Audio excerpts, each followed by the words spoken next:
Hello, welcome. Before you settle in, I want to share something honestly with you.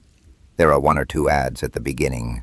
Just know the rest of the hour will be completely ad-free, because I know many of you come here to relax, to escape, or even just to fall asleep in peace.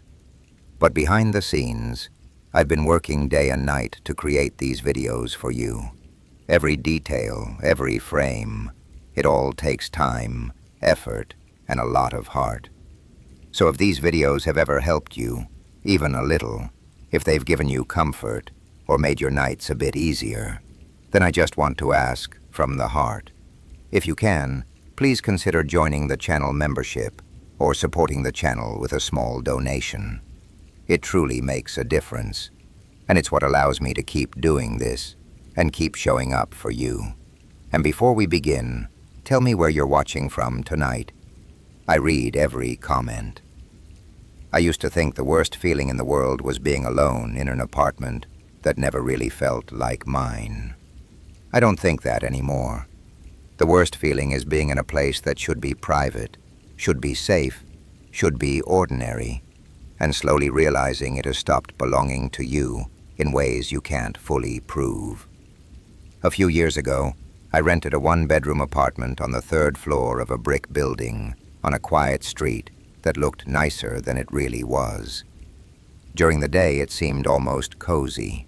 There was a bakery on the corner, a bus stop right outside, and an old woman in the building across from mine who spent most mornings watering the same flowers in the same order. When I first moved in, I actually felt lucky. The place was cheap, close to work, and big enough for one person who didn't own much. The apartment itself had that strange temporary feeling a lot of rentals have. The walls were painted in a shade of off-white that made every room look tired. The bedroom window faced the alley behind the building, and the kitchen window looked into the narrow gap between my building and the one next to it. I had a small living room, a short hallway, and a bathroom with a mirrored medicine cabinet that never fully closed. If you pushed it shut, it would drift open an inch on its own, like it had changed its mind. For the first month, nothing happened. That's important to say, because I've told this story before, and people always act like there must have been some obvious warning at the beginning. There wasn't. There were only little things I ignored, because that's what adults do when they live alone. We make explanations. We smooth things out. We decide we're tired. The first thing I noticed was the smell. Not a bad smell, exactly. More like a clean smell that didn't belong to me. I'm not a very organized person. I've never been the kind of person whose apartment smells like lemon cleaner or fresh laundry. But some nights, when I got home from work, I'd unlock the door, and there it was, waiting for me. A soft, detergent smell. Fabric softener, maybe. Very faint. Not strong enough to alarm me. Just strong enough to make me pause before stepping inside. At first, I assumed it was drifting in from the hallway. The woman across from me washed something almost every day. I could hear her machine through the wall sometimes. The building carried smells, strangely. Fried onions, bleach, cigarette smoke, wet concrete after rain. It all moved around. Then I started noticing the kitchen chair. I only had one kitchen chair for a while, because I was broke, and I kept putting off buying a second one. I used it as a ladder, mostly. I'd drag it to the cabinets, stand on it to reach things, then leave it a little crooked when I was done. That was the thing about it. I never pushed it in neatly. But more than once, I came home and found it tucked perfectly under the table. Again, I made an explanation. I told myself I must have done it in the morning without thinking. People do things automatically all the time. Lock doors, turn off lights, move objects without forming a memory. That wasn't impossible. Then one night I got home later than usual. It was after 10, and the hallway outside my apartment was quiet, in that thick way apartment hallways get late at night, where every sound feels wrapped in carpet. I remember standing at my door, digging for my keys, and realizing I could hear something on the other side. Not movement exactly, not footsteps, just the soft, irregular sound of a floorboard settling, a shift in weight. I stopped. I listened. Nothing. I told myself it was from another unit, old building, thin walls. I unlocked the door and stepped inside. The clean smell was there again, stronger this time, and the apartment felt colder than I'd left it. The kitchen chair was pushed in. My dish towel, which I had definitely left on the counter, was hanging neatly from the oven handle. The bathroom light was on. That part bothered me. I was careful about lights because electricity was expensive. I didn't leave lights on when I went to work. I went down the short hallway and stood in the bathroom doorway for a second before stepping in. Nothing looked wrong. The sink was dry. The shower curtain was still half open. The medicine cabinet was hanging open by that same inch. I checked the rest of the apartment anyway, though I felt stupid doing it. I looked behind the bedroom door, inside the closet, under the bed. I even pulled the shower curtain back fast, which made me feel even more childish. Of course, nobody was there. I slept badly that night, and the next morning I called the landlord to ask if maintenance had come by while I was at work. He said no. I asked if anyone else had a key. He said only him, and if he had to enter a unit, he always gave notice. His tone changed a little when he said it, not defensive exactly, but flat, like he'd answered similar questions before and didn't care for them. After that, I bought one of those cheap little door alarms that stick on with adhesive. When the door opens, the two magnetic pieces separate, and it makes a loud, ugly beeping sound. I installed it before I left for work, and when I got home that evening, it was still attached, still armed, still silent. I remember actually laughing in relief.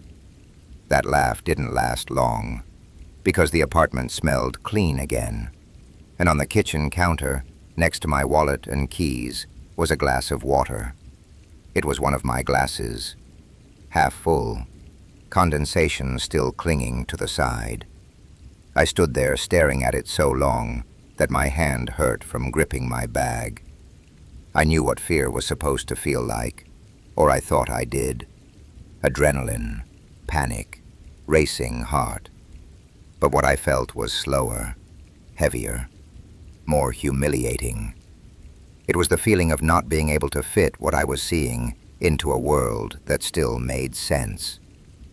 I checked the alarm. It hadn't gone off. I checked the windows, both locked from the inside. I checked under the bed again, inside the closet, in the bathroom, behind the shower curtain. Nobody.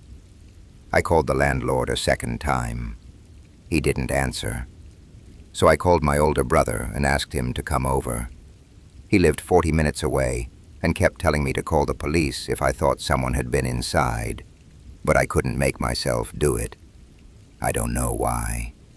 I think because I didn't know what I'd say. My apartment smells clean. My chair keeps moving. There's a glass of water on my counter. I already felt like I was going to sound ridiculous. By the time my brother arrived, I'd poured the water out and wiped the glass dry. I regretted doing that immediately, but it was some stupid reflex. I didn't want to look at it. He checked the apartment just like I had, but in a louder, more confident way. He opened every cabinet and closet with too much force, looked under the bed, opened the windows, checked the locks, even stepped into the hallway and looked up and down like he expected someone to be waiting there. Then he asked if I'd maybe had someone over the night before and forgotten the glass. I got angry at him for that. Not because it was impossible, but because it made me feel small. Like I was a messy woman living alone who couldn't trust her own memory. He apologized. He said he didn't mean it like that. He ended up staying the night on my couch. Nothing happened. The next week was quiet, too. No smell, no moved chair, no bathroom light. Little by little, I relaxed. That's the part I hate admitting, because it makes what came after feel like my fault somehow. But if you live with uncertainty for too long, your body gets tired of holding itself in that shape. It wants to return to normal, even if normal isn't safe. About 2 weeks later, I woke up in the middle of the night because I heard my bedroom door move. Not open, just move. My bedroom door didn't latch properly, so if the window was open or someone walked past too quickly in the hallway, it might shift a little in the frame and make a tiny wooden click. That was the sound that woke me. My room was dark, except for the streetlight outside, which made a faint, pale rectangle on the floor near the window. I lay still, listening. Then I heard breathing. I need to be careful describing that, because whenever I do, people imagine something dramatic. It wasn't loud. It wasn't right next to me. It was just there, somewhere beyond the bedroom door, slow and patient. I couldn't move. I know people say that all the time, but I mean it literally. It felt as if every part of my body had tightened around the idea of staying still. Even my face, even my fingers. The breathing continued for maybe 10 seconds, maybe 20. Then it stopped. A minute passed, maybe more.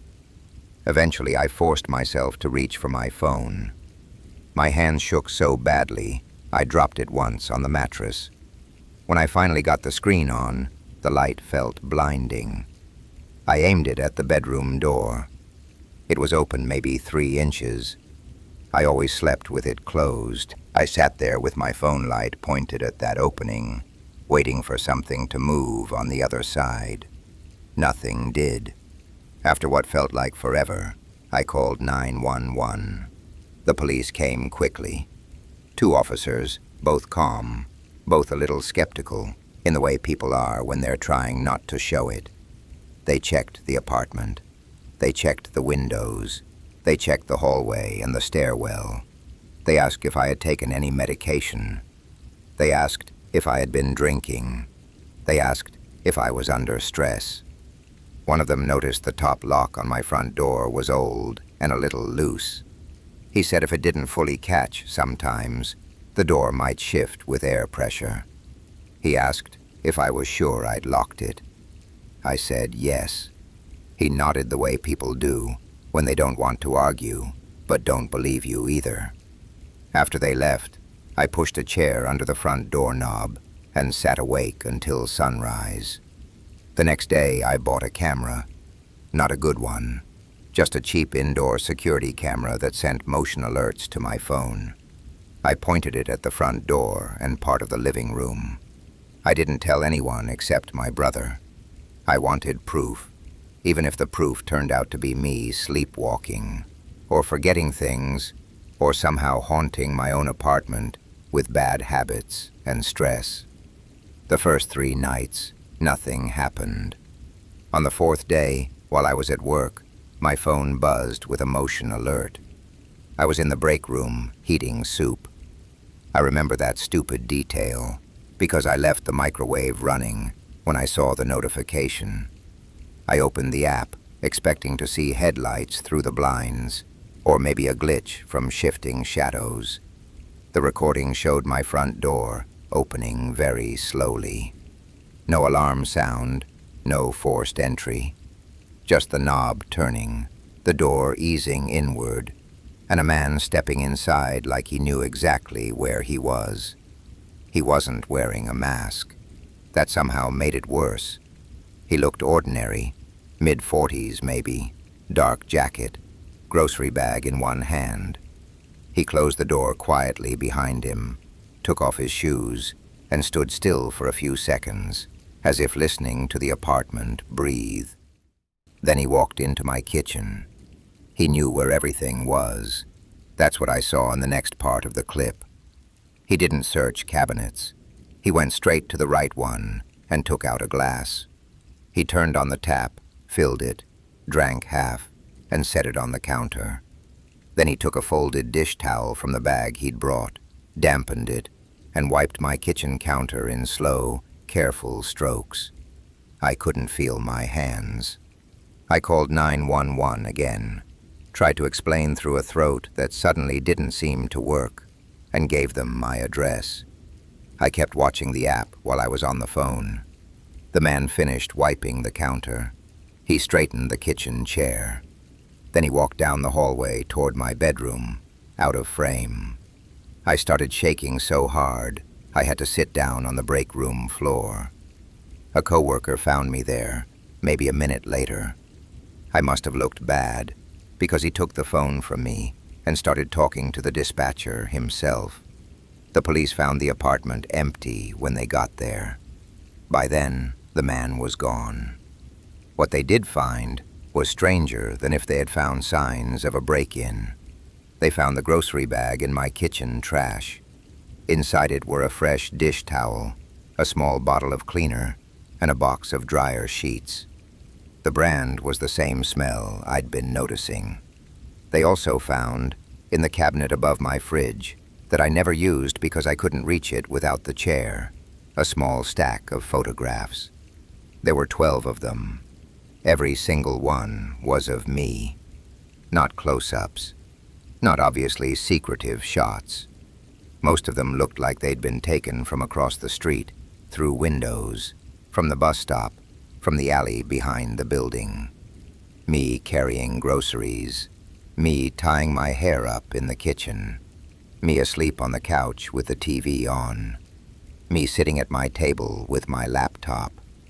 Me standing in front of the bathroom mirror, wrapped in a towel, with the medicine cabinet hanging slightly open beside me.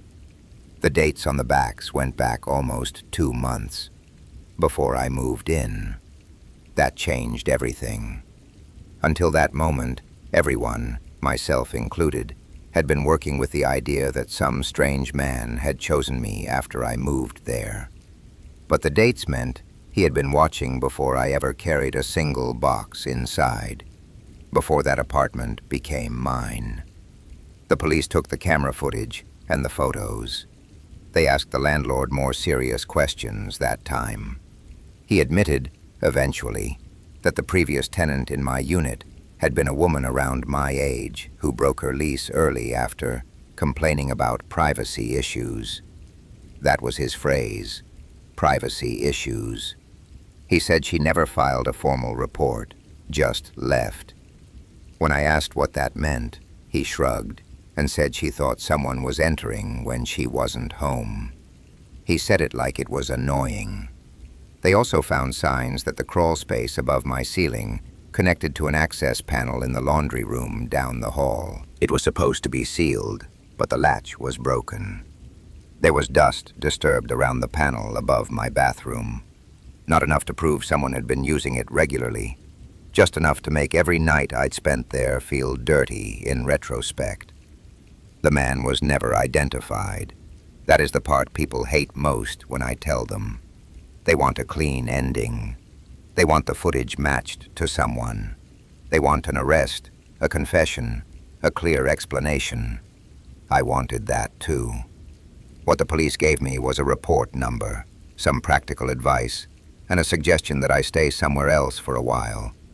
I moved out within 3 days. My brother and 2 of his friends helped me. We packed in silence for the most part. I kept expecting something dramatic to happen. A note under the door, a figure in the hallway, some sign that I was being watched one last time. Nothing did, but on the last trip, when the apartment was mostly empty, I went into the bathroom to make sure I hadn't left anything behind. The medicine cabinet was hanging open by its usual inch.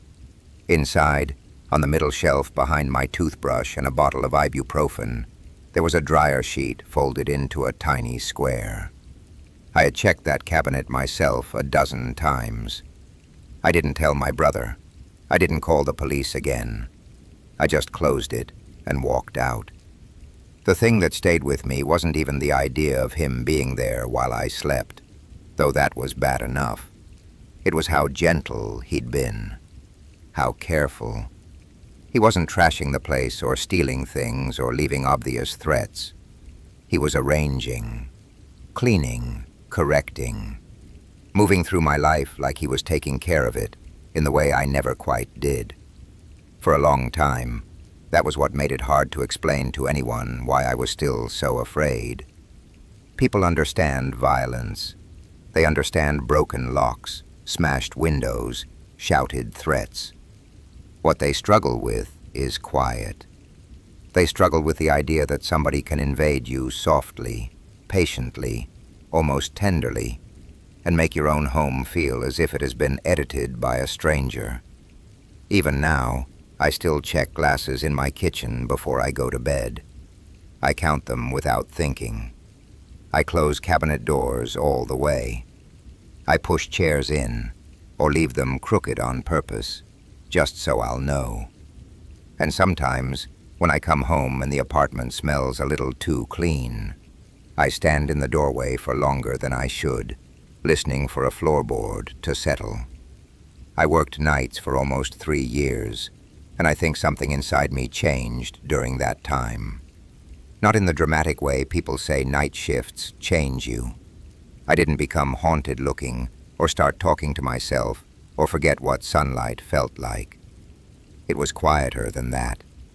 I just got used to long stretches of silence in places built for daytime. I got used to rooms feeling abandoned before they were actually empty. I got used to seeing how strange ordinary places become when most people have gone home. The building where I worked was a low concrete office block on the edge of an industrial area. During the day it held maybe 100 people. Human resources, payroll, logistics, customer support, some small sales team that always smelled like coffee and cologne. At night, it held 5. Me, a security guard in the lobby, 2 cleaners, and a systems analyst named Mark, who worked in a server room with no windows and rarely spoke above a murmur. My job was simple and boring. I processed paperwork, answered overnight emails from other time zones, and handled anything urgent that couldn't wait until morning. Most nights there was almost nothing urgent. I spent a lot of time sitting under fluorescent lights with a headset around my neck, listening to the hum of air conditioning and the tiny clicks of the building settling. The 4th floor was where my department sat, and after midnight I was usually the only person there. Rows of empty desks, dark monitors, chairs rolled in at slight angles where people had pushed back from them hours earlier. A break room with a fridge full of lunches and a microwave that made every reheated meal smell faintly sweet and metallic. At first I liked it. The emptiness felt peaceful. I'm not a naturally social person, and there was something relieving about being useful in a place that expected almost nothing from me after a certain hour. I could work slowly, think slowly, hear my own footsteps. The trouble started with a printer. There were 2 printers on the 4th floor, one near the elevators and one at the far end by the conference rooms. The one near the elevators worked fine. The one at the far end had a habit of waking up for no reason. Around 1 or 2 in the morning, you'd hear it click and whir to life, feed a blank page halfway through, then stop. The first few times it happened, I ignored it. Office machines do weird things at night. Updates, queued jobs, whatever. But after a while, I noticed a pattern. It only happened when I was alone on the floor. And it only happened if I hadn't left my desk in a while. Like something was checking whether I'd come look. That sounds paranoid, I know that. But if you've ever spent long nights alone in a building that large, you learn how quickly your brain starts assigning intention to little mechanical things. A cough from a vent, A flicker from a monitor, a copier waking up in the dark. It all begins to feel aimed at you, because there's nobody else there for it to belong to. One night the printer went off 3 times in an hour. The third time, I got irritated enough to stand up and walk down there. The lights in that section were motion activated, so as I moved through the cubicles, strips of pale light blinked on ahead of me in sequence. The rest of the floor stayed dim behind me. I remember thinking how ugly offices are when nobody is trying to make them feel human. Just fabric dividers, plastic plants, stacks of paper, and the faint smell of carpet cleaner. When I reached the printer, there was no paper sticking out of it. The tray was full. The display screen was dark. Everything looked normal. Then I noticed the conference room. The glass wall reflected the corridor behind me, and for a second I thought I was seeing movement in the reflection. But it was inside the room. A chair near the far end of the table was angled slightly away, as if someone had just stood up from it. I stared through the glass for a long time.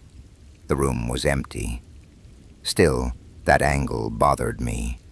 During the day, the cleaners always tucked the conference room chairs in neatly after vacuuming. This one looked used. Not dramatically, just wrong enough to pull at my attention. I went inside and pushed it back in. As I turned to leave, I saw something on the table. A legal pad with 1 page torn off. The page underneath had a faint impression pressed into it from whatever had been written above. Not words exactly, just grooves. Someone had been writing hard. I leaned closer and tilted it toward the light. I could just make out a sentence. She comes when it's quiet. I felt that cold drop in my stomach that doesn't feel like fear at first. It feels like embarrassment, like you've walked into a joke you don't understand yet. I looked around again, half expecting Mark or one of the cleaners to be messing with me. Nobody. I took the pad back to my desk and left it there, planning to ask around in the morning. But when day staff arrived and I brought it up, nobody seemed interested. One of the women from payroll laughed and said it sounded like the beginning of a bad horror movie. Another said the cleaners used those rooms all the time, and maybe someone was just doodling. Mark said he hadn't been on the 4th floor all night. The security guard shrugged and said he hadn't seen anyone come or go. That should have been the end of it. Instead, over the next few weeks, I started noticing how often people described me as the only one up there at night. The security guard would say it casually. Quiet up there by yourself? The cleaners, too. You're brave. I could never sit on that floor alone. Even the morning staff said it in passing. You're the only overnight person on 4, right? Right, I was. And yet sometimes I'd come in, and there would be signs that someone had used things near my desk. A mug ring on a clean surface, a pen uncapped. The rolling whiteboard in the small meeting area shifted a few feet from where it had been. Once, a desktop monitor in the cubicle opposite mine was on, showing the login screen. I knew for a fact it had been off earlier. I started writing things down because I didn't want to sound crazy if I ever reported it.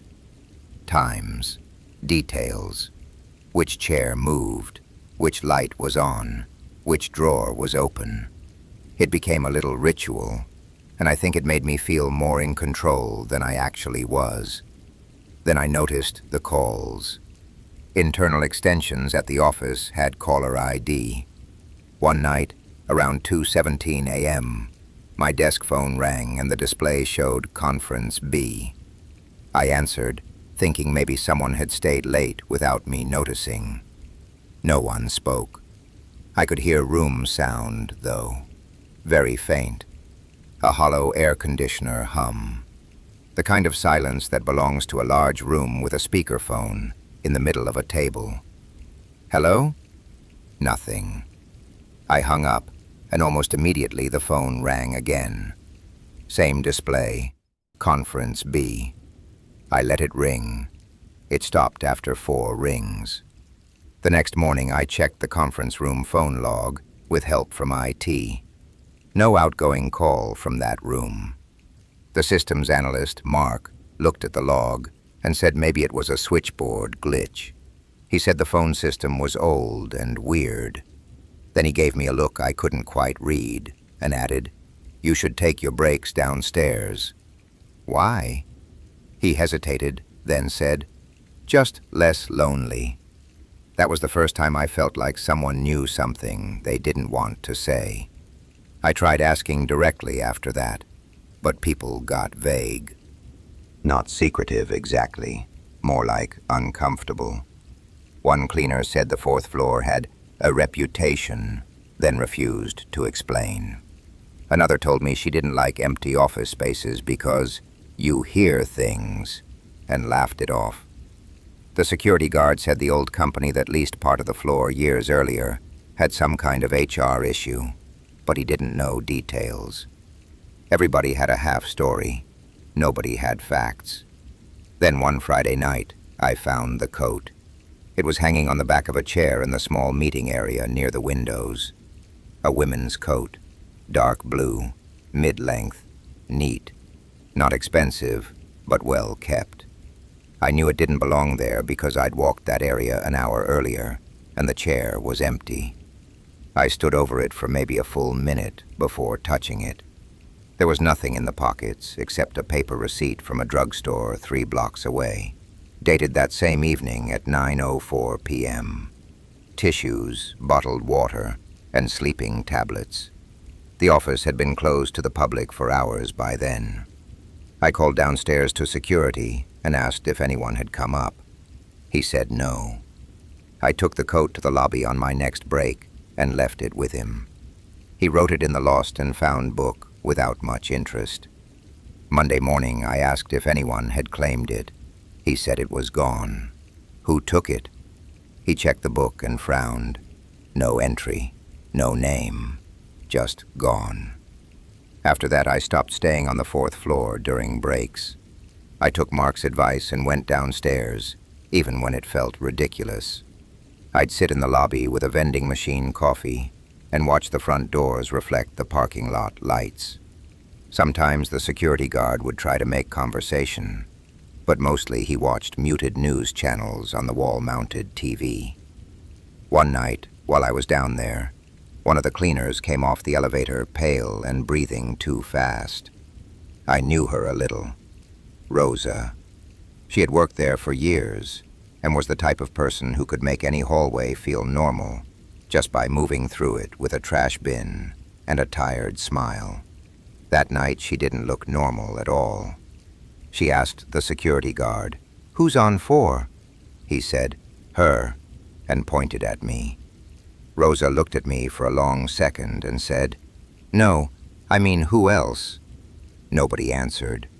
She said she had seen a woman standing at the windows on the 4th floor with her back turned. Dark blue coat, hair tied low. She thought maybe someone from HR had come back for something. Then she walked past the glass to the copy room, and when she came out less than a minute later, the woman was gone. I felt something in my throat tighten. The security guard asked if she was sure. Rosa said yes, very quietly. He glanced at me, then away. That glance bothered me more than Rosa's story, because it wasn't the look of someone hearing something absurd. It was the look of someone hearing something familiar. I went back upstairs with her and the guard together. The 4th floor looked exactly as it always did. Empty desks, quiet printers, motion lights waking up in strips. We checked the windows, the meeting area, the conference rooms, the bathrooms. Nothing. But in the far conference room, the legal pad was back on the table. Not the same pad. A different one from the supply closet. Top page blank. Underneath, deep pressure marks from whatever had been written before. The security guard rubbed over it with the side of a pencil until the grooves appeared. I know what I saw. That was it. 6 words. No signature. No context. He tore the page off, folded it once, and put it in his pocket. I asked him why. He said, "Because if I leave it there, you'll keep looking at it." There are moments when you realize the people around you have been quietly managing what you know. Not lying exactly, just choosing the level of truth they think you can handle. That was one of those moments. I told him to tell me what was going on. He sighed, the way people do when they've lost the energy to maintain a polite version of a story. Years earlier, before my company leased the whole building, a different firm had occupied most of the 4th floor. A woman in payroll there had filed a harassment complaint against someone she worked with. I never got the full details, and maybe the guard didn't have them, but apparently she had started noticing small things first. Someone using her mug, someone moving papers on her desk, anonymous calls from empty rooms, her coat disappearing and turning up in places she hadn't left it. She told HR. Then she told them she thought someone was staying late after hours and following her. Nothing was proven. A few months later, she had some kind of breakdown at work. That was his word, not mine. He said she insisted somebody was inside rooms with her after everyone had gone home, and she stopped trusting the office altogether. She took leave. Then, according to him, she came back one night on her own because she thought she had left some personal papers in her desk. The next morning, the cleaners found her sitting in the small meeting area near the windows, coat on, purse in her lap. No visible injury, no sign of forced entry. She was alive, but she wouldn't answer questions for hours. When she finally did speak, all she said was, "He knew when I was listening." The guard said she never returned to work. I asked who he was. He said nobody knew. There had been an investigation, some rumors. Then eventually the company moved out, and the story blurred into building gossip.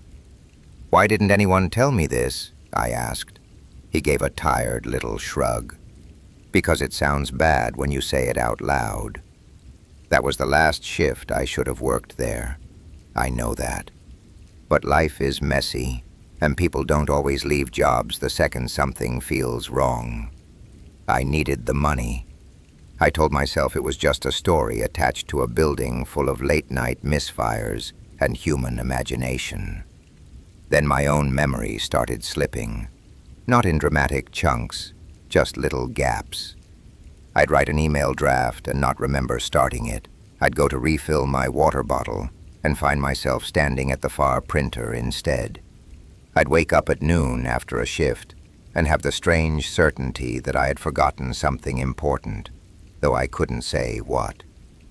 One Monday morning, just before day staff arrived, I opened the bottom drawer of my desk and found a blue drugstore receipt folded in half. Tissues, bottled water, sleeping tablets. Same store, same item list as the one I'd found in the coat pocket. Different date. That morning's date, 8:12 a.m. My shift ended at 7. I stared at that receipt until the numbers blurred. I checked my bag. My wallet was inside. Cash missing. Not much. Just enough to make it impossible to say with confidence whether it had been more the day before. I left early and went to the drugstore. The cashier was a young guy with a nose ring who looked barely awake. I showed him the receipt and asked if he remembered who bought the items. He frowned and said they were busy in the mornings. Then he glanced toward the security monitor above the counter and said the footage would be overwritten by tomorrow. He wasn't supposed to show it to me, but when I explained that I thought someone might be using my card, he relented. The footage was grainy, and from above, I saw the register, the end of one aisle, and the automatic doors. At 8:12 that morning, a woman in a dark blue coat stepped up to the counter. For one terrible second, I thought it was someone else. Then she lifted her face. It was me. Not exactly me as I knew myself, but unmistakably me. Same hair, same bag over my shoulder, same posture, except flatter somehow, more inward. I watched myself place tissues, water, and sleeping tablets on the counter. Watched myself pay in cash. Watched myself walk out without looking up. The cashier beside me glanced over and said, "That you?" I nodded because my mouth wouldn't work. I have tried to explain that moment to people, and I never do it right. It wasn't like seeing a ghost or a double. It was worse because it was ordinary. There was nothing cinematic about it. Just me, moving through a drugstore under bad fluorescent light, doing something I had no memory of doing. I called in sick for 3 shifts after that and went to a doctor. Stress, sleep disruption, anxiety. That was the general conclusion. The sleeping tablets in the receipt made the doctor ask if I was having trouble resting. I said yes, that was true. He suggested I move to a daytime schedule, if possible. I almost did. But before I could formally request it, Mark cornered me in the hallway near the server room. He was holding a folder, though I don't think he knew it. He just kept gripping it tighter and tighter while he talked. He asked if I had ever sleepwalked before. I said not that I knew of. He nodded, like he'd expected that answer. Then he told me he'd seen me on the 4th floor 2 nights earlier, during one of the shifts I barely remembered, standing in the far conference room with the lights off. I asked why he hadn't said anything. He said because he hadn't wanted to startle me. "I thought you were on the phone," he said. "With who?" He hesitated. "Nobody. You were just listening." I asked him what he meant. He said he'd come up from the server room around 3 a.m. and seen the conference room light from under the door. When he looked through the glass, I was sitting at the table with the phone speaker lit in front of me. My hands were folded. My head was tipped slightly down, like I was concentrating very hard on a voice. He had knocked on the glass. I hadn't moved. He had opened the door and said my name. Still nothing. Then, according to him, I slowly raised one finger to my lips without looking at him. I told him that wasn't possible. I would remember that. He said maybe I didn't. Then he said something I still think about at least once a week. He said, "It looked like you were trying not to interrupt someone." I quit 2 days later. HR asked if I wanted to file a complaint or describe any incidents that had contributed to my decision. I said no. I don't know why I said no. Shame, maybe, or fatigue, or the fear that once I started trying to put it into official language, it would collapse into something pathetic and vague. For a while after I left, I slept better. Then worse. I kept waking at 3 a.m. with my hands folded on top of the blanket, as if I had placed them there carefully before drifting off. I found receipts in jacket pockets for things I didn't remember buying. Once, I woke on my couch wearing my shoes, with my work bag next to me and a legal pad on the coffee table. The top page was blank. The page beneath had grooves pressed deep into it. I shaded it with pencil. It said, "You don't listen all the way." I threw the pad out. I changed apartments, changed jobs, stopped working nights altogether. The memory gaps eased after a few months, or maybe I just stopped looking at myself so closely. That's the worst possibility, honestly. Not that something followed me, just that I got better at not noticing. Years later, I ran into Rosa by chance at a supermarket. She recognized me first. We talked awkwardly near the freezer section, the way former coworkers do when time has made them into almost strangers. I almost didn't bring up the building. Then I did. She got very still. I asked if she really saw someone in the blue coat that night. She said yes. I asked if she thought it was me. She looked at me for a long moment and said, "No." I thought it was the woman who used to sit there. I didn't know what to say. Then she added very quietly, "But when she turned, it was your face for a second." There are explanations for all of this, probably. Stress, dissociation, bad sleep, repetitive shifts, a building full of stories that got inside people's heads. I believe in explanations. I need to. But sometimes what disturbs me isn't the idea that something impossible happened.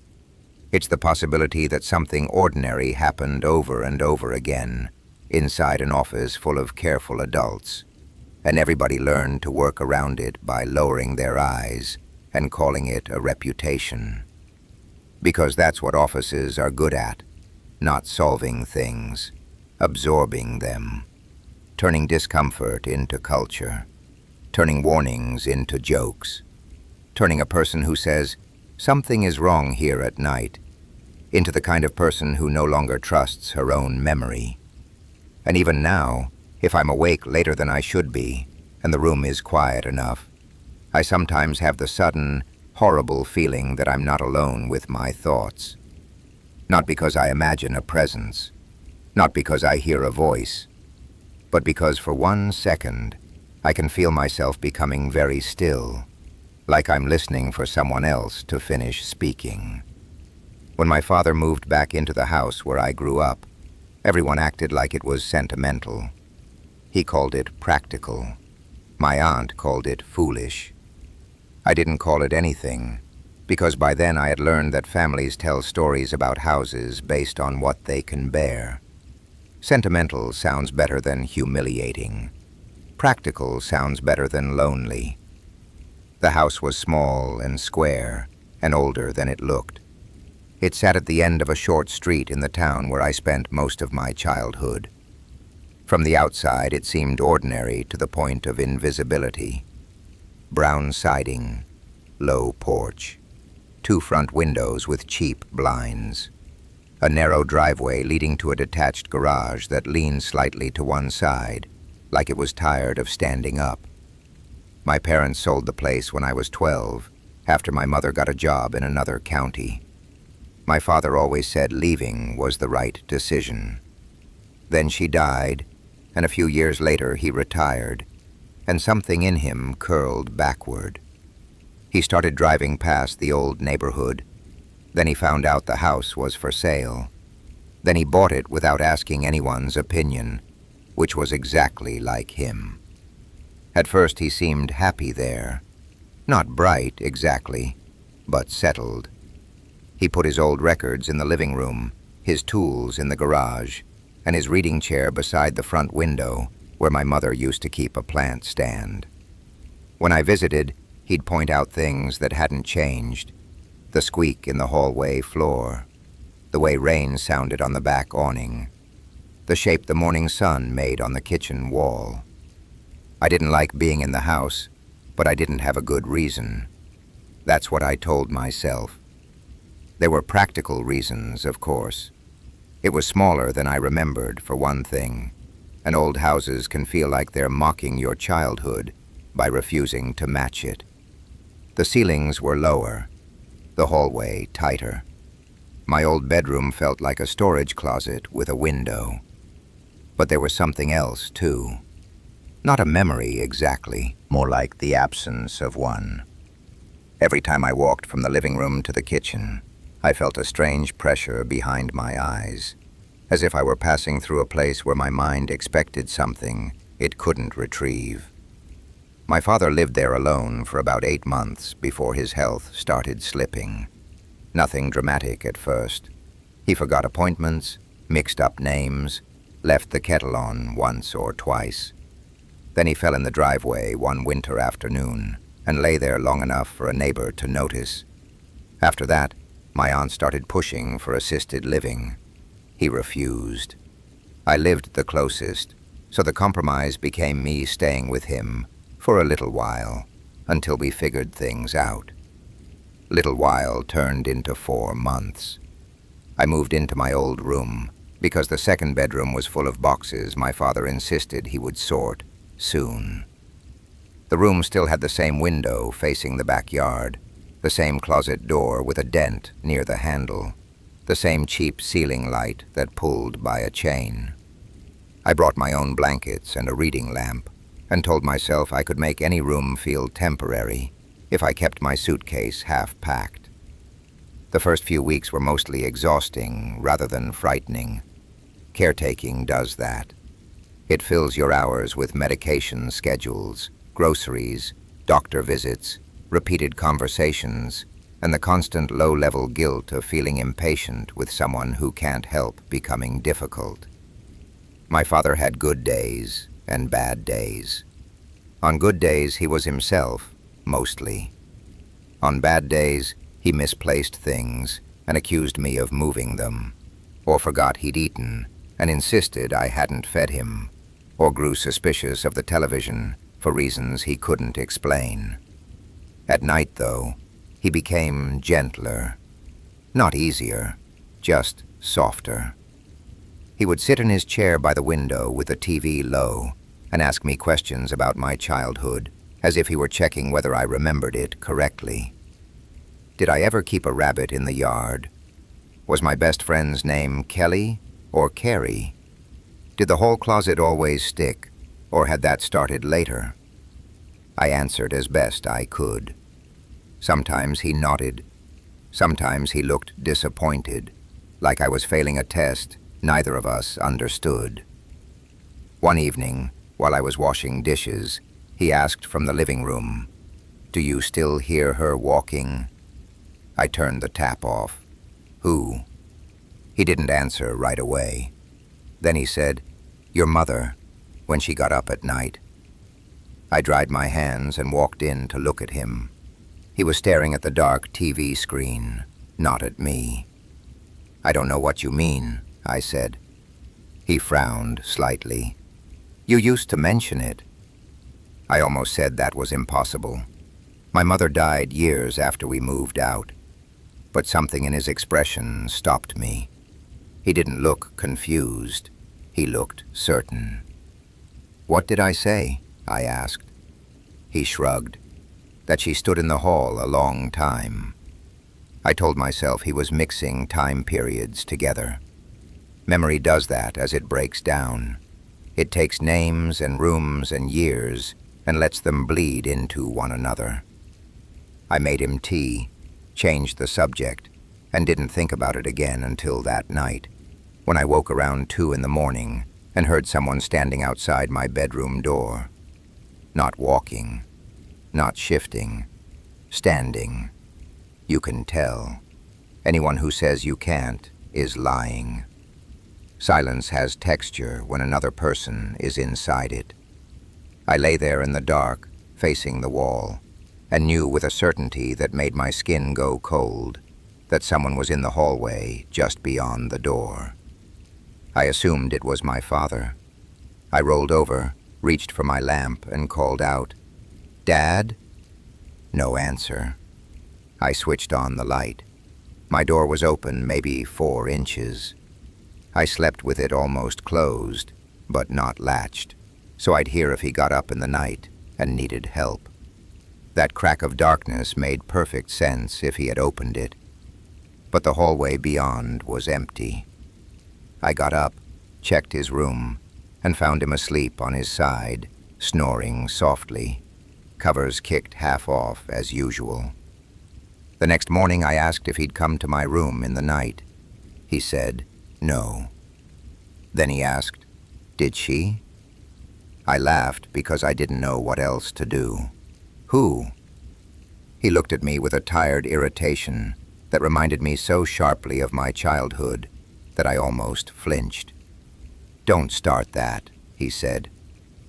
Over the next month, little things started collecting around the house in a way that felt less like incidents and more like pressure.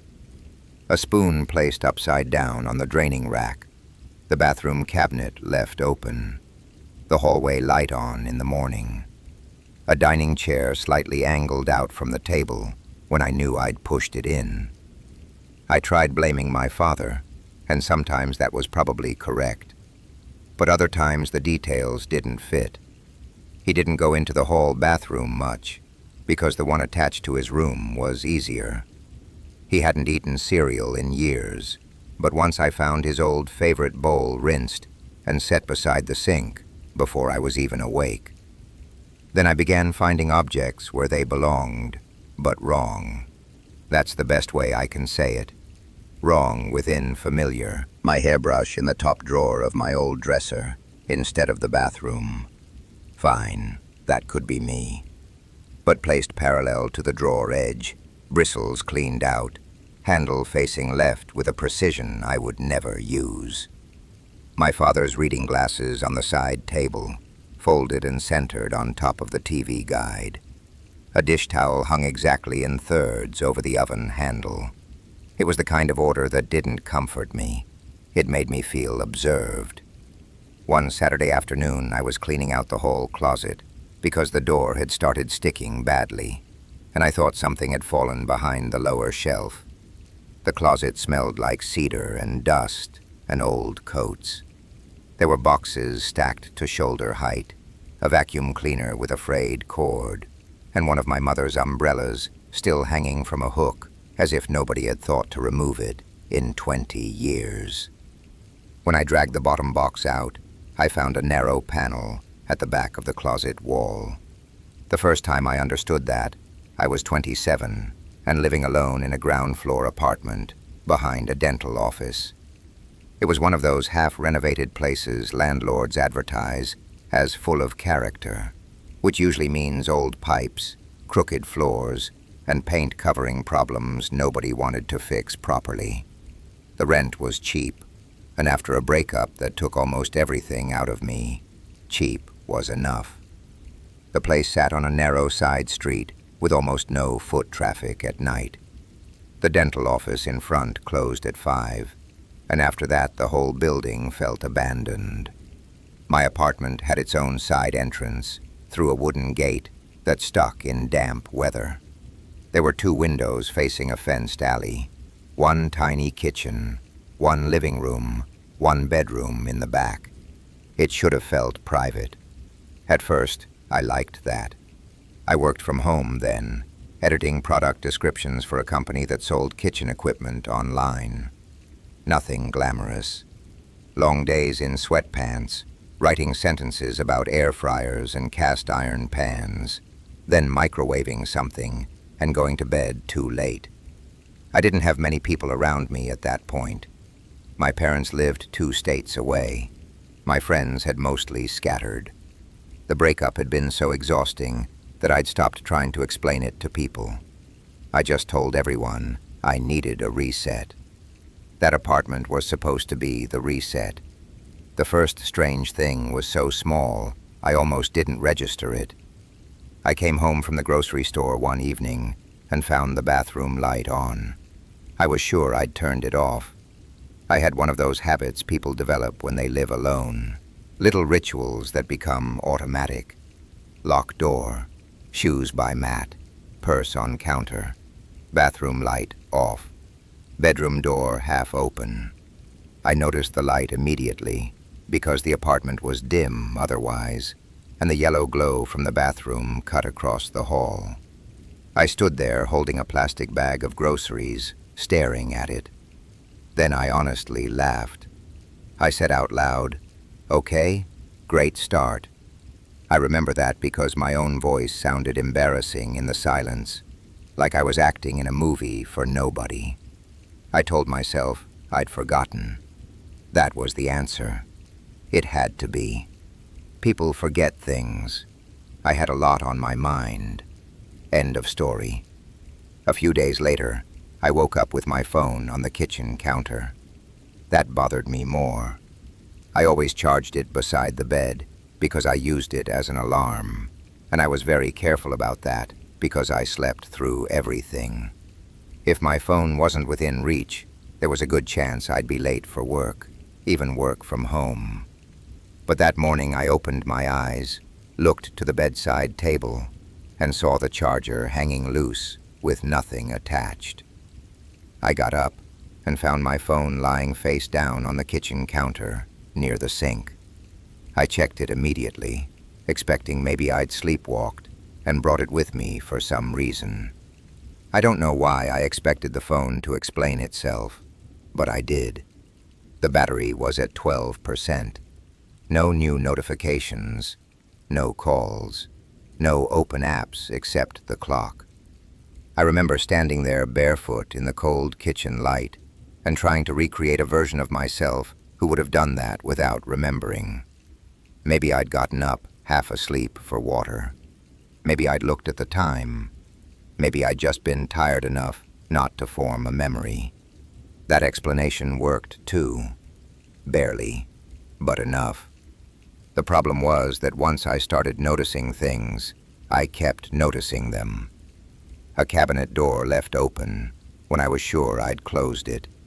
The chain lock on the inside of the apartment, hanging at a slightly different angle than usual.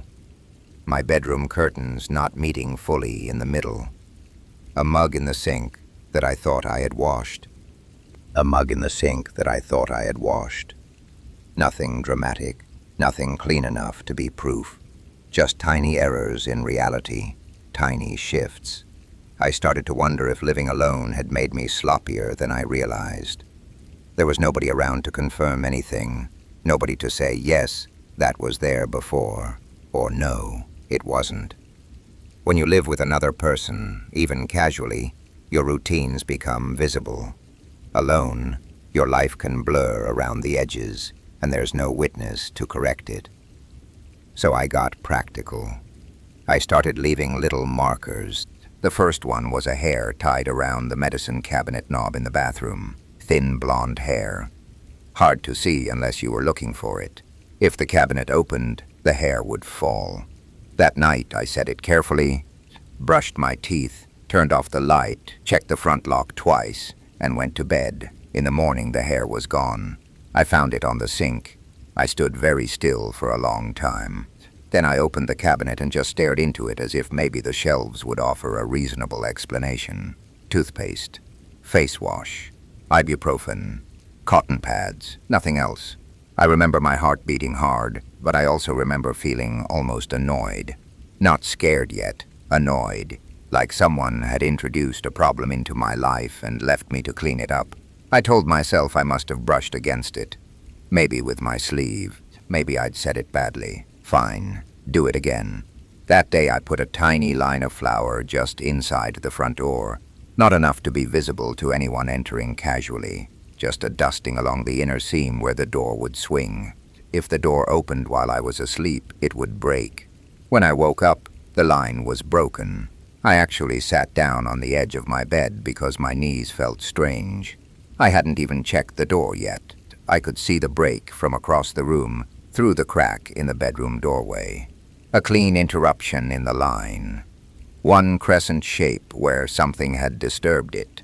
I went to the front door and checked the locks. Still locked, deadbolt turned. Chain in place. That was the point where my mind split in two. One part said, someone is getting in here. The other said, no, you are doing these things yourself. And honestly, the second possibility frightened me more. I didn't want an intruder. But at least an intruder would be simple, where you call the police, you call the landlord, you stay with a friend, you buy better locks. There are procedures for that. But what do you do if the person opening your cabinets and moving your phone and stepping through the flour is you, and you don't remember it? I made a doctor's appointment. That's how serious it felt. The earliest they could get me in was 9 days away. The receptionist sounded bored while I described memory issues, which somehow made me feel foolish for even saying it. After I hung up, I cleaned the whole apartment top to bottom. I don't know why. I think I wanted to erase all uncertainty. I wanted the place reset so if anything moved again, I'd know. That night I propped a chair under the front doorknob. I know, logically, it wouldn't have stopped someone determined. But I didn't need strong security. I needed noise. I needed some kind of announcement. If a person came in, the chair would scrape against the floor and wake me. I barely slept. Around 3 in the morning, I woke with the hard certainty that someone had said my name, not loudly, not even clearly. Just that strange moment when sleep drops away all at once and you have no idea what pulled you out of it. The apartment was black, except for the digital glow of the microwave clock in the kitchen. I listened. Nothing. No footsteps. No voices. No movement. Then, after maybe 20 seconds, I heard a sound from the bathroom. A light tap. It could have been plumbing. The old pipes knocked all the time. I knew that. But when you're lying in bed at 3 in the morning, knowledge has very little authority. I stayed still and listened so hard it felt like my teeth hurt. Another tap. Not in the wall. On something smooth, like a fingernail on glass. I reached for my phone and realized it wasn't on the bedside table. That was the moment my whole body went cold. I hadn't even needed to see the empty space. My hand knew before my eyes did. I grabbed the lamp and turned it on so fast I nearly knocked it over. The bedroom flooded with weak amber light. The door was half open. The hall beyond it was empty. I got out of bed with the lamp still in my hand because the bulb in my room was stronger than the overhead light. I remember how ridiculous that felt, holding a lamp like a weapon, but I didn't care. The bathroom door stood open. The mirror caught the edge of the bedroom light. My phone was on the sink, lit, not moving, not ringing. Just lit. I stared at it from the hallway for several seconds before I went in. There was no one there. The shower curtain was open. The cabinet was closed. The tiny frosted window over the toilet was latched from the inside. I picked up the phone. The screen showed my alarm app set for 3:17 a.m. I had never set an alarm for 3:17 in my life. I checked the front door. The chair was still wedged under the knob. I checked every window. Then I turned on every light in the apartment and sat on the couch until morning, with a kitchen knife in my lap and the TV on mute. I wish I could tell you that was the worst of it, because then the story would at least have shape. But really, that was just when the apartment changed for me. After that, it stopped being home. It became a place where things were possible. I told my landlord the next afternoon that I thought someone might have a key. He was a narrow man in his 60s named Richard, who always smelled like spearmint and wore long-sleeve shirts buttoned all the way up, even in summer. He managed several old properties around town and had the careful face of a person who spent his entire life avoiding liability. He listened without interrupting, then said, "You live alone, right?" It wasn't an accusation exactly, just a question shaped like one. I said yes. He asked if I'd had anyone stay over lately. I said no. He asked if I'd considered changing my routine or keeping a notebook of where I left things. He used the phrase, "Stress can do a number on memory." I wanted to scream at him. Instead, I asked if anyone besides him had access to the apartment. He said maintenance, in theory, but not recently. Then he said something I've never forgotten. He said, "That back unit always makes people jumpy." Just like that. Casual. Like it was weather. I asked what that meant. He gave a shrug and said it was darker than the others. That tenants tended not to last long, that the alley made it feel more isolated. Then he smiled, and I hated him for it, and said, "Some places just get under your skin." I asked him to change the locks. He said he'd look into it. He didn't. That night I called my sister and tried to explain everything in a way that didn't sound insane.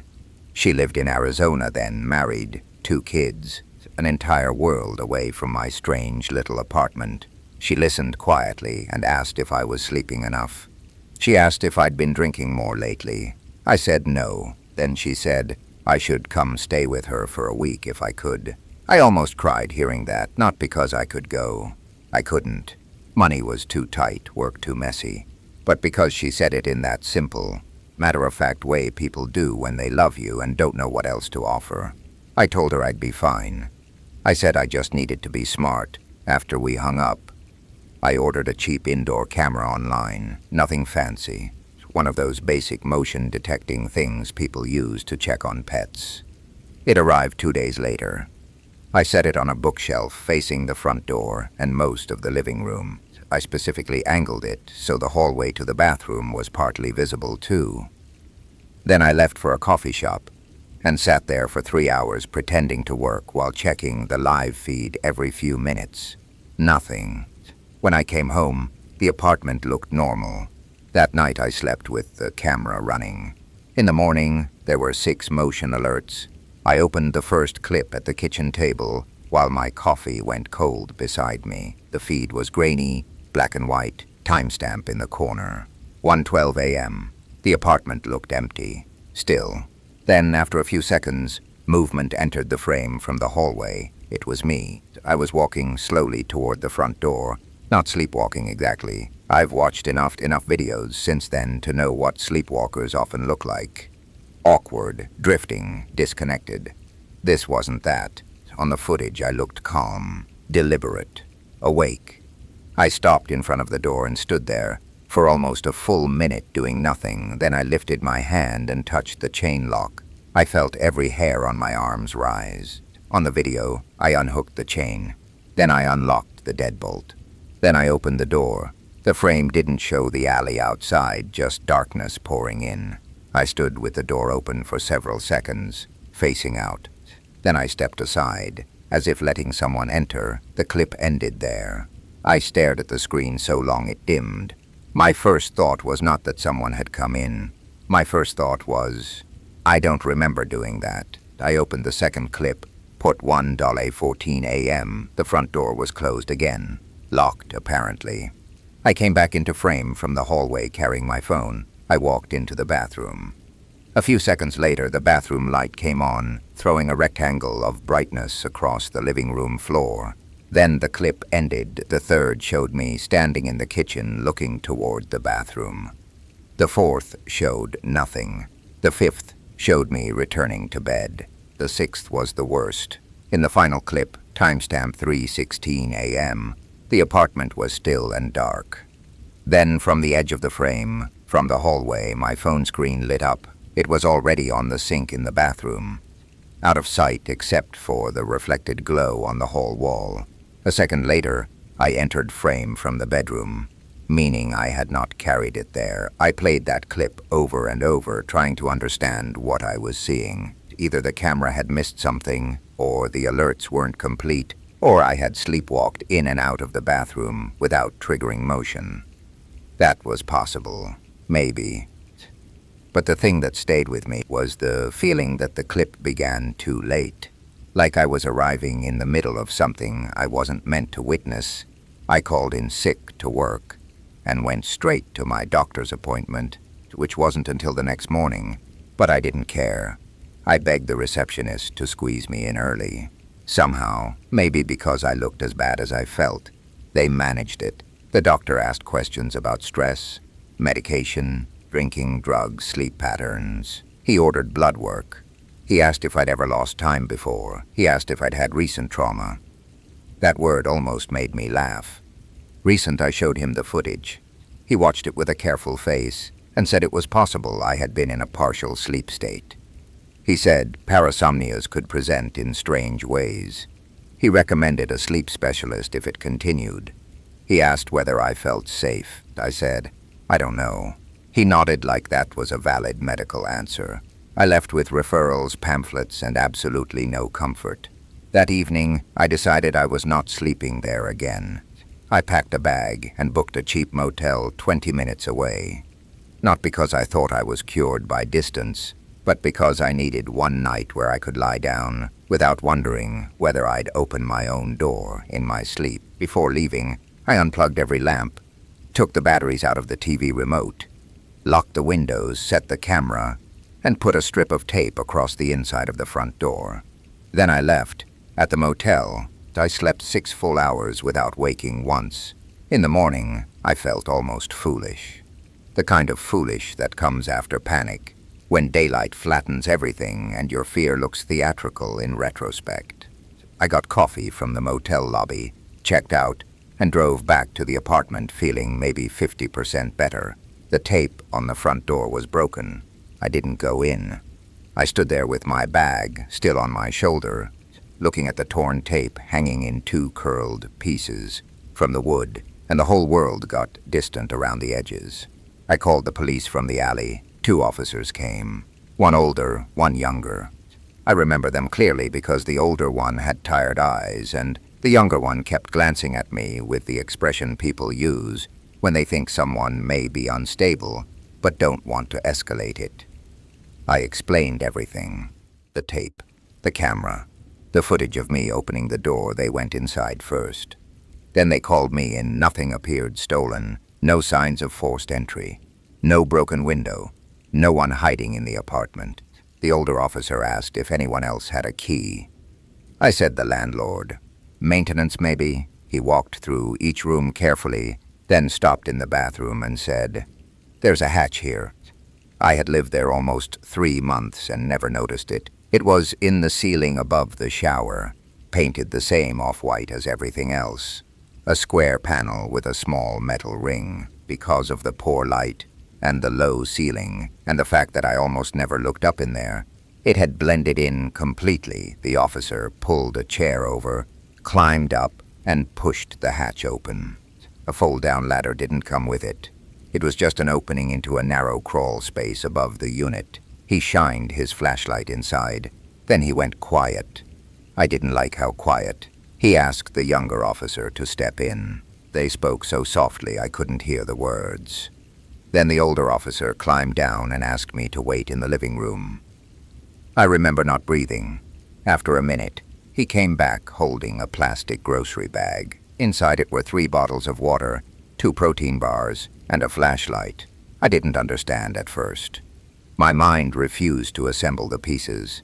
I just looked at the bag and then at him. He asked again if I lived alone. I said yes. He asked if the landlord had mentioned access to the crawl space. I said no. Then he told me they'd found signs that someone had been staying up there. Not long-term, maybe, but enough. There was an old blanket, empty wrappers, dust disturbed in a flattened area. A little space where someone had been lying above my bathroom ceiling. I felt the room tilt. I asked if they found the person. He said no. The hatch could also be accessed from the vacant storage area at the back of the building, near the alley. The padlock on that door had been old and easy to bypass. Anyone getting in there could move through part of the ceiling space above the rear units. I said, "So someone was living over my bathroom?" He didn't answer directly, which was answer enough. I started shaking so hard I had to sit down.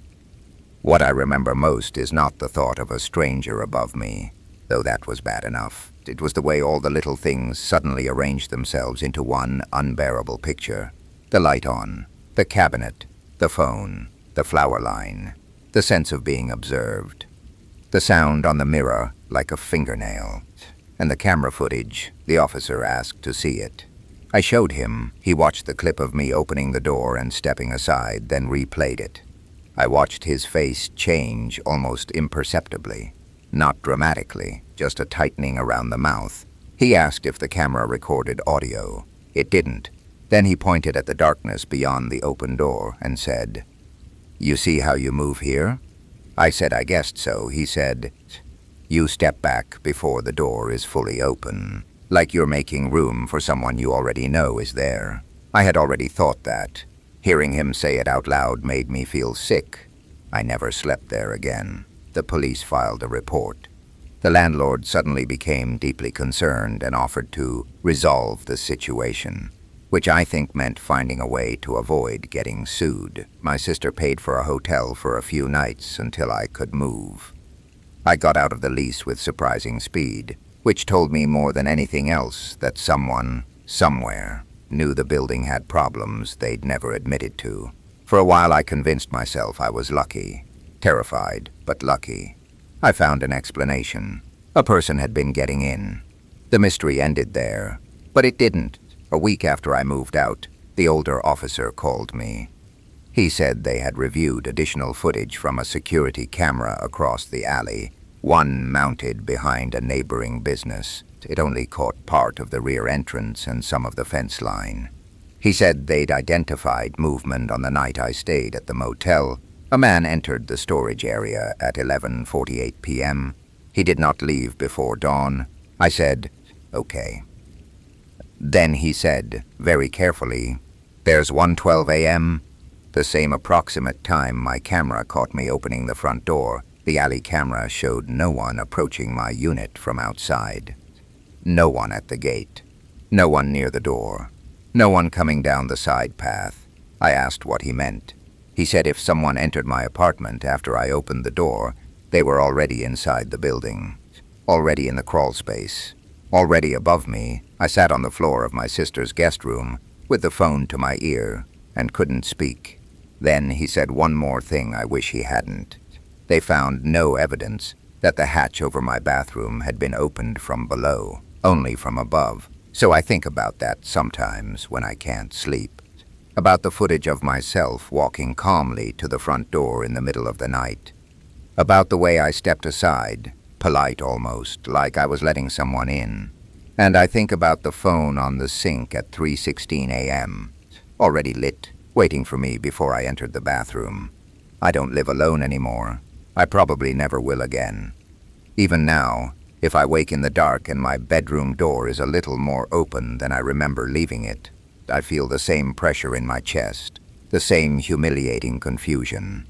Because no matter how many years pass, I still don't know which part scares me more. The possibility that someone had been watching me long enough to learn my habits, or the possibility that, at some point during those nights, I learned his. A few years after that, I took a job at a high school I had no business working in. I don't mean that in a dramatic way. I mean, I was completely unprepared for how strange a school building feels when it's empty. During the day, they're loud and stupid and full of motion. Doors slamming, chairs scraping, kids laughing too hard at bad jokes, someone always shouting a name down a hallway. A school, while it's occupied, doesn't have room for your imagination. There's too much reality in it. At night, it becomes something else. I was 29 then, recently moved again, trying to rebuild my finances. The job was front office admin at a public high school on the edge of town. Most of it was paperwork, attendance corrections, parent calls, scheduling, nothing interesting. But twice a month, because I lived closest and didn't have kids waiting at home, I'd stay late during board meetings or events to help lock up. The building was old in the middle and newer on the sides. From the parking lot, it looked normal enough. Flat roof, brick exterior, banners hanging by the entrance about community and achievement and whatever else schools always say about themselves. Inside, it was a maze built by decades of additions. Hallways changed tile patterns without warning. Ceiling heights shifted. Some doors were heavy old wood with wired glass windows. Others were newer metal fire doors that closed too fast. If you took the wrong turn out of the admin wing, you could end up somewhere that felt like another building entirely. I liked it at first. There's a kind of comfort in being the last person working, especially if you're naturally anxious. You know where everyone is because they're gone. You know what sounds belong because they're structural. Air vents, pipes, the settling creak of old walls. In a strange way, I trusted the school more than most places because it had such a clear purpose.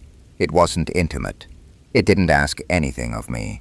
Then a teacher named Mr. Hall said something one evening that changed how I felt about staying late. He was an English teacher, mid-50s maybe, gentle voice, always carried too many papers under one arm. The board meeting had run long, and he was waiting near the office because he'd forgotten his classroom keys and needed a custodian to let him back in. We were making tired small talk while the building emptied out. At one point I mentioned I hated doing the final hallway check near the old science wing because it always felt colder than the rest of the school.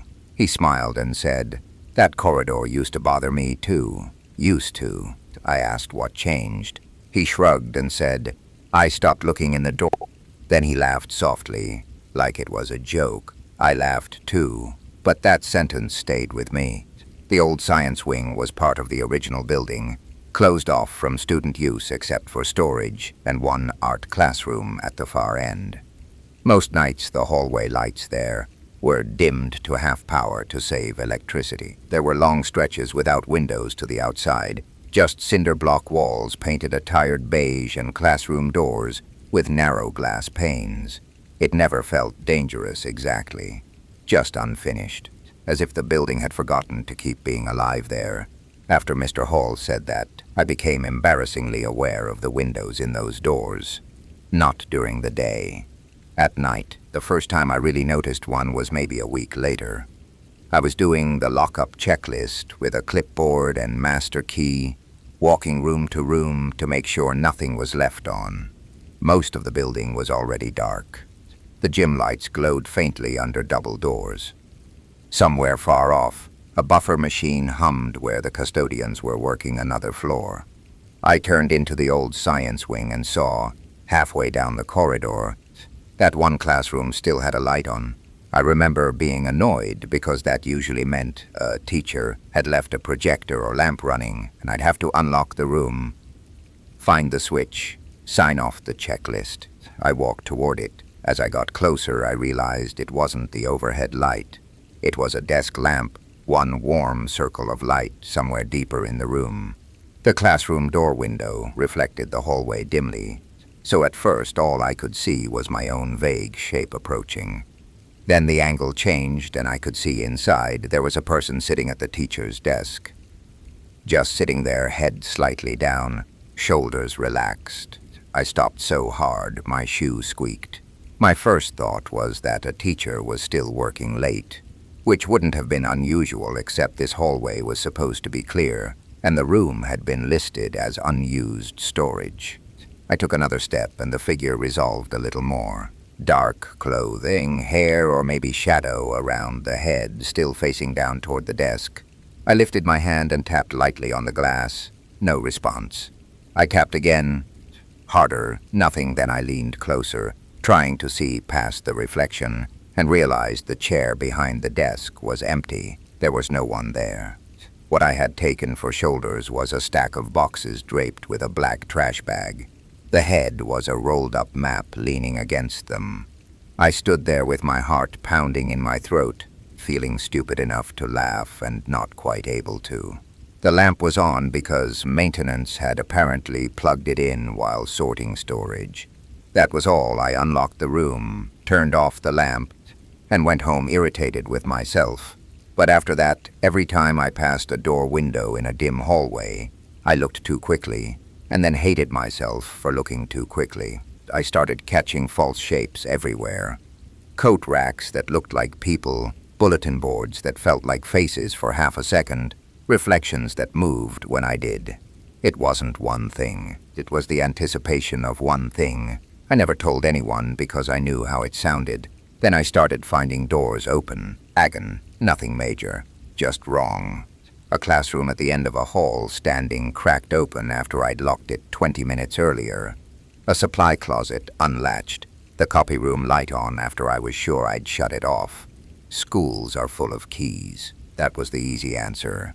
Teachers, custodians, coaches, maintenance staff, admin, dozens of people had access. I told myself the building was too shared to ever fully control. Someone probably doubled back for something. Someone forgot. Someone made more work for me without realizing it. Still, I began marking the doors I locked with almost invisible signs.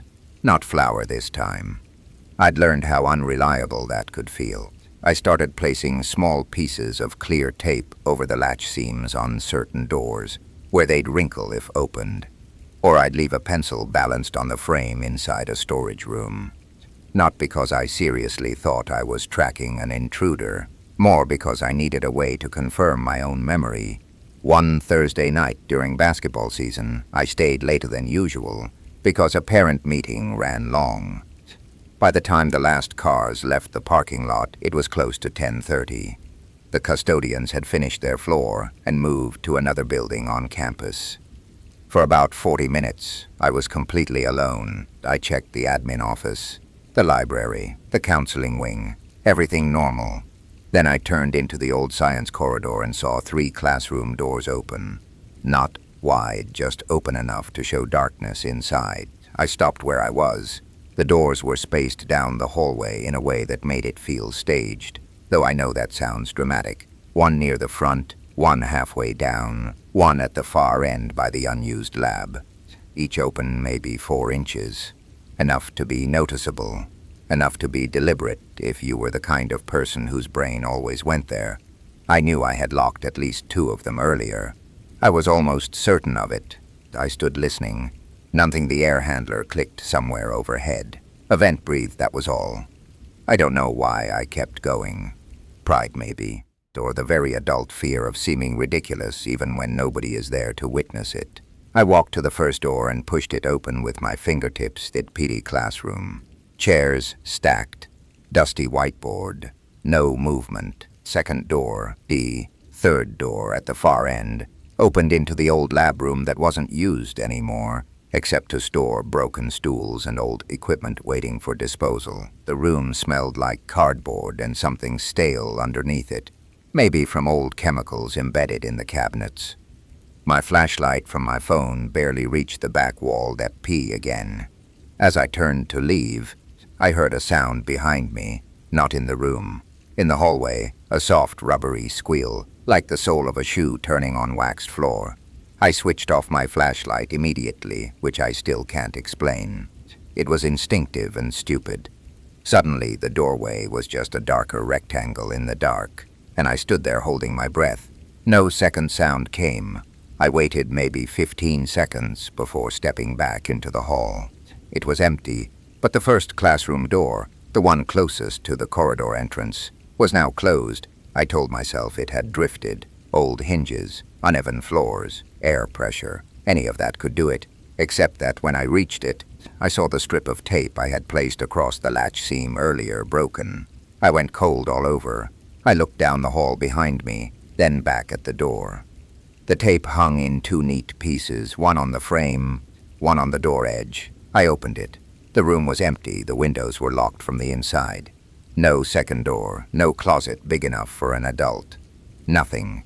I backed out, closed it again, and I think that was the first time in my adult life I truly had to fight the urge to run from a place for reasons I couldn't justify. Not because I thought something impossible had happened, because too many ordinary explanations began overlapping in a way that made the building feel inhabited by intention. I finished the checklist badly and left faster than I ever had before. In the parking lot, I almost called the principal, then didn't. What would I say? I found doors open, tape broke, I heard a shoe. The next morning, I got in early and checked the sign-in logs from the side entrances. They were manual then, just clipboards where staff staying late were supposed to note when they left. 3 people had signed out after 7 p.m., no one after 9:30. Nothing useful. I let it go for about 2 weeks. Then the attendance clerk, Maria, asked if I had been back in the building around midnight on Saturday. It took me a second to understand the question. I said no. She said one of the newer security cameras had caught someone crossing the lobby, and because the image was grainy and the person was wearing a cardigan like mine, the principal wanted to make sure it wasn't staff. She said it casually while sorting mail, but something in her face told me she'd already decided it was strange. I asked what the person was doing. She said, "Just walking." I tried to laugh. That's not very specific. She lowered her voice and said, "That's the weird part." They came in from the old hallway side, crossed the lobby, stopped at the office window, stood there for a while, then went back the way they came. I asked if they saw who it was. She shook her head, couldn't make out the face. The camera quality was terrible in low light. The person appeared too pale on the feed, almost washed out. The footage had already been handed to district security. I wanted to leave it there. I really did. Instead, I asked if I could see it. She told me not to mention she'd done this, then pulled it up on her computer during lunch. The video was silent and time-stamped 11:58 p.m.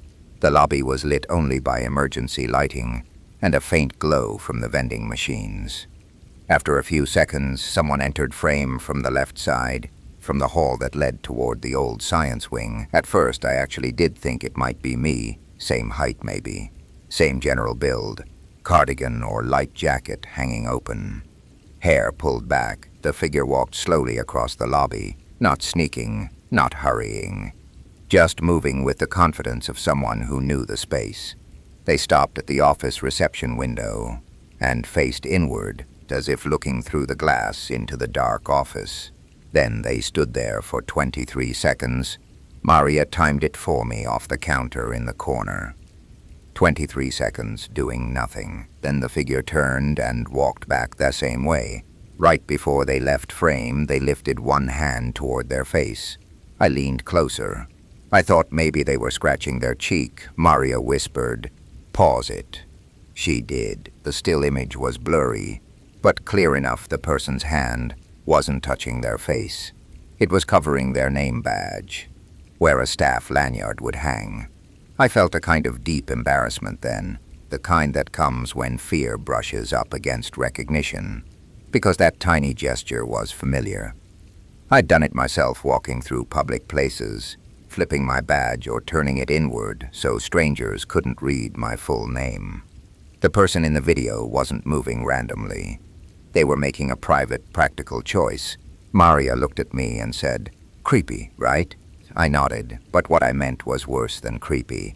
It felt personal. District Security reviewed the footage and apparently decided it was probably a former student or a trespasser who got in through an improperly latched side door. They told us to be more careful with evening lockup procedures. The principal made a brief announcement at Monday's staff meeting. People complained about security for a few minutes, then moved on. I didn't. I started noticing the same sense I'd had in the apartment years earlier, not exactly being watched. Being known. One afternoon I left my coffee mug in the break room beside the sink while I went to deal with a parent issue up front. When I came back, it was on the drying rack, washed.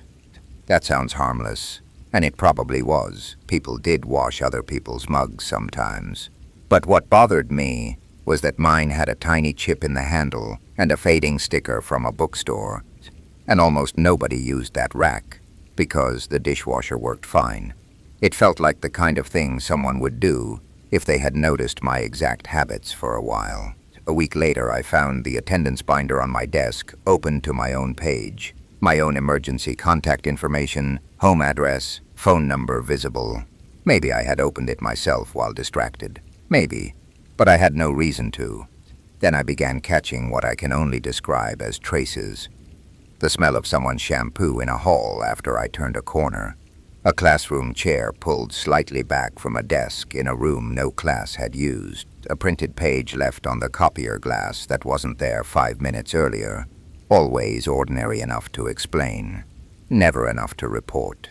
One evening, near the end of winter, I stayed late for transcripts. It was sleeting outside, and the parking lot lights made the wet pavement look almost white. The principal left just after 8. A custodian named Leon was somewhere in the gym wing. That should have comforted me. It didn't. I had finished most of my work when I realized I'd left my scarf in the old science corridor, on a chair outside the art room. I'd been helping a student earlier and must have set it down. I didn't want to go back for it. That's how bad it had gotten. I stood in the office with my coat on, keys in hand, genuinely considering abandoning a scarf because I didn't want to walk one hallway. Then I got annoyed with myself and went. The corridor lights were in night mode again, half dimmed. The art room at the end was dark. My scarf was where I'd left it, draped over the back of a plastic chair. I picked it up and turned to go. Halfway back down the corridor, I passed one of the old classroom doors and saw movement in the narrow glass pane. I froze. Someone in the room had just leaned out of sight, not a shadow from me. I know reflections. This was inside the room. A quick shift away from the window, like someone had been standing just close enough to look out and pulled back when I came level with it. I stepped backward and looked through the glass dark room. Rows of old desks. A cabinet against the far wall. No person visible. I told myself to keep walking. Instead, I unlocked the door. The room smelled faintly dusty, with that warm electric scent old buildings have after hours. I found the wall switch and flipped it on. No one.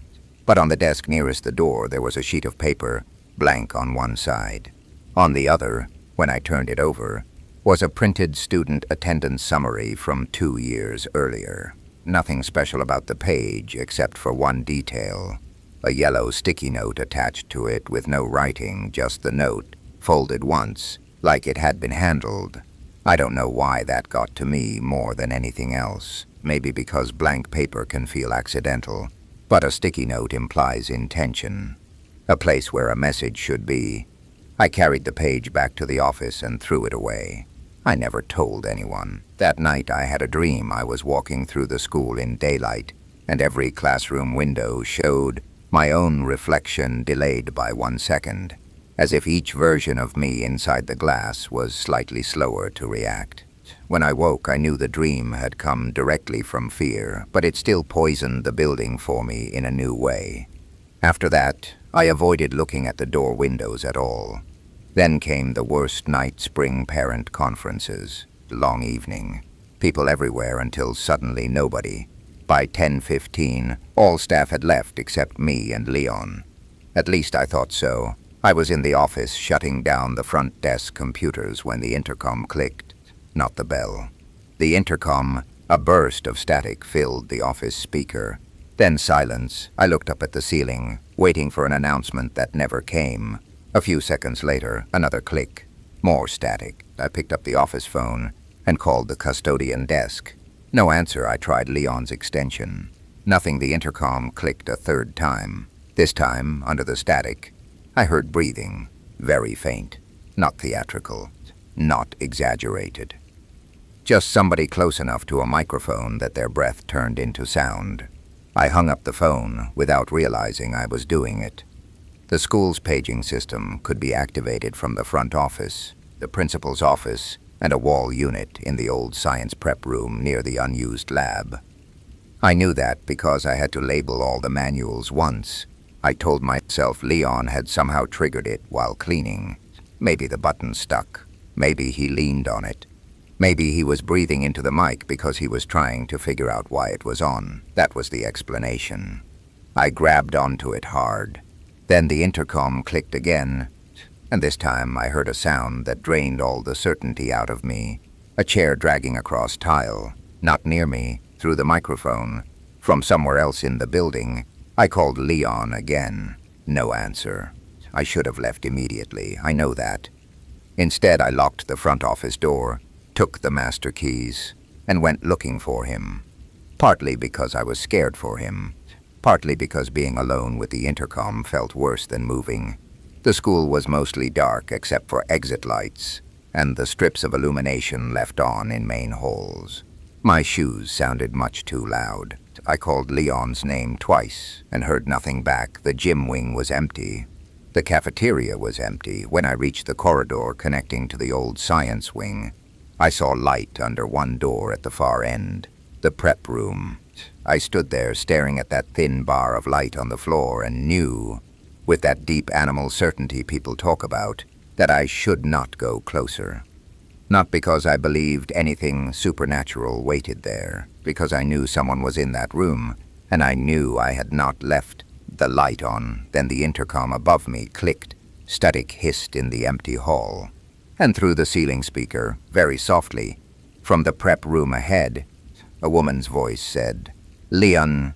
My own voice had slightly distorted, but unmistakably mine. I had called his name earlier, while walking the halls. At some point, someone had recorded me. I turned and walked away at first. Not ran. Walked. That's the strange thing about real fear. Sometimes your body doesn't give you the drama you expect. It just begins leaving. I made it maybe 8 steps before the intercom clicked again, and my own voice came through once more, fainter this time. "Leon?" Then, I broke into a run. I didn't stop until I reached the front lot. Rain had started again, thin and cold.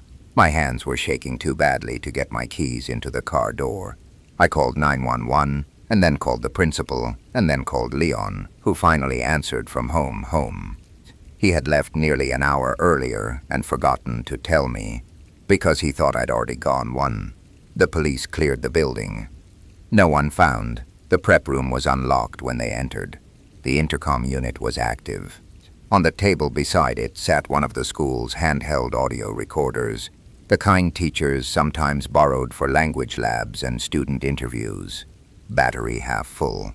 Recent file saved. When they played it back, it contained three things: ambient hallway noise, my voice calling Leon, and about 7 seconds of a chair dragging slowly across a hard floor. District security came. There were meetings. They told me gently that whoever had been in the building likely knew school routines well. Possibly a current or former student. Possibly someone with access to old keys. They increased patrols for a while. I quit at the end of that semester. I told people I wanted better hours, better pay, more stability. All of that was true enough. What I didn't say was that a month before I left, Maria showed me one more piece of footage that district security hadn't meant for staff to see. It came from a side hall camera on the same night as the intercom incident. The timestamp was 9:43 p.m., before most people had gone. In the video, I was visible at the far end of the hall, sorting files at a cart outside the records room. Closer to the camera, partially concealed by a corner, stood someone watching me. You couldn't see the face. Just a shoulder, part of a jawline, one hand resting lightly against the wall. Still. Patient, they remained there for 47 seconds. Then, just before I turned in their direction, they stepped backward out of sight.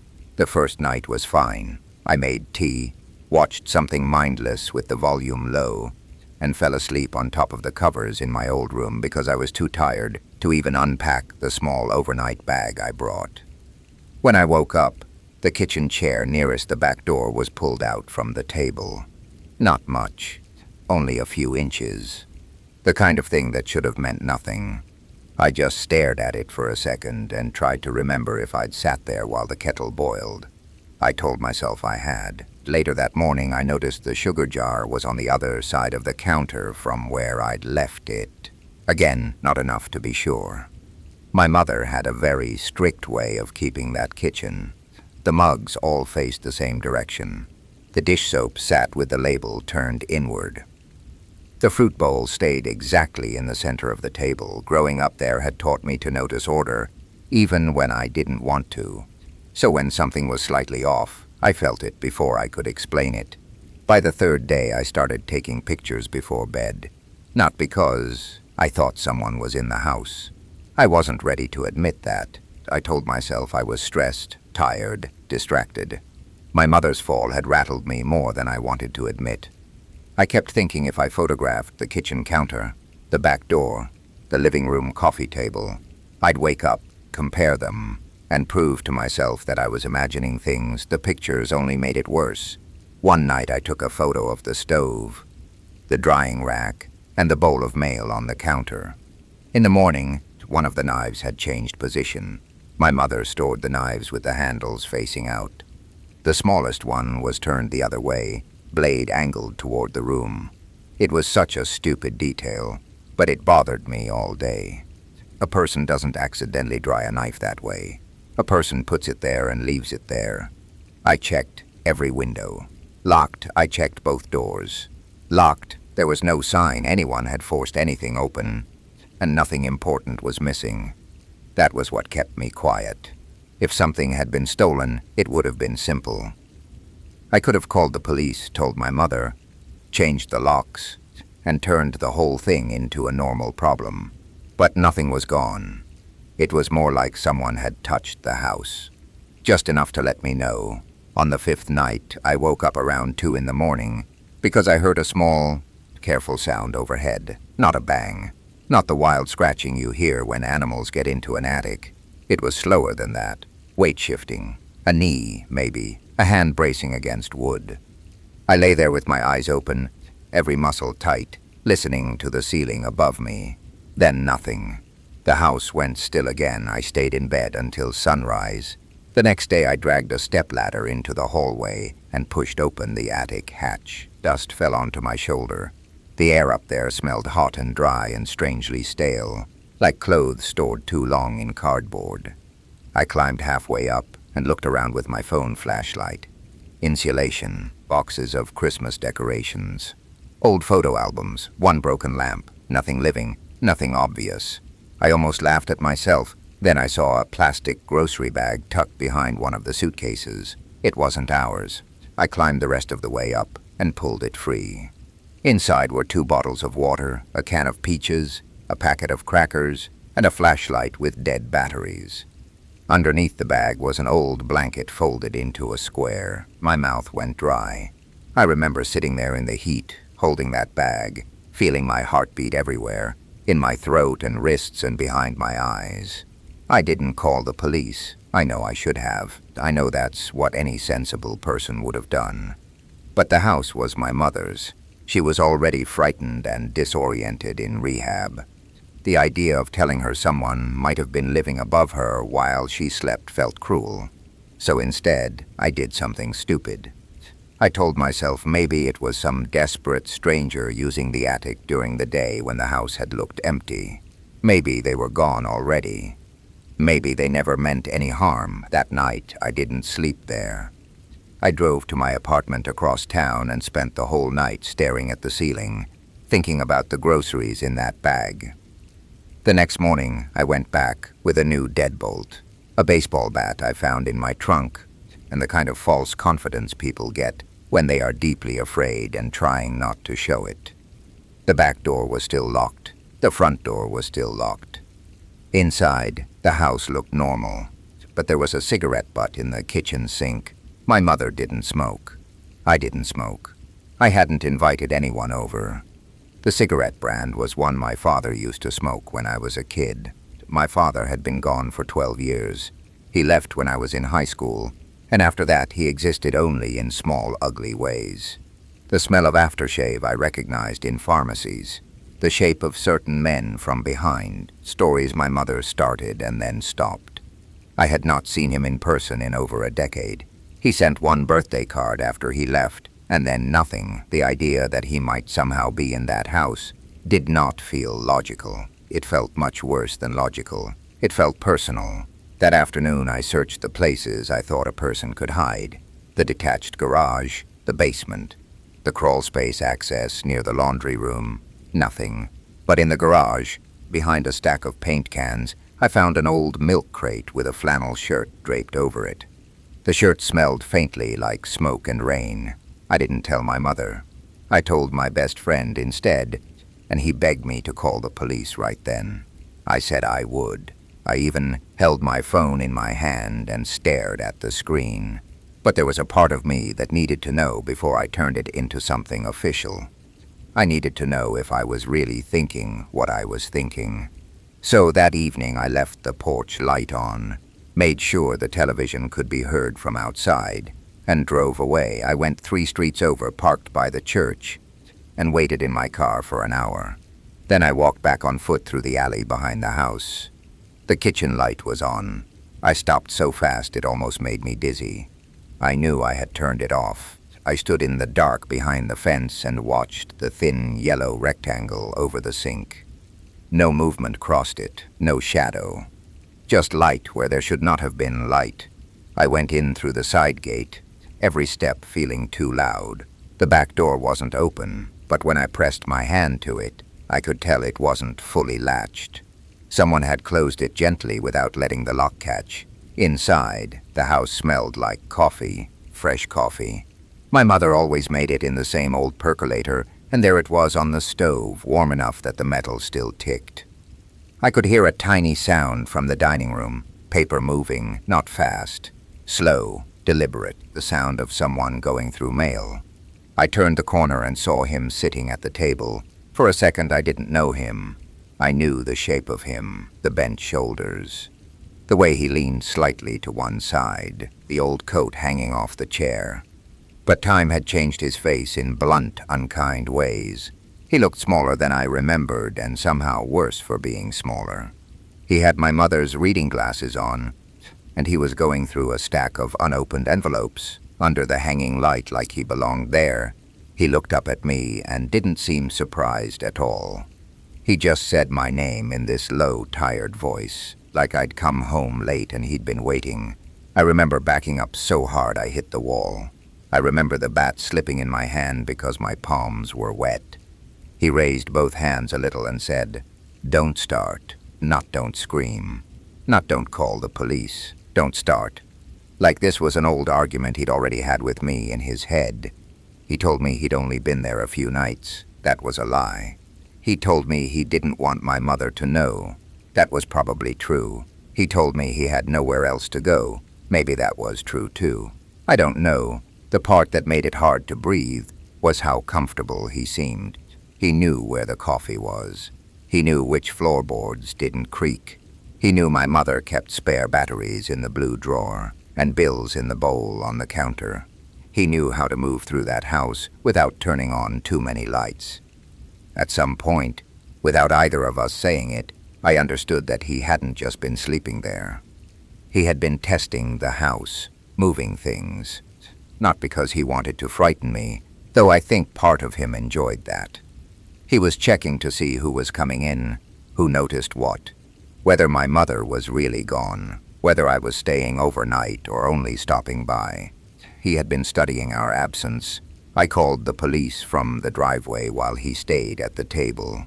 He didn't run. He didn't get angry. He just sat there and looked down at his hands like he was waiting for a ride. When they took him away, one of the officers went through the attic and found more than I had. Extra clothes, canned food, old family photos pulled out of boxes, my mother's address book, and a spiral notebook with dates written in it. Dates and short notes. Back door light off. Daughter stayed late. Gone by 8:10. Upstairs room occupied. Trash out Tuesday. I still think about that notebook more than anything else. It has been years, and I still take pictures of rooms before I go to bed sometimes. I still notice when a chair is slightly out from the table. I still wake up if a house makes a sound overhead.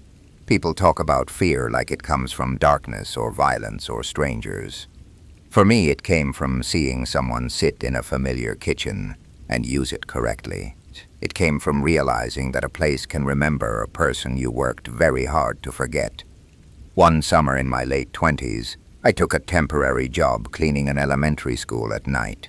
It wasn't glamorous, but it paid well enough, and the hours suited me because I was doing freelance work during the day. The strange part was that it happened to be the same school I had gone to as a kid. Not just the same district, the same exact building. Same waxy hallways, same low sinks in the kindergarten rooms, same faint smell of glue and old paper that never fully leaves a school no matter how much bleach you use. At first I liked being there after hours. During the day that building felt loud even when it wasn't full. At night it became something else. The halls were so still that every sound had shape. The wheels of my cart squeaked in one pattern on tile, and another on the old linoleum near the office. The big wall clock outside the library had a soft metallic click I remembered from childhood. I used to sit outside the principal's office in second grade and listen to that clock while trying not to cry. Going back at night felt like walking around inside a memory that had been emptied out. There were only 4 of us on the summer cleaning crew, and we each had our own section. Mine included the east hallway, the library, the art room, and a 5th grade classroom at the very end of the corridor. Room 14, I noticed it the first week, because every time I got there, something was slightly off, not dramatic. Just off. One chair would be angled away from its desk.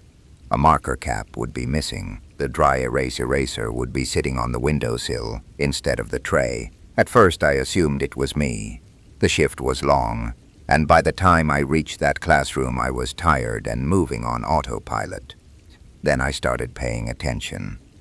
I would line up every chair before I left. I would stack the books on the back shelf exactly the way the teacher had left them for summer. I would center the tissue box on her desk. The next night I'd come back, and one of the student desks would be nudged a few inches toward the board. Or the tissue box would be on the filing cabinet. Or the date strip above the board would have one card slid halfway out. If it had happened anywhere else, I might not have cared. But room 14 had an odd feeling even in daylight. The teacher who used it had left suddenly in the spring. I only knew that because one of the secretaries mentioned it when I was signing paperwork.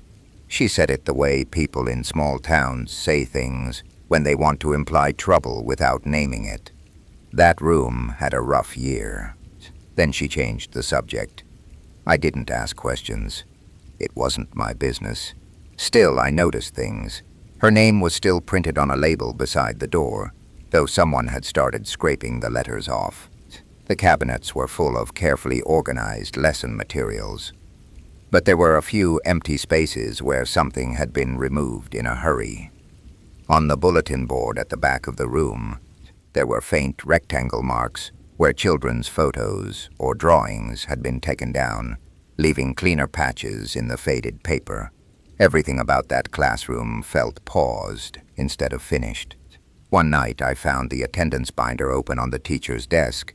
I know I had left it closed because I'd wiped the desktop around it. The page it was open to wasn't from the old school year. It was the current date, written at the top in blue pen. Below it, a list of student names had been copied in careful handwriting. Several had check marks beside them. I stared at it for a long time. There was no reason for that binder to be open, and definitely no reason for someone to have written that date. The handwriting was neat and rounded, a little old-fashioned. I closed the binder, finished my shift, and mentioned it to one of the others on the crew. He laughed and asked if I'd finally met the room ghost. I laughed too, because that was easier than explaining how much I didn't like the way the air in that room felt. After that, I started checking room 14 first instead of last. I wanted to walk in while the building still felt ordinary, before my imagination had time to work on me. A few times I found nothing. Then I started noticing the board. Someone was cleaning only part of it. A teacher writing on a whiteboard leaves patterns even after erasing. The marker catches differently where words were, and under bright light you can usually make out old lines. More than once I walked into room 14 and saw a clean rectangle in the middle of the board, perfectly wiped, while the outer edges still had faint math notes from summer tutoring. Someone was standing there, cleaning just enough space to write something temporary. One evening I came in and found 3 words on the board in red marker. Eyes forward, please, no punctuation. Nothing else. I stood in the doorway with my cart behind me and felt this cold little rush through my chest. The room was empty. The windows were shut. The hallway was quiet. But those words looked fresh. The red was still glossy. I went straight to the office and asked if anyone else had access to that wing. The head custodian frowned and said of course the administrators did, and maybe summer teachers if they signed in, but nobody had booked room 14. He came back with me, looked at the board, and shrugged. Kids, he said. Probably some kids got in. But there were no muddy footprints, no open window, no signs of kids. And the way those words were written didn't feel childish. They felt practiced. I started leaving things where only I would notice if they'd moved. A paperclip balanced on the frame of the supply closet. A pencil laid exactly across the corner of the teacher's desk. Once, before I left, I scattered a tiny line of dust from the hallway broom just inside the threshold. The next night the pencil had been sharpened. The paperclip was gone. The dust line had a careful shoe print in it, just one, pointed toward the room. That was when I got stupidly curious. The school had an exterior door at the end of the east hallway that used to lead to the playground. It was alarmed now, but old buildings always have histories they never quite lose. I started checking that door first thing every night. Mostly it looked untouched. Then one Thursday I found a strip of fresh tape over the latch plate, almost invisible unless the light hit it right. Someone was using tape so the lock wouldn't catch fully when the door closed. My shift started at 6. The rest of the crew took dinner around 8:30 in the staff lounge. That Thursday, instead of joining them, I turned off my cart light and sat inside the storage closet across from room 14, with the door open just enough to see the hallway. I felt ridiculous for the first hour. The fluorescent lights hummed. Somewhere far away, I heard another custodian banging mop handles together in a bucket. My knees hurt from crouching. I almost stood up twice and went to get coffee. Then, a little after 9:40, I heard the exterior door at the end of the hall open with a slow, careful click. A woman came in carrying a tote bag. I knew it was the old teacher before I saw her face. There was something familiar about the way she moved through the room, not cautiously, not like an intruder, but like someone returning to a place she had left 5 minutes earlier. She wore a light cardigan even though it was hot, and she had one of those lanyards teachers wear with nothing on it anymore. She unlocked room 14 with a key, stepped inside, and set the bag on the desk. For several seconds she just stood there looking at the class list on the wall. Then she started straightening things. She adjusted each desk by hand until the rows were exact. She uncapped a marker and wrote the date. She erased it. She wrote it again. She took out a stack of worksheets from her tote bag and laid them on the front table. She sharpened pencils. She put a sticker on one desk, then seemed to change her mind and moved it to another. The whole time she didn't rush. She looked tired but calm, like this was a routine. At one point she sat down in a student chair in the 3rd row and folded her hands. She faced the board and just sat there in silence, looking toward the teacher's desk with this fixed expression I still don't know how to describe. Not angry, not sad. More like she was waiting for the class to come in. I should have called someone right away. Instead, I kept watching because I think some part of me needed the scene to make sense. It never did. After maybe 15 minutes, she stood, walked to a file cabinet, opened a drawer, and took out a stack of student records. She flipped through them slowly, touching each name with one finger. Then she put them back, switched off the classroom lamp, and walked out again toward the side door. I made enough noise getting out of that closet that she heard me. She turned in the hallway and looked straight at me. She knew me, not from the cleaning crew, from years before. She said my full name in the softest voice, the same way teachers do when they're trying not to embarrass a child in front of the class. Then she smiled, not warmly, just politely, and said, "You used to sit by the windows." I don't think I moved. I don't think I answered. I remember the exact feeling of my hands suddenly going cold. The head custodian and one of the administrators handled the rest. I heard later that she had kept an old key after being told not to return to the school. There had been complaints from parents, boundary issues, obsession, maybe. Nobody gave me a full explanation, and I never asked for one. The school changed the locks on that hallway. What stayed with me wasn't even the fact that she'd been coming back. It was how little she disturbed, how carefully she maintained the room, how long she could sit in silence and wait for children who were never coming through that door again.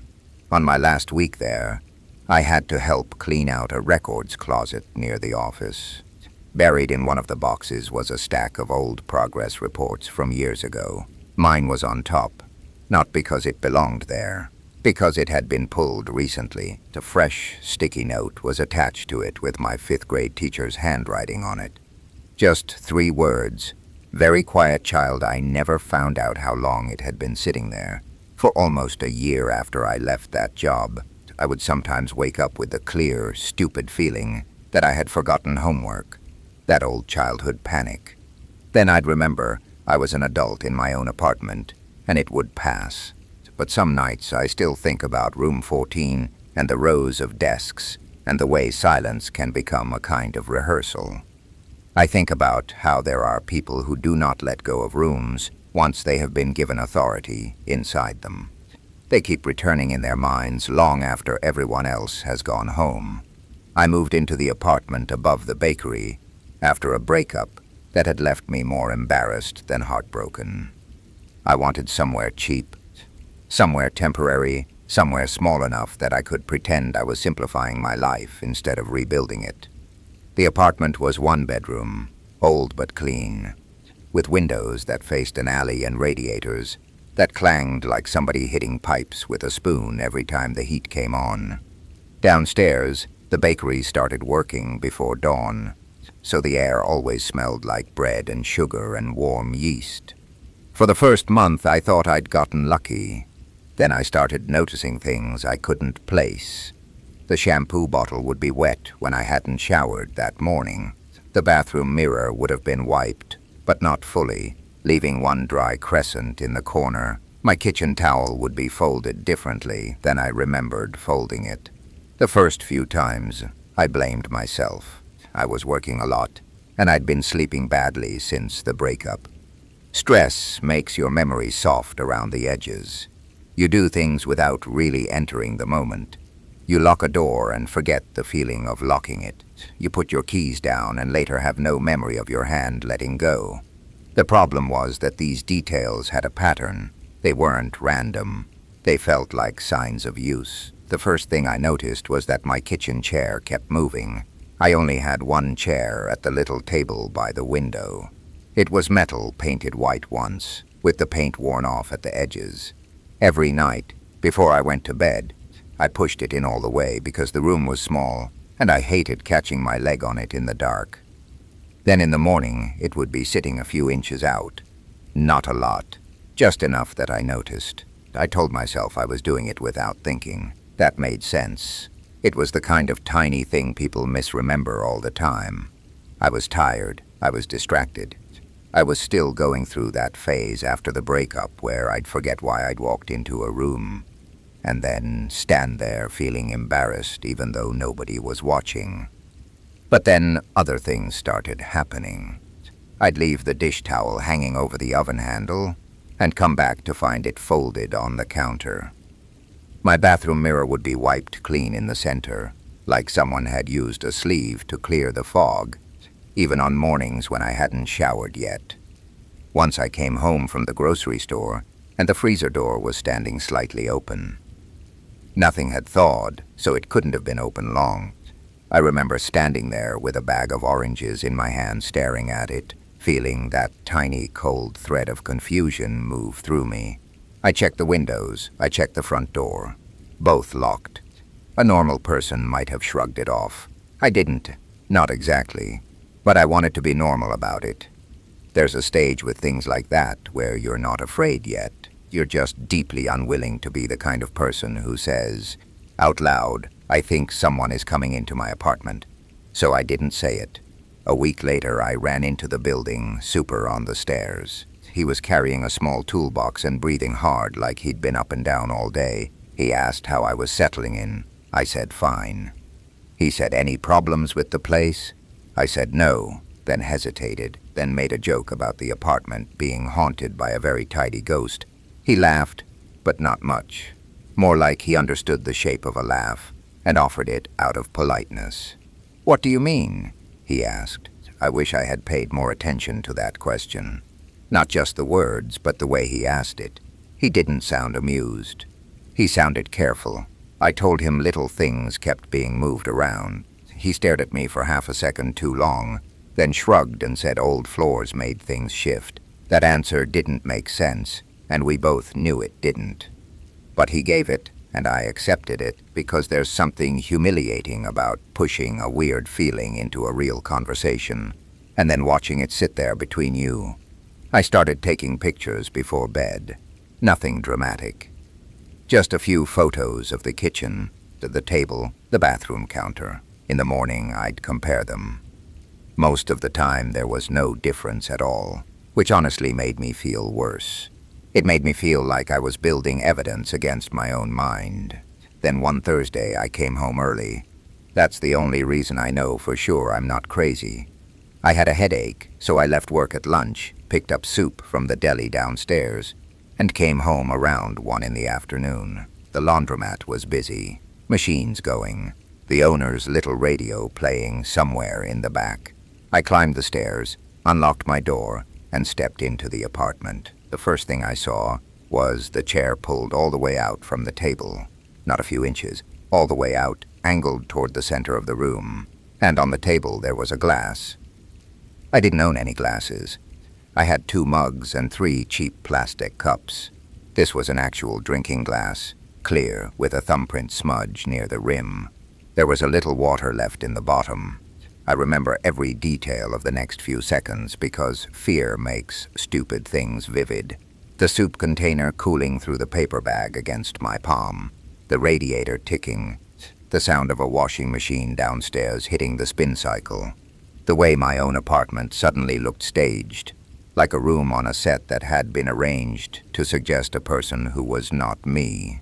I backed out immediately and closed the door. I stood in the hallway trying to breathe quietly, which is a strange thing your body does when you're scared.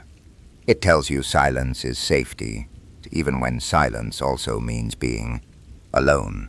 I called the super. No answer. Then I called the laundromat owner downstairs, because he was the only person nearby whose number I had. He came up with me and looked around the apartment while I stood behind him, feeling stupid and furious and shaky all at once. Nobody was there. The bathroom was empty. The closet was empty. Under the bed, empty. The glass was still on the table. The laundromat owner picked it up using the edge of his apron and said, "That wasn't here before." I told him no. He looked at the front door, then at me. "You leave this unlocked?" "No." He nodded, put the glass back down, and asked if I wanted him to call the police. I almost said no. That's the insane part. Even then, with a stranger's glass sitting in my kitchen, I almost said no because I didn't want to overreact. He called anyway. The officer who came took a short statement, looked around, and told me it was possible maintenance had entered for some reason and forgotten to leave notice. He didn't sound convinced by his own theory, but he offered it because that's what people do when a situation is too small to justify the feeling it causes. I changed the lock that night myself. The super said he'd reimburse me. He seemed annoyed, but he didn't argue. For a few days, nothing happened. I slept better than I had in weeks. I even started feeling embarrassed about how scared I'd been. I cleaned the apartment properly for the first time since moving in. I bought a little plant for the windowsill. I told myself whatever happened had been simple and explainable, and I just didn't know the explanation yet. Then I woke up one morning and the plant was gone. Just gone. There was a wet ring on the sill where it had been. I searched everywhere, even ridiculous places. The bathroom cabinet, the closet shelf, inside the refrigerator. I laughed while I did it, because that was the only way to keep from panicking. Then I noticed something else. There was dust on top of the wardrobe, by the front door. A thick, even layer that had probably been there for years. And through that dust ran a clean streak, as if something had been dragged across it recently. I stood on the chair to look. At the back of the wardrobe, almost hidden by shadow, was a square outline in the ceiling. A panel maybe 2 feet wide, painted the same off-white as everything else. It had no handle. I had never noticed it before because you couldn't see it unless you were standing higher than eye level. I got a butter knife and worked the edge loose. The panel dropped down a few inches, caught on old paint, then came free in one heavy motion. A smell came down with it first. Not rot, not exactly, just dry dust and old insulation, and something stale underneath. There was space above the ceiling, not enough to stand. More like a crawl area between my apartment and the roof. And right near the opening, pushed aside like someone had set it there absent-mindedly, was my little plant. I think that was the moment the fear changed. Until then, I had been afraid in a broad, shapeless way. Afraid of possibility, of not knowing. But seeing something that belonged to me in a place I had never accessed did something much worse. It made the whole thing physical, real, small enough to touch.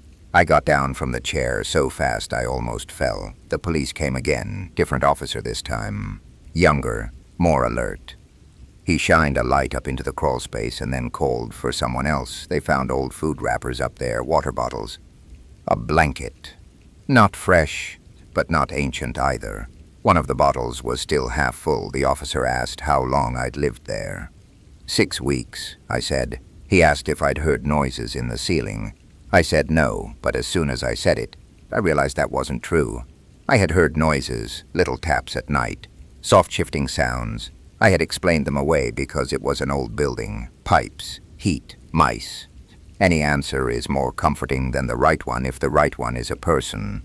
They searched the roof and the rest of the top floor. They didn't find anyone. But they found where someone had been getting in. At the end of the hallway, behind a stack of old folding chairs and a broken mop bucket, there was a service door that was supposed to stay locked. It opened onto a narrow maintenance stair leading to the roof. The lock had been forced a long time ago, probably months before I moved in. Maybe longer. The officer asked if anyone else had access to my apartment. The super said only him. That answer sat in the air for a second. I looked at him, and he looked at the floor. It turned out the tenant before me had complained about strange noises at night. She'd moved out after 3 months. I only learned that later, from the laundromat owner, who heard everything and forgot nothing. According to him, she told people she thought someone was watching her through the vent above the bathroom. Nobody believed her. The super said she was unstable. The landlord listed the place again a week later. They never officially told me who had been up there. There was no neat ending, no arrest I could point to. The police suggested it might have been someone who knew the building well. Former maintenance worker. Maybe. Maybe someone who still came and went without attracting attention. Maybe someone who used the laundromat as cover during the day and waited until late at night to climb up. The worst part was what they found in the crawl space after I moved out. Because yes, I moved out. I was gone within 48 hours. I slept on my sister's couch and left most of my dishes behind. I never wanted to see that apartment again. A detective called me a month later and asked if I had ever noticed anything missing besides the plant. I said not really. He asked if I had kept any old printed photos in the apartment. I told him I had a small envelope of photo booth strips in the nightstand. Just old pictures from college and one from a wedding. He was quiet for a second. Then he said they had found several photographs in the crawl space, not of me sleeping, not movie stuff. Somehow that would have been easier to understand. They were photos of the apartment when I wasn't there, the empty bed, the chair by the table, the bathroom sink after I'd left my makeup out, the front door from inside, with the chain hanging loose before I installed the new lock. A whole collection of ordinary moments without the person they belonged to. That was what made it feel intimate in a way I still don't know how to explain. It wasn't about hurting me, not exactly. It was about being close enough to erase the difference between my space and theirs. For months after that, I couldn't sleep if there was any open space above me. Hotels were the worst. Drop ceilings, attic access, sprinklers in the dark. Every sound became a question. I live somewhere else now, in a newer building, and nothing strange has ever happened here. Not once. But every night before bed, I still do the same thing. I push the kitchen chair in all the way until it touches the table. And every morning, before I make coffee, I look to see if it moved. I took the night shift at the hotel because I thought quiet work would be good for me. I had been having panic attacks in grocery stores, on buses, in line at the pharmacy, anywhere that felt crowded. My doctor called it stress and told me to sleep more, which would have been useful advice if sleep had been the problem, instead of the one thing I couldn't get enough of. The hotel sat off a 2-lane highway about 20 minutes outside town. It wasn't old enough to be charming and not new enough to be clean. The carpet in the hallways had that dark pattern meant to hide stains. The lobby always smelled like burnt coffee and lemon cleaner. Most of our guests were passing through. Truck drivers, traveling sales reps, couples who didn't want to be recognized in their own town. I worked from 11 at night until 7 in the morning, alone except for a security guard who mostly watched videos in the office behind the laundry room. At first, I loved it.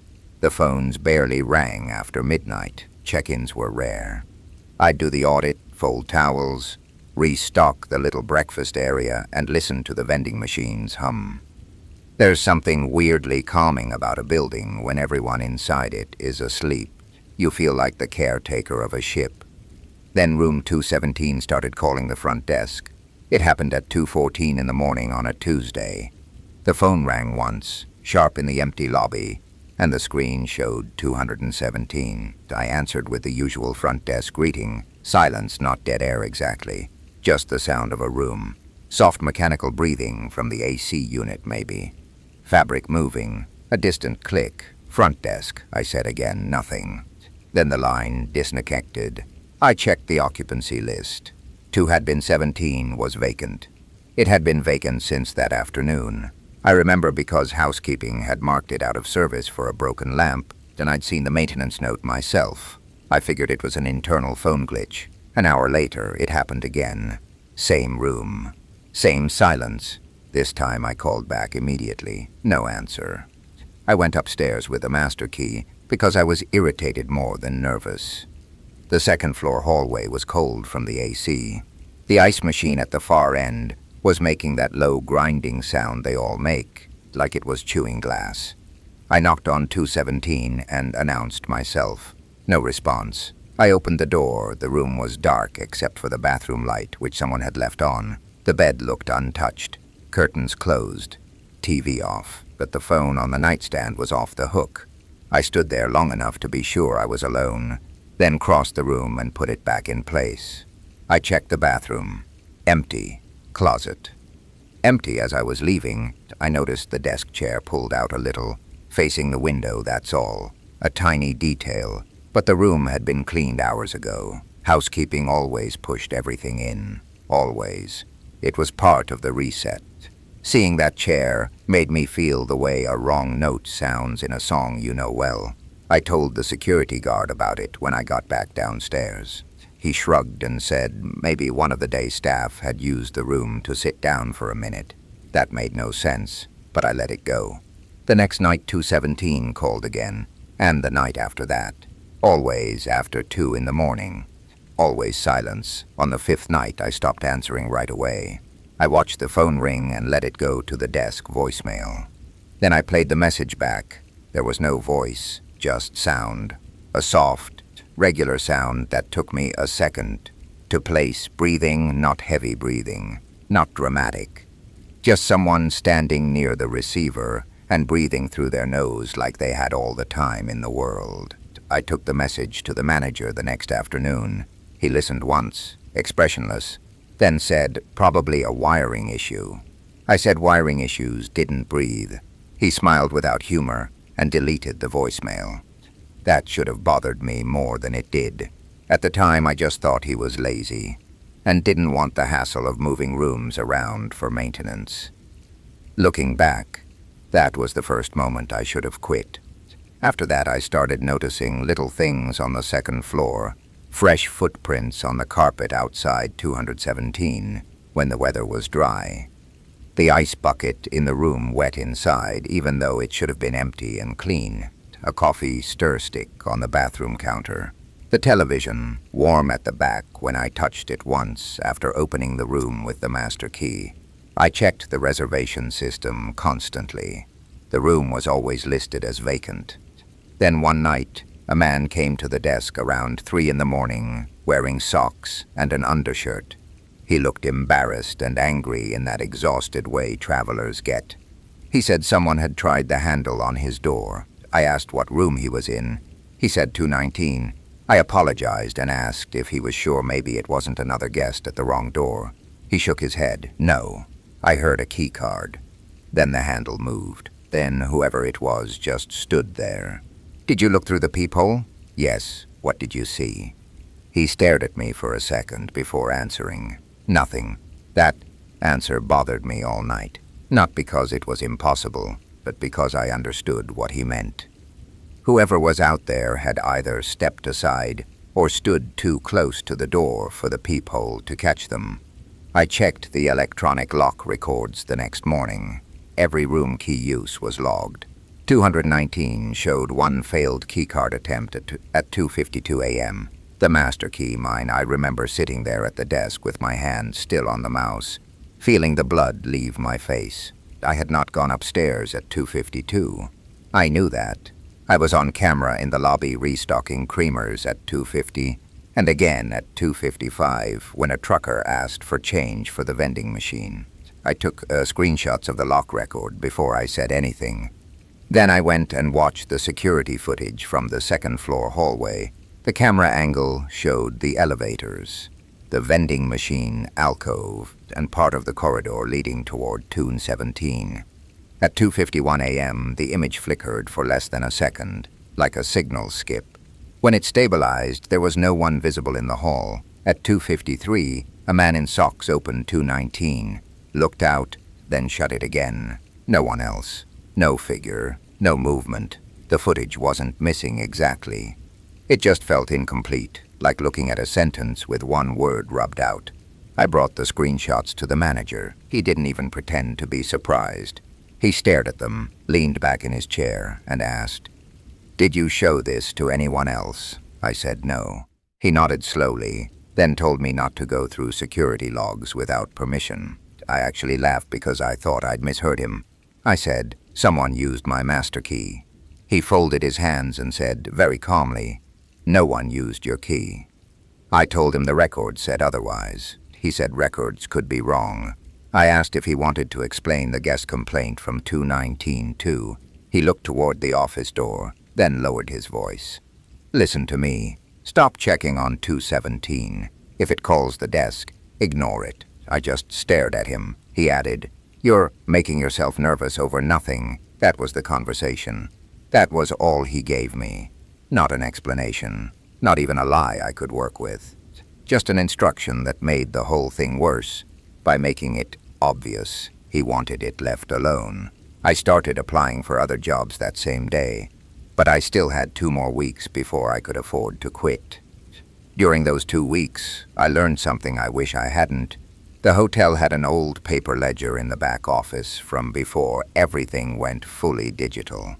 It wasn't supposed to matter anymore, but they kept it for tax records and because nobody ever threw anything away in that place.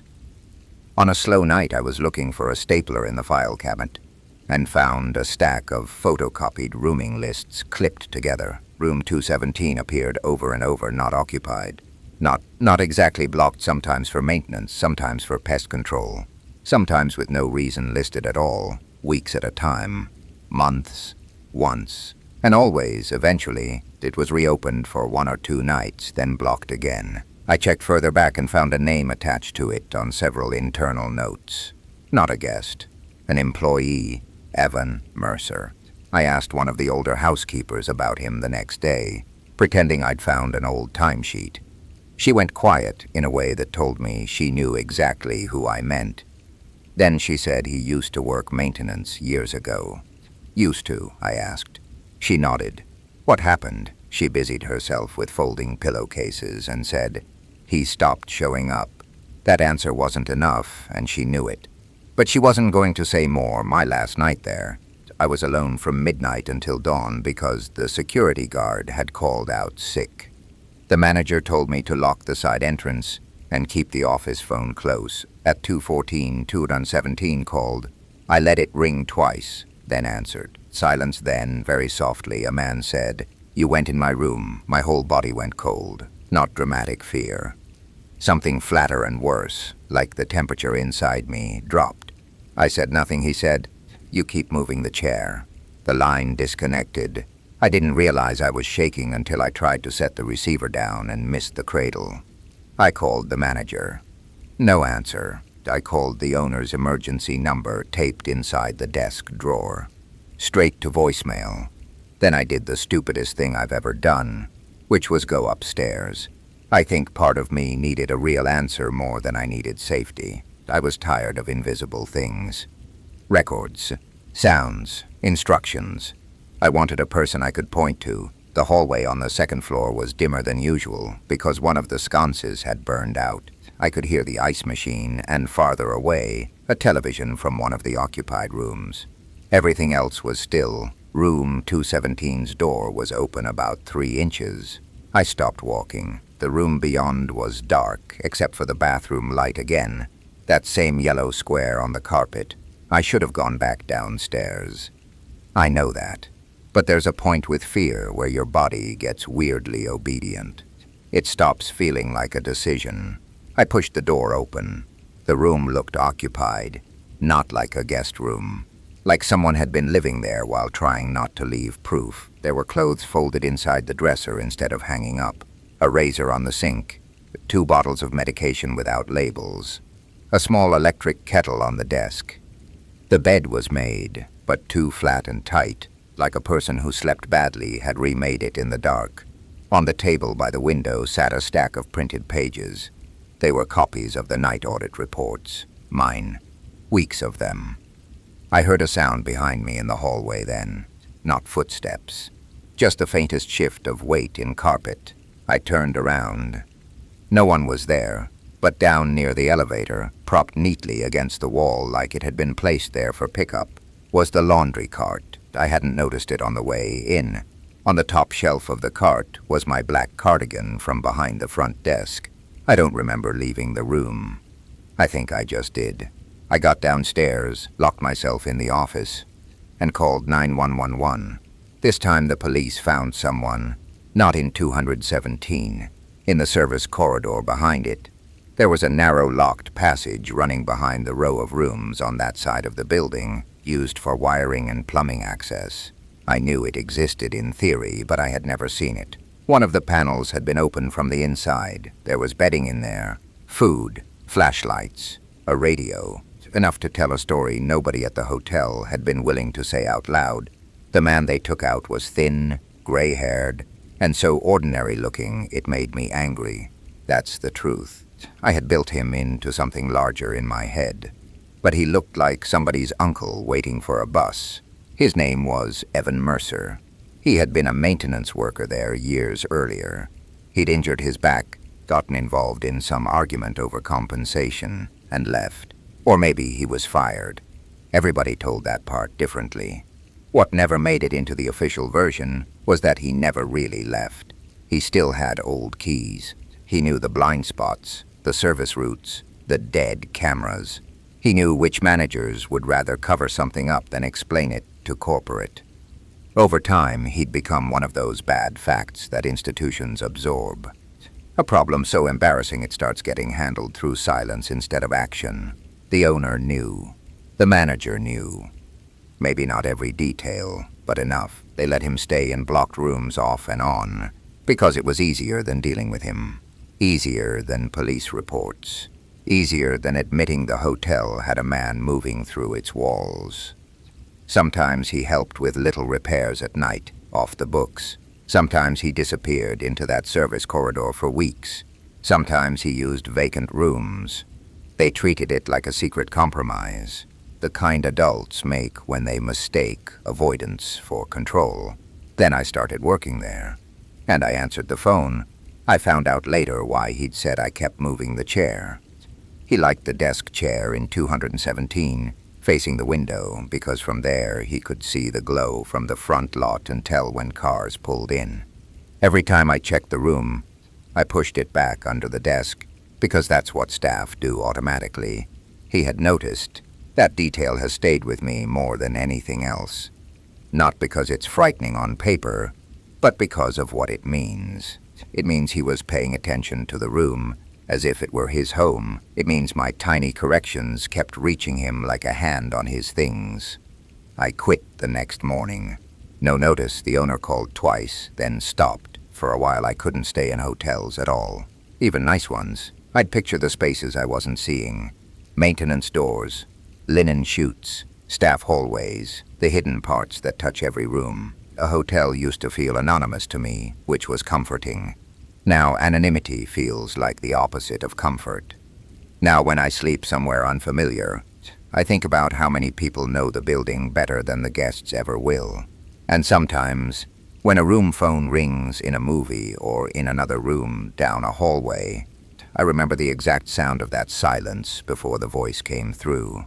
Not loud, not angry, just patient. I went back to my parents' house for 3 weeks after my mother's surgery, and I still don't know if I left because I was scared for her or because I was finally scared of her. She had her hip replaced in late October. My father was still working full-time, and my brother lived 3 states away, so it fell to me. I said yes immediately. It seemed obvious. I worked remotely, I didn't have kids, and even though I'd spent years avoiding long visits home, a surgery felt like the kind of thing adult daughters show up for without making it complicated. The house was exactly the same outside. Same pale siding. Same porch light that always had a dead moth inside the glass. Same maple tree in front that dropped leaves in the gutter every fall, no matter how often my father cleaned them out. Inside, it was almost the same. That was what got me. My mother had always been one of those women who believed houses reflected the moral condition of the people living in them. Everything had a place. Towels folded the same way, chairs pushed in, magazines squared into tidy stacks nobody touched. Growing up, I used to think other families must be much happier because their homes looked lived in. The first night I got there, she was propped up in bed with a blanket over her legs, pale from pain medication, but still alert enough to criticize the flowers someone from church had sent. "They smelled too sweet," she said. My father laughed and asked me if I could stay through the weekend at least. I said I'd stay as long as they needed. My mother reached for my hand and squeezed it once. "Good," she said. "I sleep better when you're in the house." That should have sounded loving. Maybe it was meant that way. But even then, something in me tightened. I took my old room upstairs. It had been turned into a guest room years before, though not fully. The furniture was different, but the closet still held a few things from high school. An old debate blazer, a shoebox of cords for electronics I no longer owned, a paperback with my name written inside the cover, in bubbly handwriting I didn't remember having. The first 2 days were normal enough. I helped my mother to the bathroom. I heated soup. I argued with her about whether she should be using the walker every time she stood up. My father left early and came home tired, carrying groceries or prescriptions or little things from the hardware store he never really needed. In the evenings, we watched quiet TV with the captions on, because my mother said sound made her headache worse. At night, though, I started waking up confused, not afraid, just wrong. I'd open my eyes and feel, for a few seconds, that I had missed something important. One time I woke up sitting on the edge of the bed in the dark. Another time my bedroom door was open, even though I always slept with it shut. On the third night I found one of my socks at the bottom of the stairs and had absolutely no memory of going downstairs after bed. I blamed exhaustion. Caregiving is strange that way. Even when nothing dramatic is happening, your body stays half alert. Every creak in the house sounds like someone needing help. Every silence feels suspicious. My mother also needed pain medication during the night, so I was setting alarms and sleeping in broken pieces. But then my father asked me a question over breakfast that made the whole thing tilt. He was buttering toast, not really looking at me, and he said, "Do you remember what you said to your mother last night?" I looked up. "No, what do you mean?" He gave me a quick, puzzled glance. "You were in her room around 1. You two talked for a while." I stared at him. I wasn't in her room. He smiled a little like he thought I was kidding. "You were. I heard you." I turned to my mother, expecting her to correct him. Instead, she was watching me over the rim of her teacup in a way I couldn't read. "You seemed upset," she said quietly. "But you don't need to worry about that now." I asked what I'd said. Neither of them answered right away. Then my father shrugged and said, "Just family stuff." That should have become an argument. Any normal person would have pushed. But the weirdness of not knowing whether something had happened made me hesitate. I searched my own memory like I might find a missing file. Nothing. Just darkness and the sound of my alarm at Tucson for her medication. The next morning, same thing. My mother said, "You were talking in the hall again." I said, "Talking to who?" She looked down at her tea, me for a little while. What did I say? Nothing important. I laughed then, but it came out brittle. If I'm sleepwalking, that seems important. My father said maybe I was overtired and needed a full night's sleep. My mother said she'd managed children through fevers and nightmares, and I was probably just run down. That could have been normal. Families say strange things in worried ways. But a detail kept bothering me. If I was getting up at night and talking in the hall, why didn't I remember my feet touching the cold floor? Why didn't I feel sleepy in that specific disoriented way afterward? Why did the mornings feel blank instead of blurred? On the 5th night, I put my phone on the dresser and started recording before bed. I didn't tell them. I slept badly, waking over and over to the furnace coming on and the tree brushing the side of the house. At 6:30, before going downstairs, I listened back. For the first hour, there was nothing but room noise and my breathing. Then, just after 12:40, I heard footsteps, not mine getting out of bed, someone entering the room. My bedroom door opened with a faint wooden scrape. Steps across the carpet, and paused close enough to the phone that the microphone crackled. I lay there, breathing steadily, clearly asleep. Then my mother's voice said, very softly, "You don't need to keep doing this." A long silence, then she said, "He isn't coming back, and neither is that girl." I was still asleep in the recording. I never spoke. There was no conversation, just my mother standing by the bed, whispering to me like I had been the one saying those things on other nights. I sat on the edge of the bed, replaying it until I felt physically sick. The phrase "that girl" meant nothing to me. "He isn't coming back" meant 100 possible things, and none of them fit. My brother? An ex-boyfriend? Someone from years ago? The vagueness made it worse. When I went downstairs, my mother was already in the kitchen with the walker, making herself tea.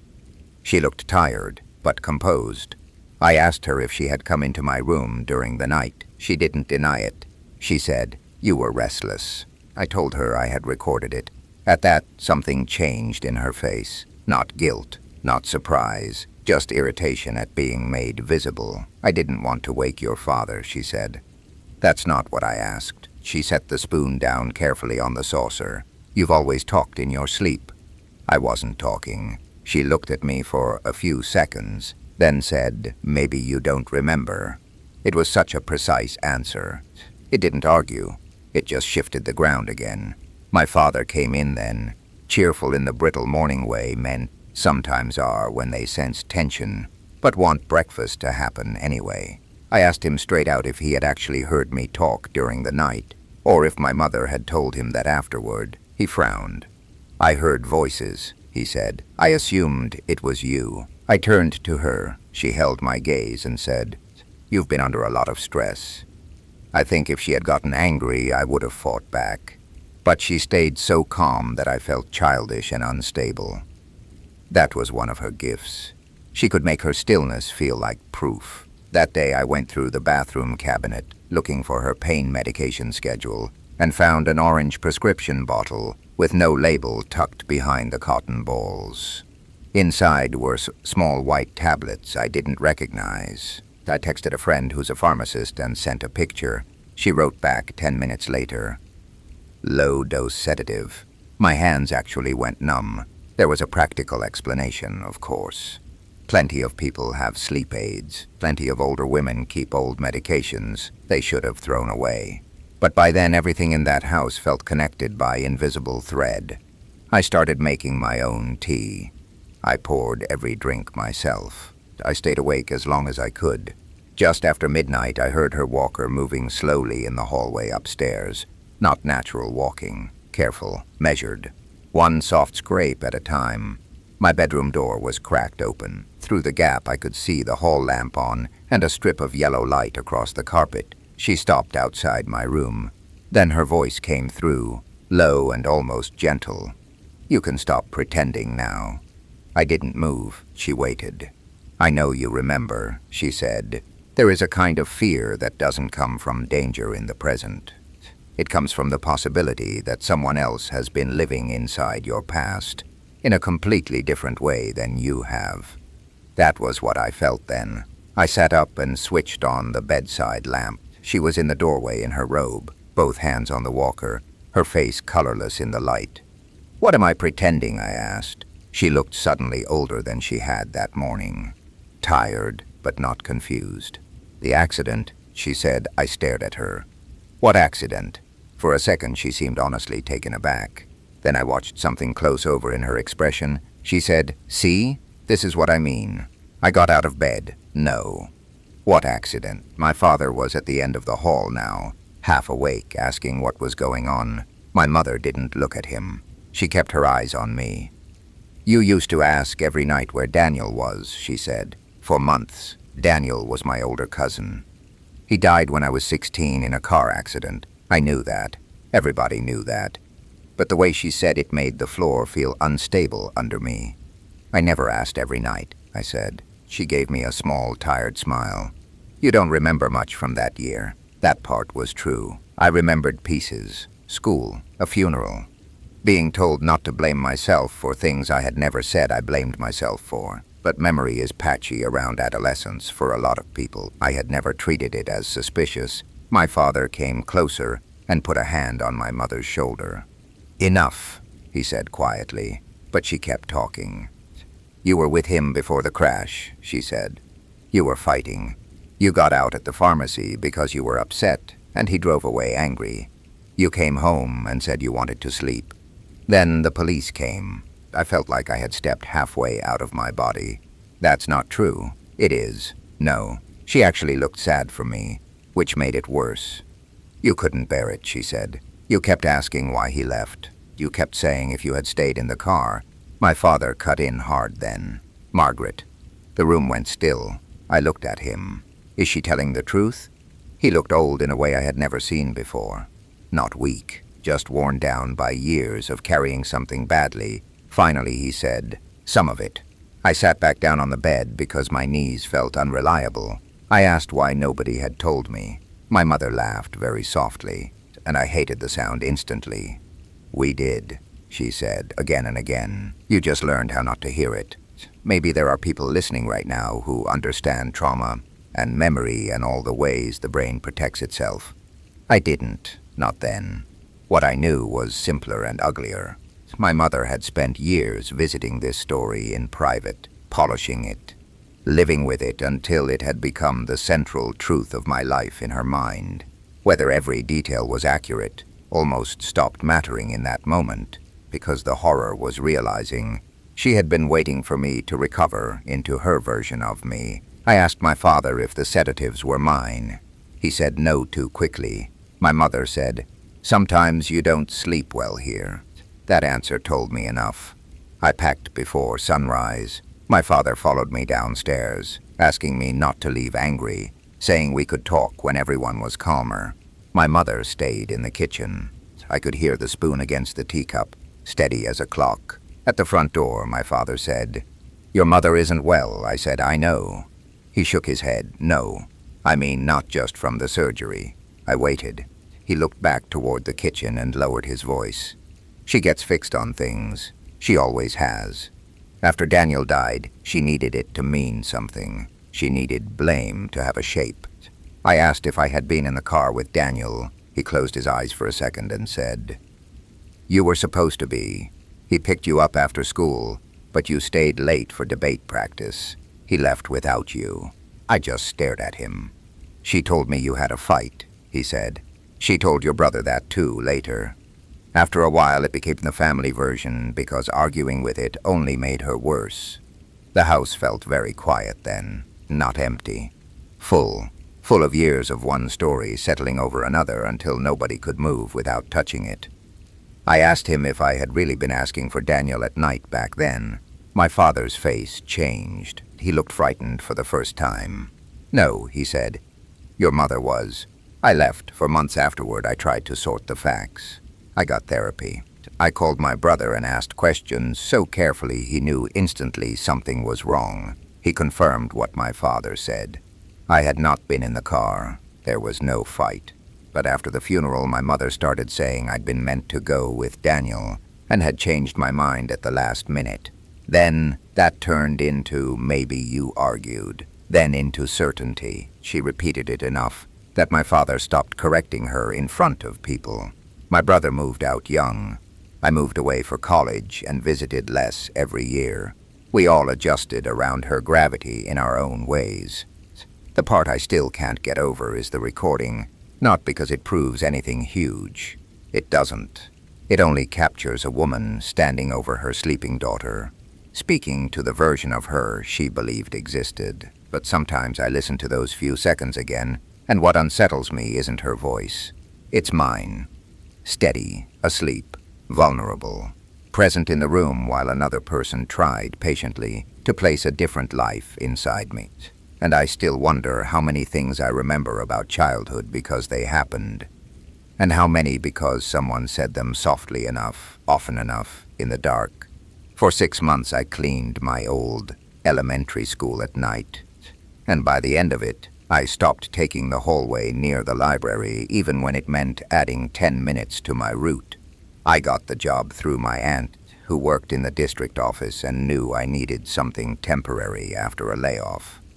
The pay was bad, but the hours worked with my classes, and I thought it might be weirdly comforting to be back in a building I had once known by heart. During the day, it probably was comforting.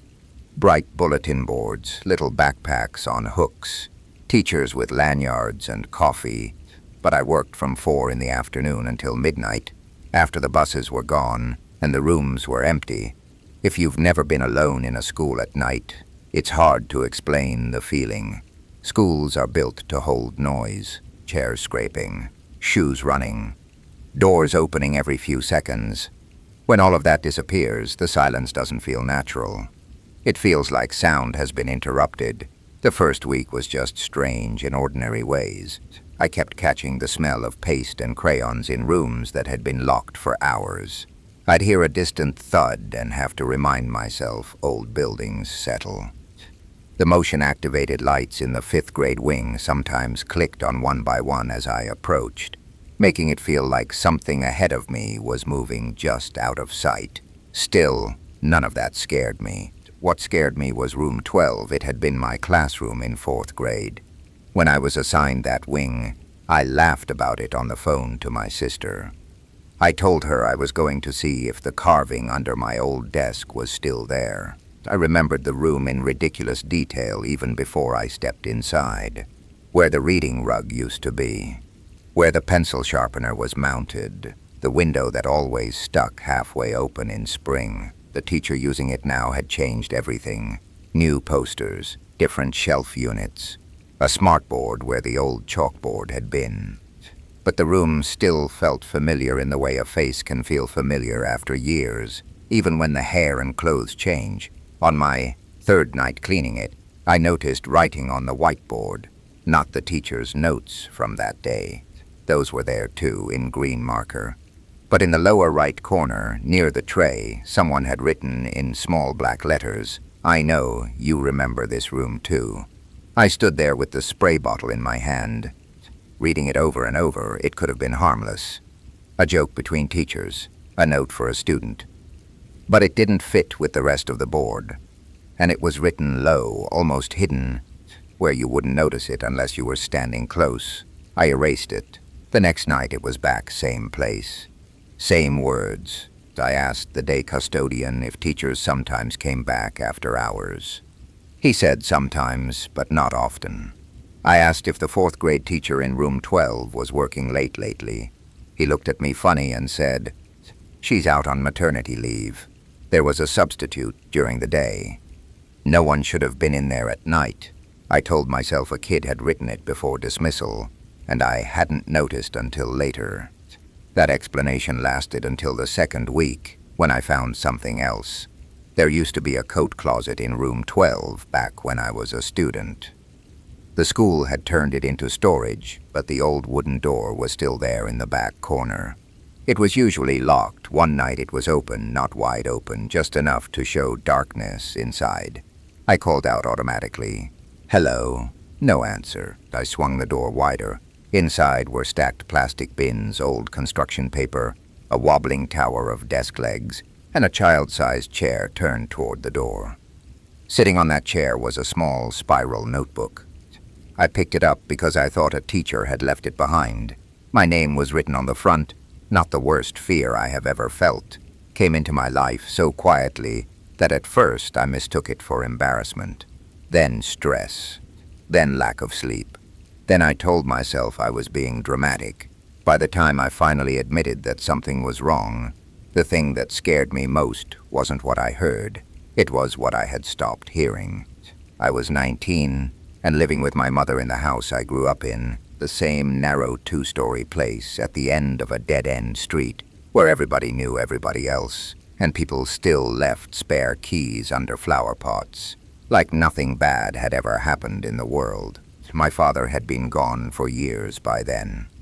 My older sister was married and living 2 towns over. It was mostly just me and my mother, and the house had a rhythm I could have mapped in my sleep. The stairs creaked on the 3rd and 9th step. The back door swelled in damp weather and had to be lifted a little to close. The bathroom fan made a dry, rattling noise for a few seconds before it settled. My mother coughed once every morning before she said a word. The refrigerator clicked on in the kitchen at almost the same minute every hour. When you live in one place long enough, it stops feeling like a building and starts feeling like a body. You know where it aches, you know how it breathes. You know the sounds it makes when the air changes and when winter comes, and when somebody comes home later than expected. That house had raised me. I knew it too well to be scared of it. That summer, my mother started picking up extra shifts at the care home where she worked. She was tired all the time. I was taking community college classes and working part-time at a pharmacy, mostly evenings. We didn't see each other much except in passing, in kitchens, at doorways, in half-conversations. It started with little things moving, not disappearing, just moving. A chair angled differently from how I remembered leaving it. The dish soap on the opposite side of the sink. The bathroom hand towel folded more neatly than either of us ever folded it. Once I came downstairs and found the TV remote on the coffee table lined up perfectly parallel with the edge, which looked so odd in our messy living room that I actually laughed. I asked my mother if she'd done it. She asked me why she would do that. That should have been the end of it, but then it kept happening. A mug left upside down to dry when I always left it upright. The hall closet door pulled almost closed instead of left open 2 inches like usual. My sneakers side by side under the table instead of kicked off in different directions. It was all so harmless, so stupidly harmless, that saying any of it out loud made me feel childish. I told myself my mother was cleaning more because stress made her restless. She told me maybe I was noticing the house more because I was spending more time there. Both explanations sounded good enough to leave alone. The first thing that genuinely bothered me was the smell. I came home late one night, close to midnight, after helping close the pharmacy, and when I stepped into the kitchen there was a smell I didn't recognize. Not strong, not enough to make me gag or cover my nose. Just unfamiliar, warm and stale and human. It reminded me of when you walk into a room where a lot of people have been talking for hours with the windows closed. The kitchen light was off. The street lamp outside the side window threw a weak orange square onto the floor. I stood there with my hand still on the doorknob and tried to place it. I thought maybe my mother had cooked something, but it wasn't food. Then I thought maybe the garbage needed to be taken out. But it wasn't rot. It faded after a minute, or maybe I got used to it. I checked the trash, checked the sink, opened the fridge, saw nothing wrong, and went upstairs. The next morning I asked my mother if she'd noticed any weird smell in the kitchen. She stared at me over her coffee like she was too tired to guess what I meant. "What kind of weird smell?" "I don't know," I said. "Just different." She shrugged and said maybe the drain needed baking soda. Then she asked if I'd brought my laundry down, and that was that. A week later, I was in the shower and heard someone come into the bathroom. I didn't see them. The curtain was closed, but I heard the soft drag of a foot on the tile, then stillness. I assumed it was my mother. We only had one bathroom. "That kind of thing happened," I said. "I'll be out in a minute." No answer. I rinsed shampoo out of my hair and said, louder, "Mom." Still nothing. I pulled the curtain back a few inches. The bathroom was empty. I remember that so clearly because I felt stupid immediately, like I'd managed to scare myself with plumbing noises. The mirror was fogged. The door was open. Nobody there. I finished up, wrapped a towel around myself, and went downstairs. My mother wasn't home. Her car wasn't in the driveway. Her shoes weren't by the door. I checked my phone and saw she'd texted me almost an hour earlier, saying she was staying late. That shook me a little, but not enough. Not then. I told myself the sound had come from inside the wall.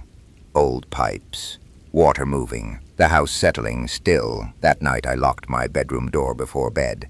I hadn't done that since I was maybe 12. A few days later I woke up to the sound of the hall closet closing. Not slamming, not clicking. Just that soft wooden contact when a door is guided shut carefully by hand. It was maybe 4 in the morning. My room was dark except for moonlight at the edges of the curtains. For a second I was too sleepy to process it. Then I listened for footsteps. Nothing. I lay there staring at my ceiling, completely awake now, trying to decide whether I had dreamed it. There should have been some follow-up sound. My mother's room was across the hall. If she'd been getting blankets or medicine or anything from the closet, I should have heard her door open or close too. I got out of bed, unlocked my door, and opened it. The hallway was empty, the closet door was shut. My mother's bedroom door was open a crack, and I could hear her snoring lightly.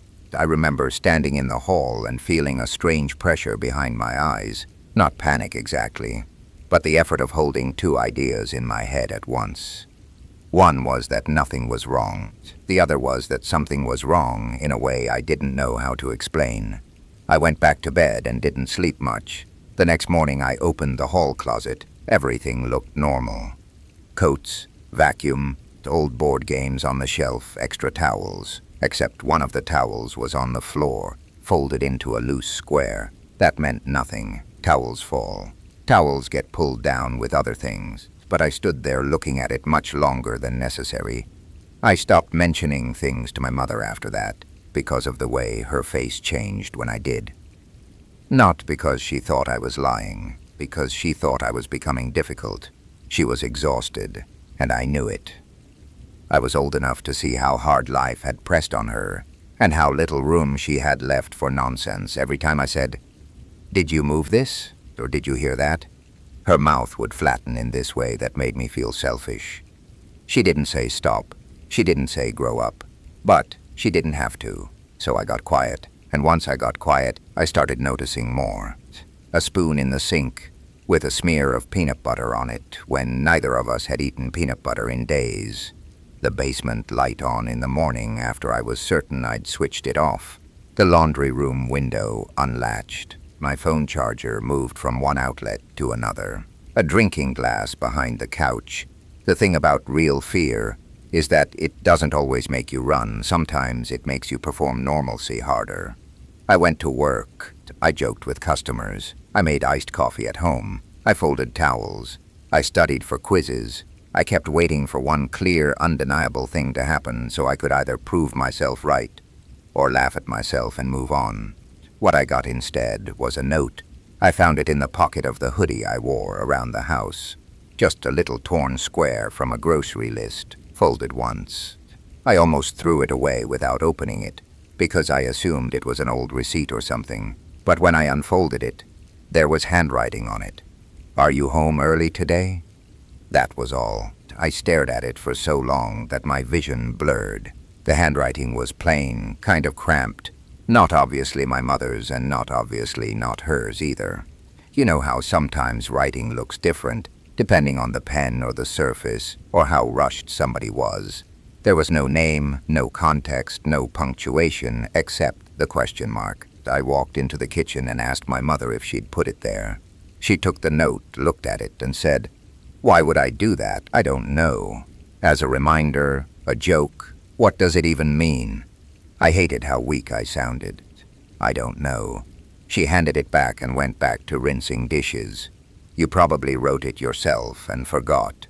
That annoyed me more than it should have. Why would I write that? She gave me this look that landed somewhere between irritated and concerned. How should I know? Maybe for class. Maybe for work. Maybe you stuck it in your pocket and forgot. You do that all the time. I wanted to argue that I didn't. Not really, but suddenly I wasn't sure enough of my own habits to make the case. Maybe I had written it. Maybe it was from months ago. Maybe there was a perfectly reasonable explanation buried under my need for there to be a mystery. I put the note in my drawer anyway. I wish I could say I was smart after that. I wish I could say I checked the locks, called someone, searched the basement, installed something, did anything useful. What I actually did was start listening at night.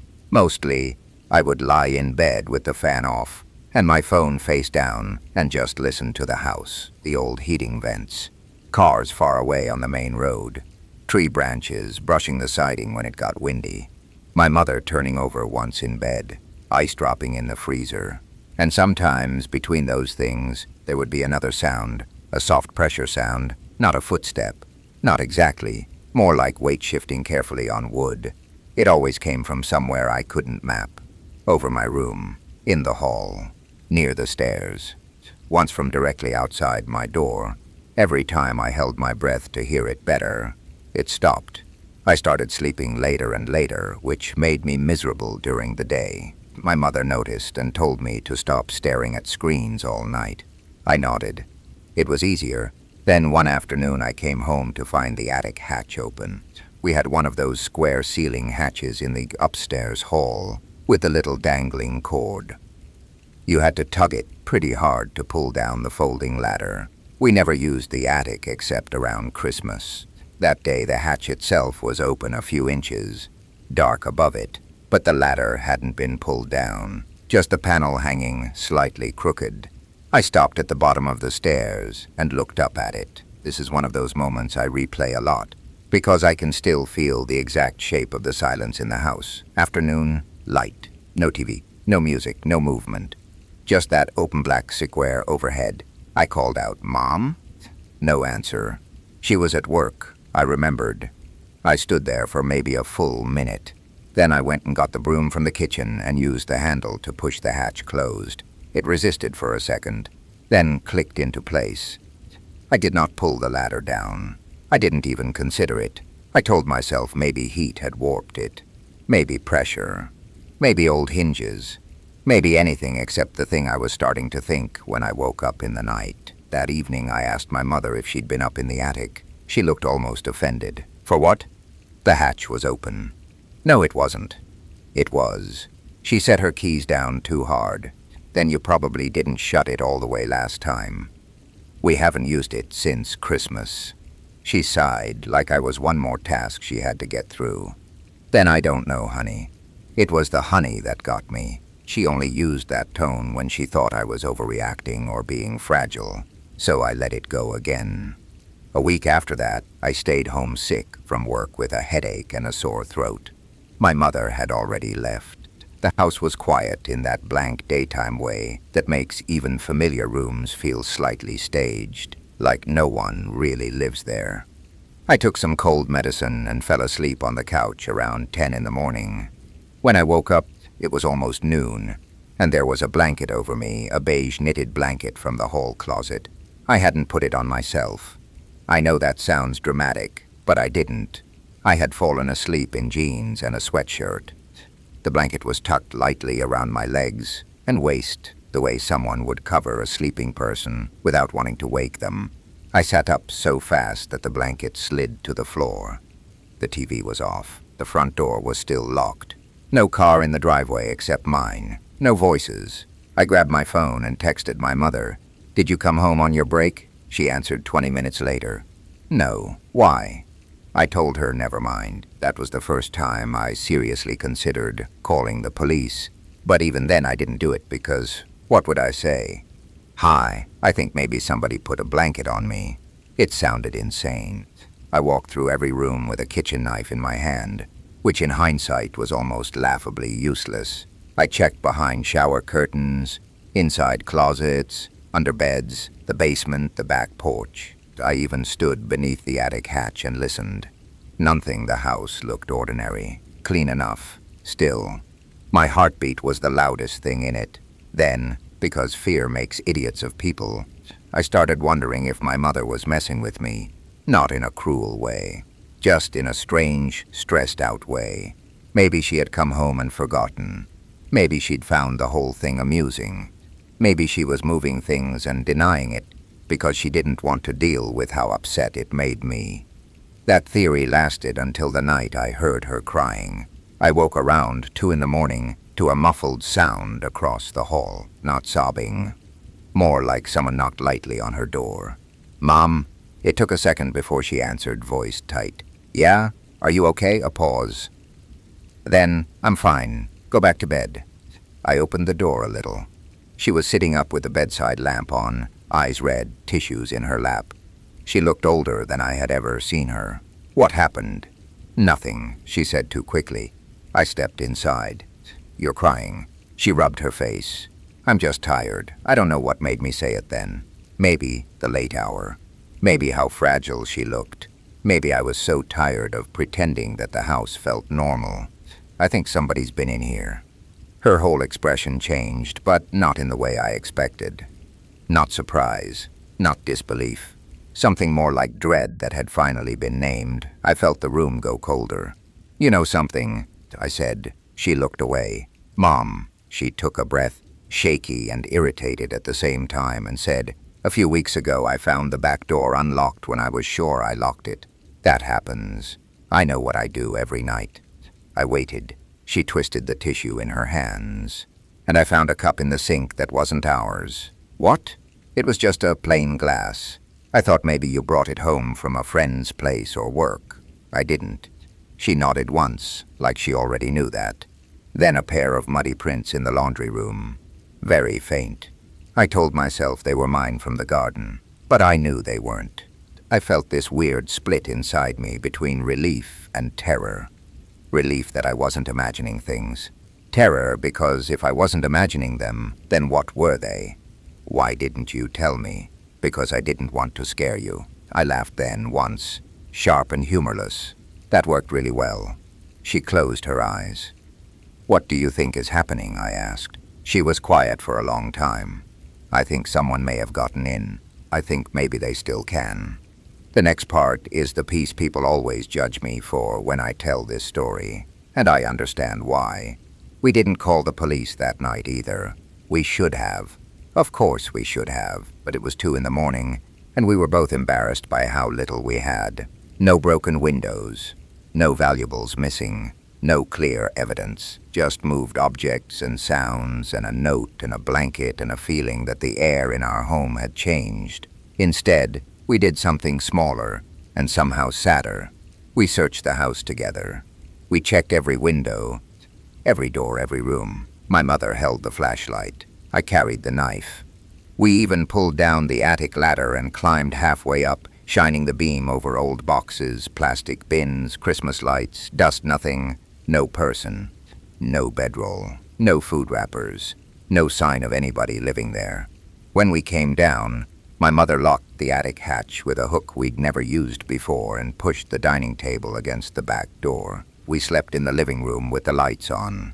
Nothing happened. Morning made us feel ridiculous again. By noon, what had felt undeniable in the night had thinned into uncertainty. My mother had work. I had class. Real life started pressing in around the edges of fear, telling us to be practical. She did call a locksmith that week. We changed the back door lock and added a chain.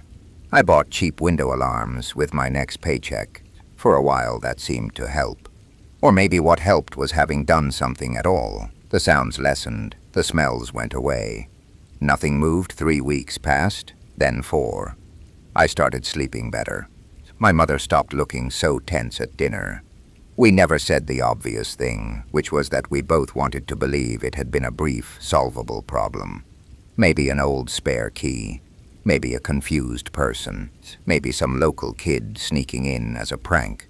The human mind will accept almost any explanation if the alternative means acknowledging that safety has already been broken. Then my mother left for an overnight shift. It was rare, but sometimes someone called in sick and she covered. She left around 7 in the evening with a travel mug and her shoulders already hunched from exhaustion. I had the house to myself for the night. I remember feeling oddly pleased about it. I was 20 by then. Having a house to yourself is supposed to feel like freedom. I ordered food, watched bad TV, showered, and stayed up later than I meant to. Around midnight, I turned off the downstairs lights and went up to bed. My room overlooked the side yard. In summer, I usually slept with the curtains open a little to let in air, and whatever weak moonlight there was. I plugged in my phone, got under the blanket, and lay there listening to crickets outside. At some point, not long after, I heard a sound from my closet.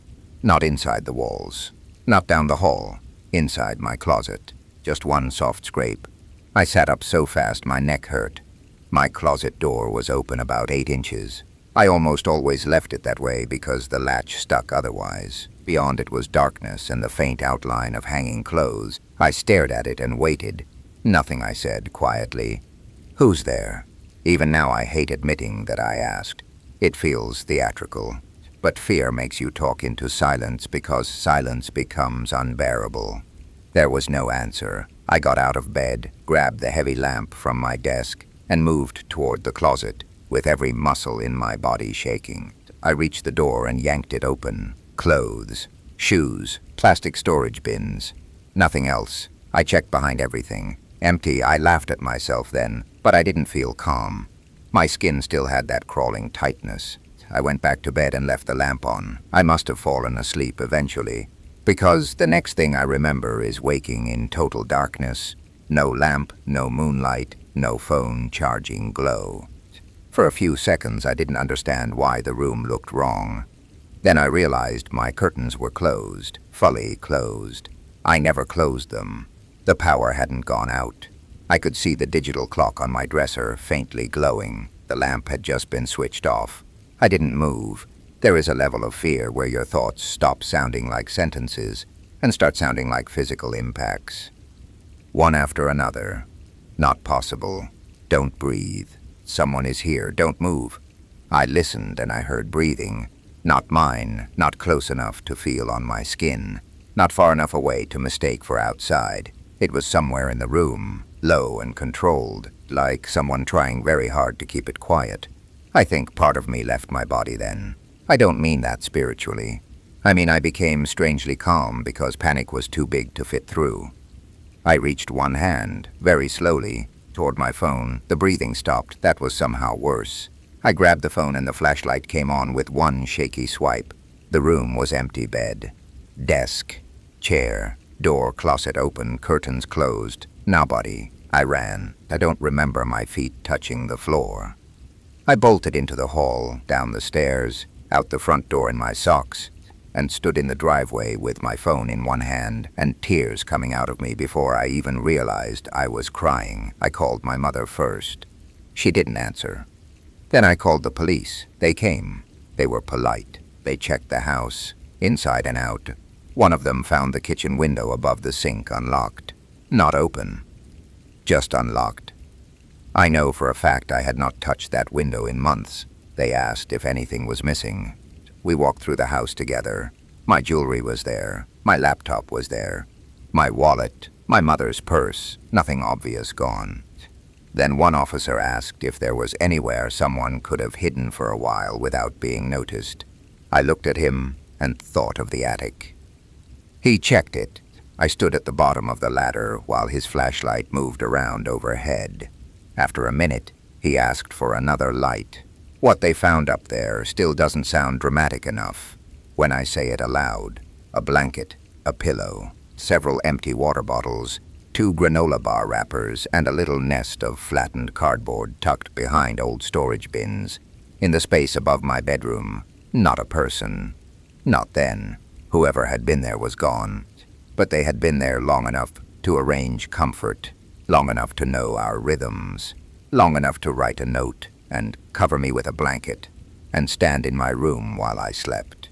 The police asked if we knew anyone who might have access to the house. Former owners, relatives, neighbors, contractors. My mother kept shaking her head. I couldn't stop staring at the water bottles. One of them had the cap put back on carefully, neatly, like trash was being managed. That detail got to me more than anything. Not chaos, not intrusion, habits. The officer said it was possible the person had entered through the attic vent from outside at some point, or used an old key before we changed the locks, or simply taken opportunities when we were careless. He said they would file a report, canvass the area, keep an eye out. They never found anyone. No fingerprints that helped. No camera footage from neighbors, nothing.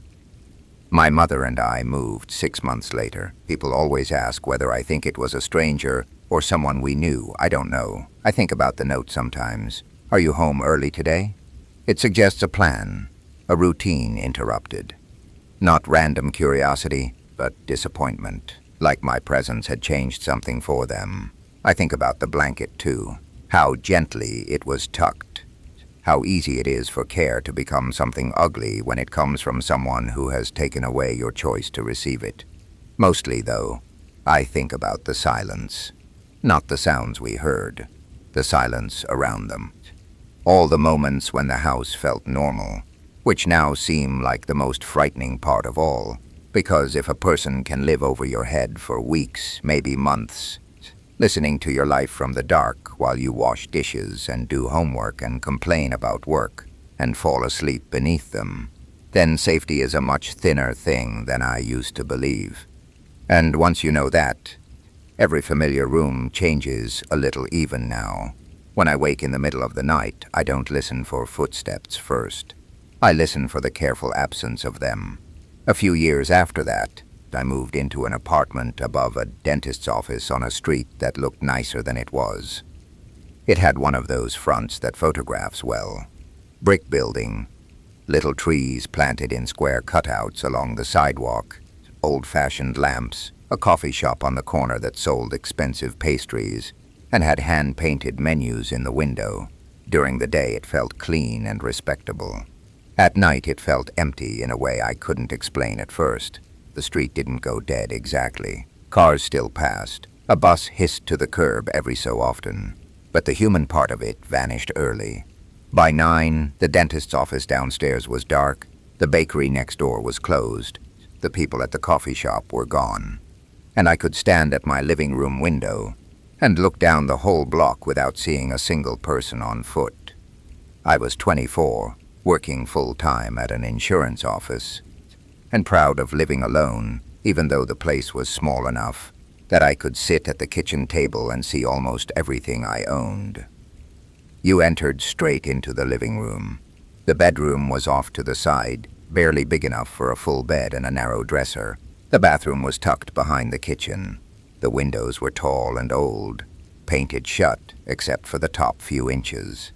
The floors sloped, pipes knocked in winter, but the rent was low for the area, and after living with my mother and then with roommates, I loved the privacy. I loved being answerable to no one. I loved knowing where I left things and finding them there.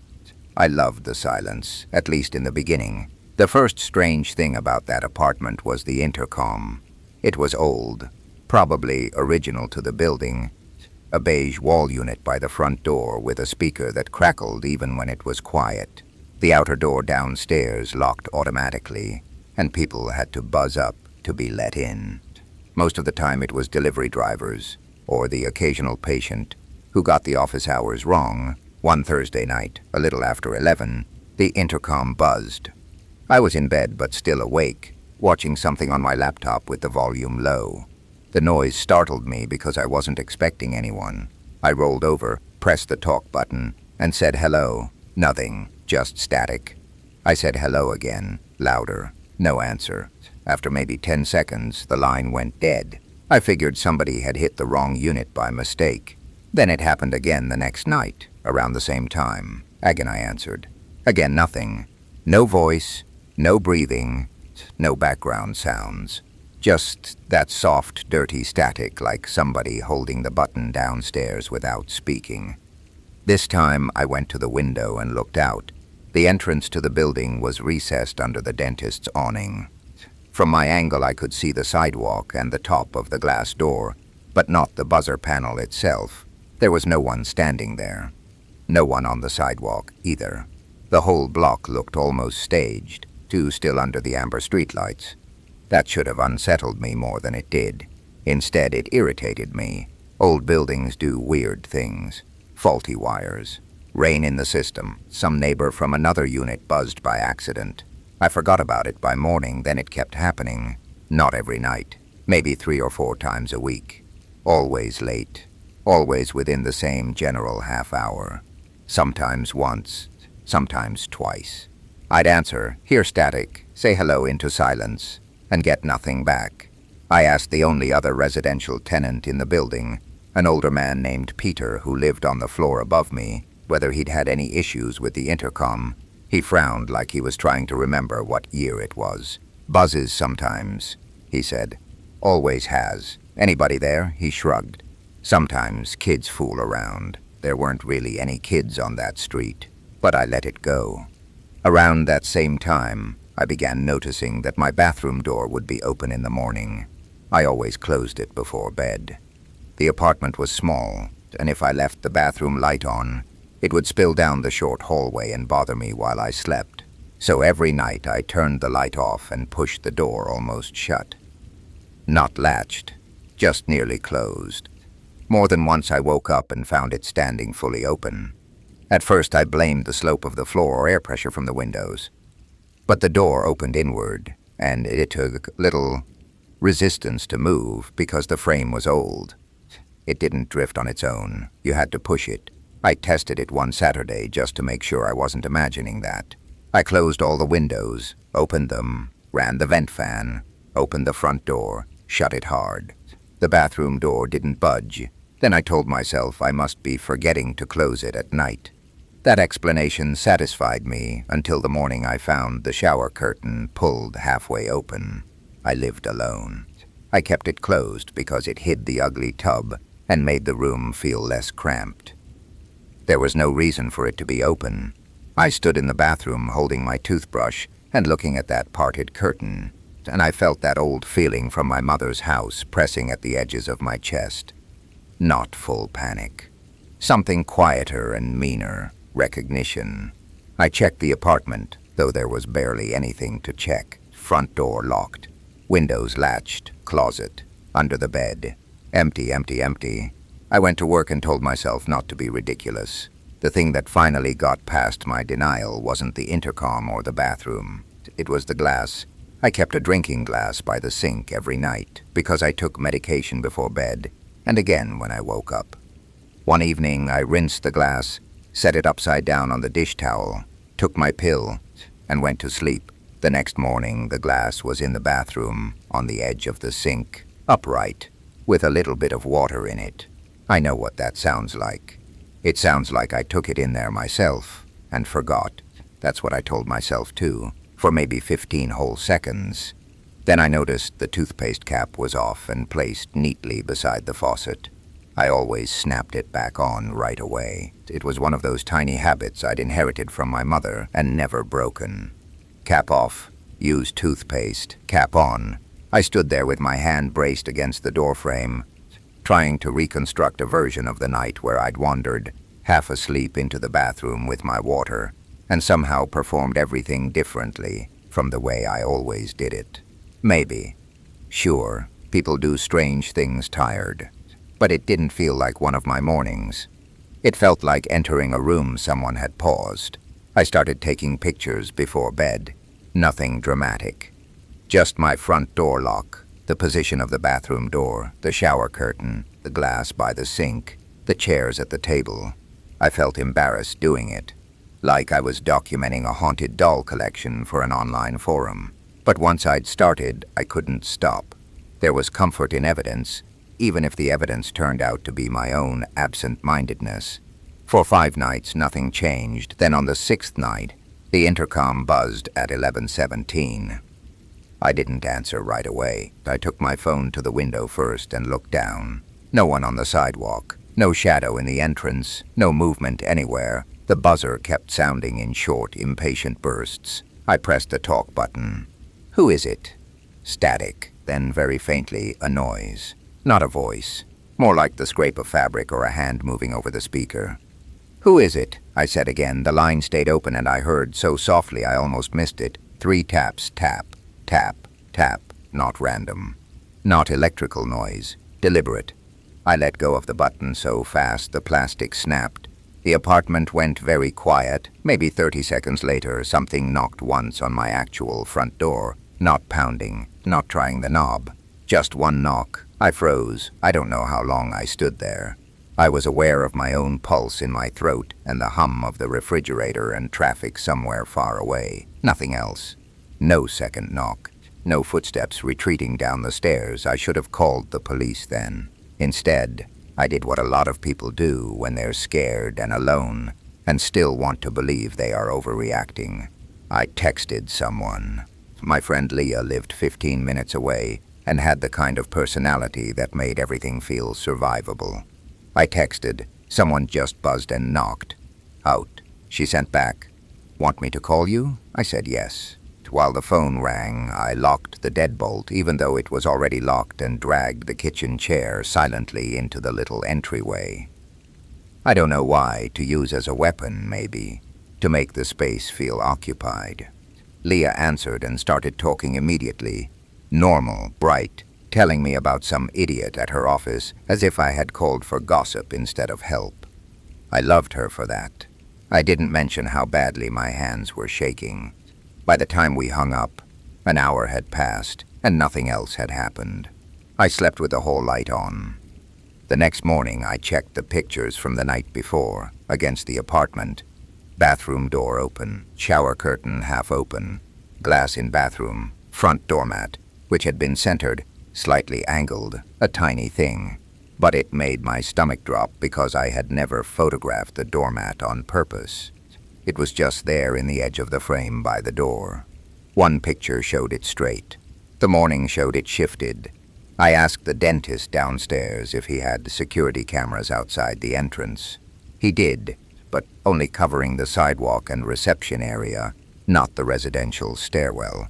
He was nice about it, though a little amused when I asked if anyone had been hanging around at night. "Not that I've seen," he said. "You having trouble? Maybe kids buzzing the wrong unit." He smiled. "I haven't seen many kids around here. Neither had I." That night I pushed a small table against my front door before bed. I also wedged a metal baking sheet between the knob and the wall, because I'd seen somebody online say it would make noise if the door moved. Looking back, that setup was ridiculous, but fear doesn't always make you clever. Sometimes it just makes you busy. At 11:13, the intercom buzzed. I didn't answer. It buzzed again, then stopped. I sat on the couch with every light in the apartment on, and listened so hard that the blood in my ears became a sound of its own. After a minute, maybe two, I heard something in the hallway outside. Not footsteps exactly, a faint pressure. Like someone leaning slowly against the other side of the door. The metal sheet didn't rattle, the knob didn't turn. There was just a presence there, held in silence. I stayed absolutely still. After what felt like forever, the floor in the hall creaked once, farther away. Then again, then nothing. I did not sleep. The next day I bought a cheap battery camera online and aimed it at the front door from my bookshelf. It only recorded when it detected motion, and the quality was terrible, but I wanted anything. For 2 nights there was nothing. On the 3rd night, I got an alert on my phone at 11:16. Motion detected. I opened the app and saw a grainy black and white image of my own front door from inside the apartment. Nothing moving, just the door, the deadbolt, the table pushed against it. I stared, waiting for another clip. Nothing. Then I realized what had triggered it. The knob was angled a fraction lower than it should have been. Not turning fully, just depressed slightly, like somebody testing whether the latch would give. I watched the clip 10 times. There was no hand visible under the door, no body in frame. Only the knob easing down and holding there for maybe 2 full seconds before rising back up. That was enough. I called the police. They came. They took a report. They checked the hallway and the stairwell and the street. No one there. The officer asked if I had an ex-boyfriend, a neighbor problem, a family member who knew my schedule. I said no to all of it. He suggested the possibility of someone from the building. Maybe the upstairs tenant, maybe a former tenant with access. He suggested I talk to the landlord about changing locks. The landlord dragged his feet, of course.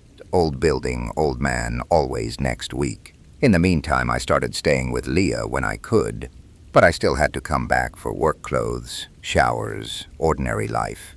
Every time I climbed those stairs alone, I felt watched from somewhere I couldn't locate. The video clips kept coming. Not every night, but enough. The knob moving slightly. Once a shadow darkening the line beneath the door.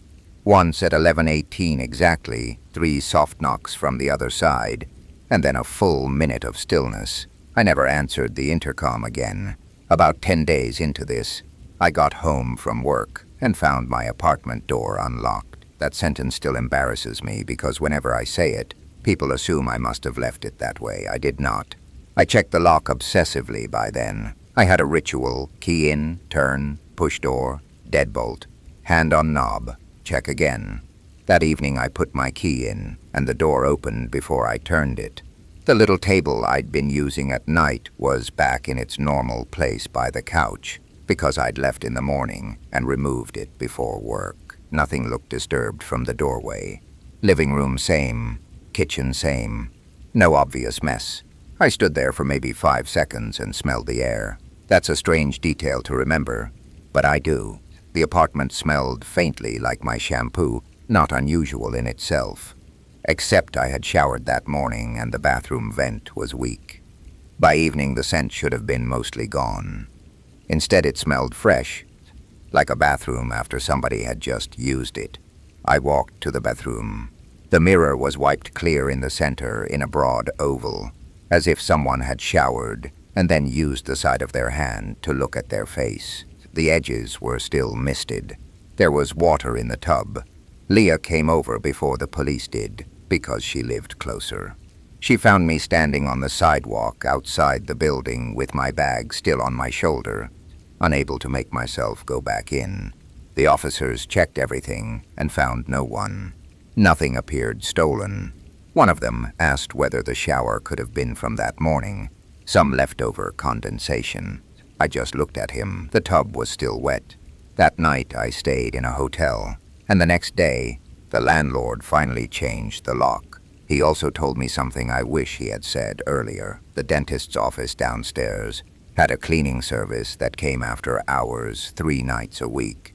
Different people rotated in and out. They had access to the outer door and sometimes to the stairwell landing because a supply closet was there. He said it casually, like he was making conversation. I asked whether they had keys to the residential units. He said no, not supposed to. Not supposed to. The dentist checked his internal camera footage. Most nights nothing useful. A cleaner arriving, leaving, mopping reception, taking out trash.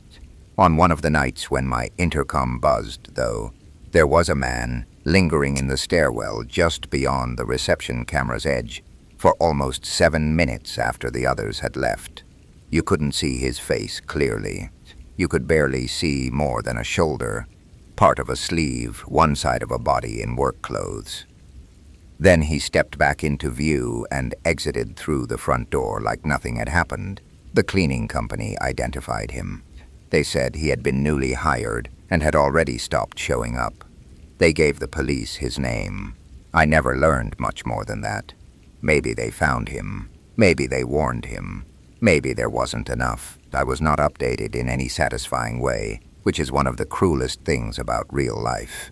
It rarely ends on the line you want. I moved out as soon as my lease allowed. For a long time afterward, the worst part wasn't the idea that someone might have entered my apartment. It was the bathroom, because a front door is obvious. If somebody gets in that way, you can imagine the mechanics of it.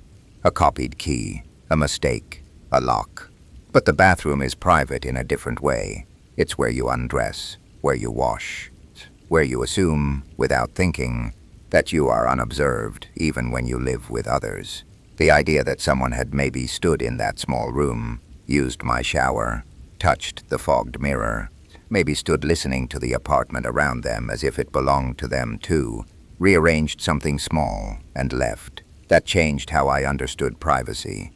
After I moved, Leah helped me unpack. She was trying very hard to keep things light. At one point, she picked up a glass from a box and laughed because I had wrapped each one like it was priceless. "You've gotten careful," she said. I smiled and said something about breaking things. But what I thought was this: careful isn't the same as safe.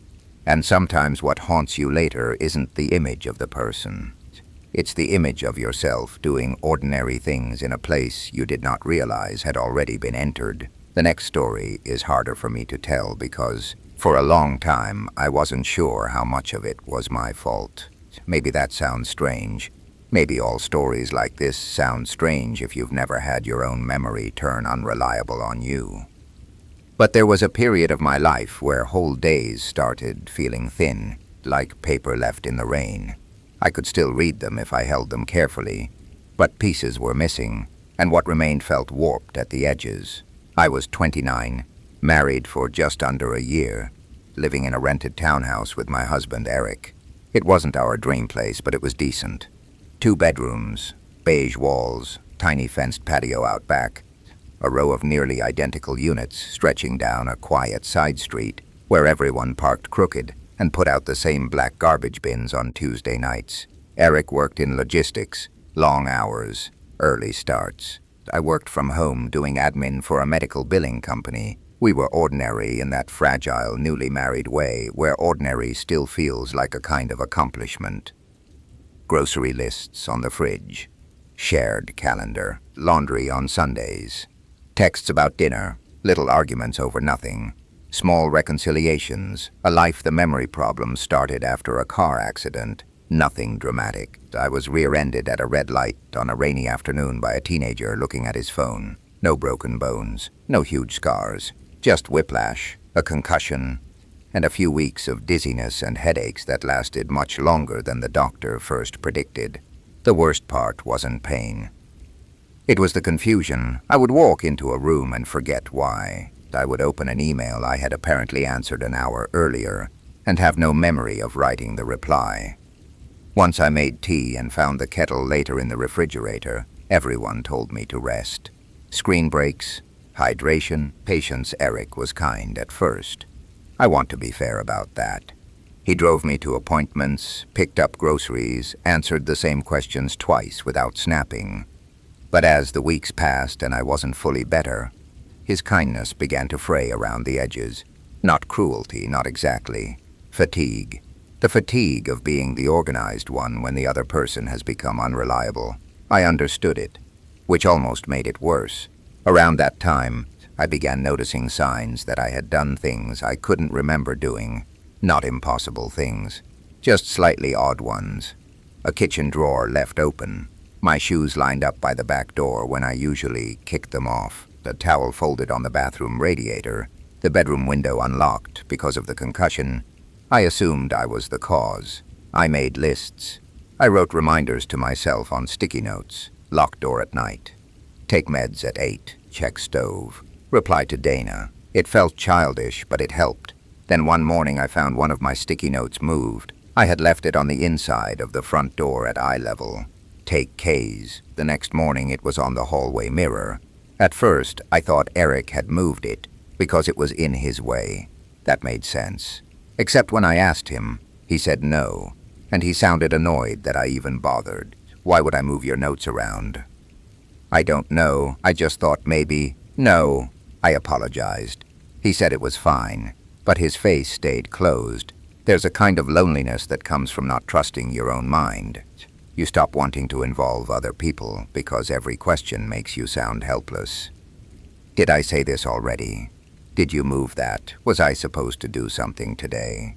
You can feel yourself becoming work, so I tried harder not to mention the gaps. I started keeping a notebook on the kitchen counter where I wrote down everything that mattered. Took medication, 8:03. Eric left for work, 6:40.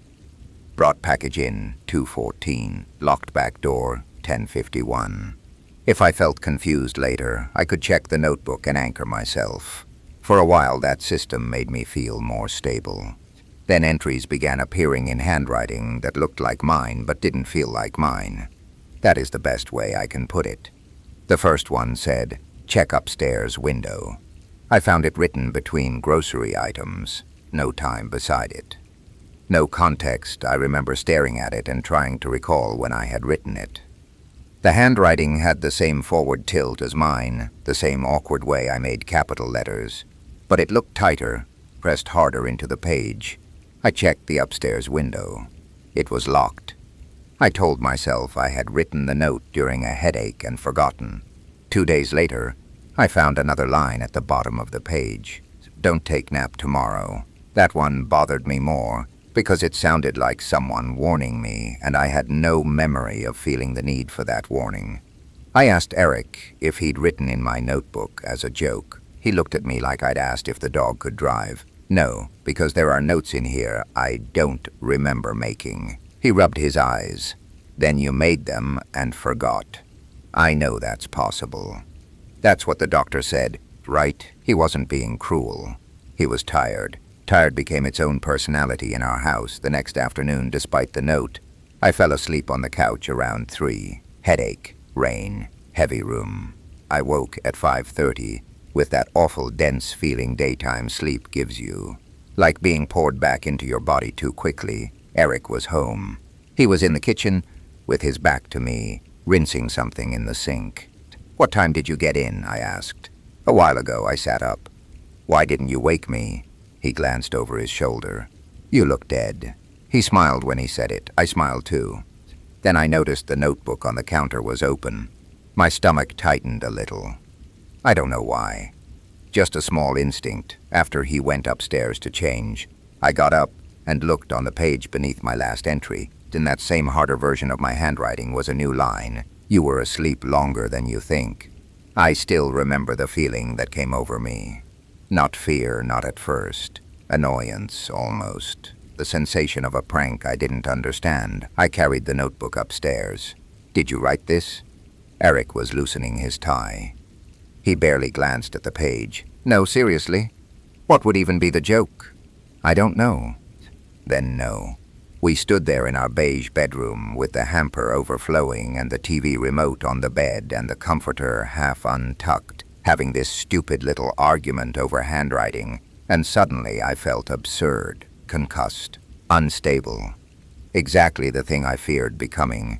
I said, never mind. He did that thing where he lifted both hands slightly, like he was surrendering to my mood, and went into the bathroom. That night I had a dream. I was awake in the living room, and someone was sitting in the dark on the other couch. I couldn't see them, but I knew they were there because the cushions were dipped, and because whoever it was breathing through their nose in a way that sounded familiar. In the dream, I kept trying to move and couldn't. When I woke, Eric was already gone for work. The notebook on the counter was closed. I made coffee. I took my medicine.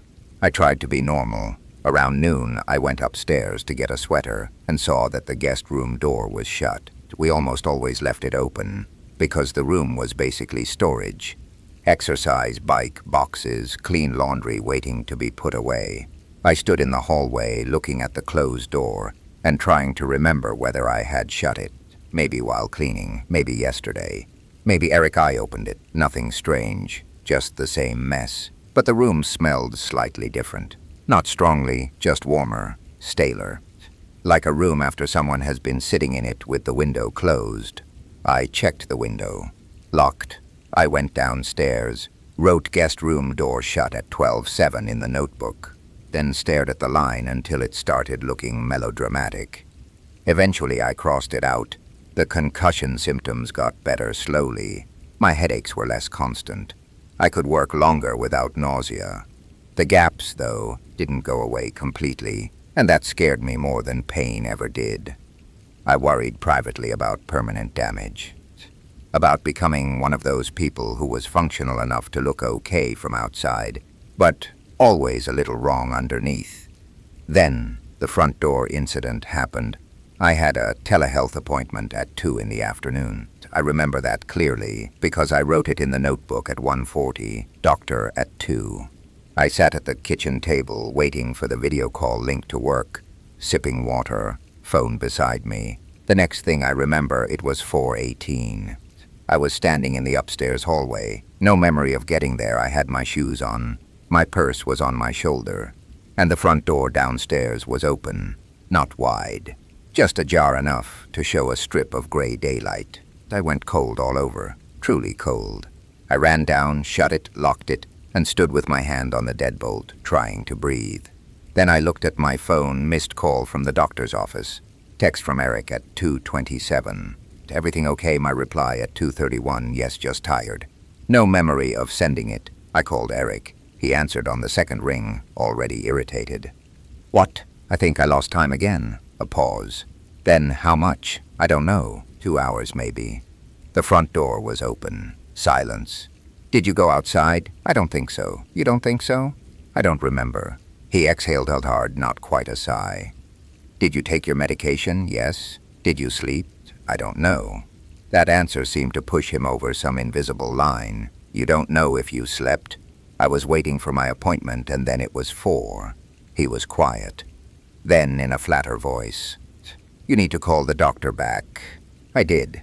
They said the missed appointment would have to be rescheduled. I didn't tell them about the open door. I don't know why. Shame, maybe. Fear of sounding incompetent. Fear that if I said the whole thing out loud, it would become evidence that I shouldn't be alone. That evening, Eric came home early. He checked my medication bottles, counted pills, asked whether I had eaten enough, whether I had drunk water, whether I had hit my head again. I answered everything like a guilty child, even though I hadn't done anything on purpose. Then, while he was taking the trash out, I opened the notebook under my 1:40 entry was a sentence in that same hard writing. Don't believe him when he says you looked confused. I didn't wait for him to come back inside before I left the kitchen. I walked straight out to the patio where he was by the garbage bins. What does this mean? He looked down at the notebook in my hand, then at me. What this? He read it, frowned. You wrote that? No. Her place was about 40 minutes outside the city, in an older neighborhood with big trees and long driveways and houses that never looked completely dark, even when nobody was home.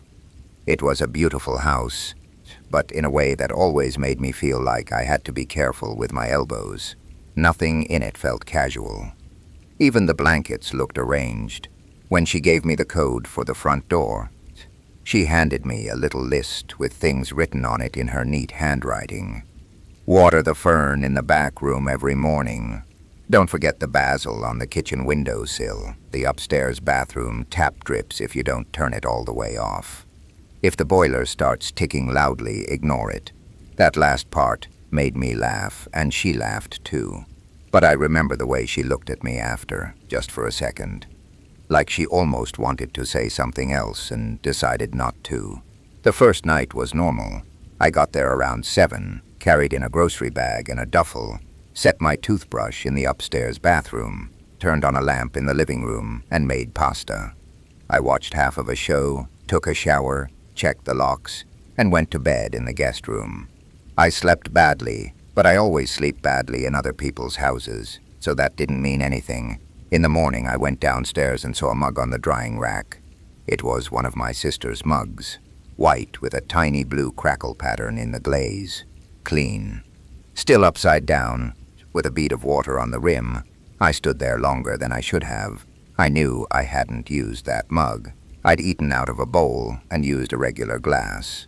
I even opened the dishwasher to check, because for one stupid second, I thought maybe I had loaded it half asleep and forgotten. But the dishwasher still had exactly what I remembered putting in there. 1 bowl, 1 fork, 1 glass. The mug wasn't wet enough to look like it had been washed hours earlier. It looked recent. I told myself I was doing that thing people do when they're alone in an unfamiliar place, where every tiny thing feels dramatic, because there's nobody around to casually explain it away. Maybe my sister had washed it right before she left and just left it there. Maybe I hadn't noticed it the night before, so I let it go. That day I worked remotely from her dining room table. Around noon, I watered the plants. Around 3, I walked down the driveway to get the mail. Around 6, I made tea. And that was the second thing. The kettle was still warm when I picked it up, not hot. Just warm enough that I stopped moving. I hadn't used it since morning. There was no reason for it to be warm. I put it down slowly and looked around the kitchen, which is ridiculous because I'm not sure what I expected to see. Somebody crouched behind the island, maybe. Somebody under the table. The house was quiet.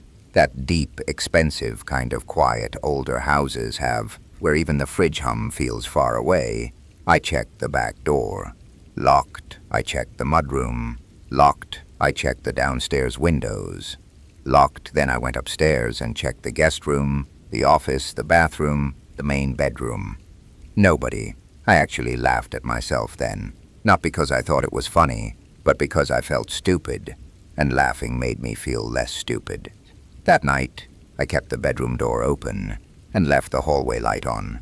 Around 2 a.m, I woke up because I thought I heard someone setting something down, not dropping, not knocking, just placing, a soft ceramic sound. Like the bottom of a mug touching a counter, I held my breath and listened. Nothing. I stayed like that for maybe a full minute, staring into the pale strip of hall light. Then I got out of bed, walked to the top of the stairs, and listened again. Still nothing. I went down slowly, one step at a time, with that stupid, careful posture people use in horror movies. Except when you're the one doing it, it doesn't feel dramatic. It feels embarrassing. My heart was beating hard enough to make my ears buzz. The kitchen was empty.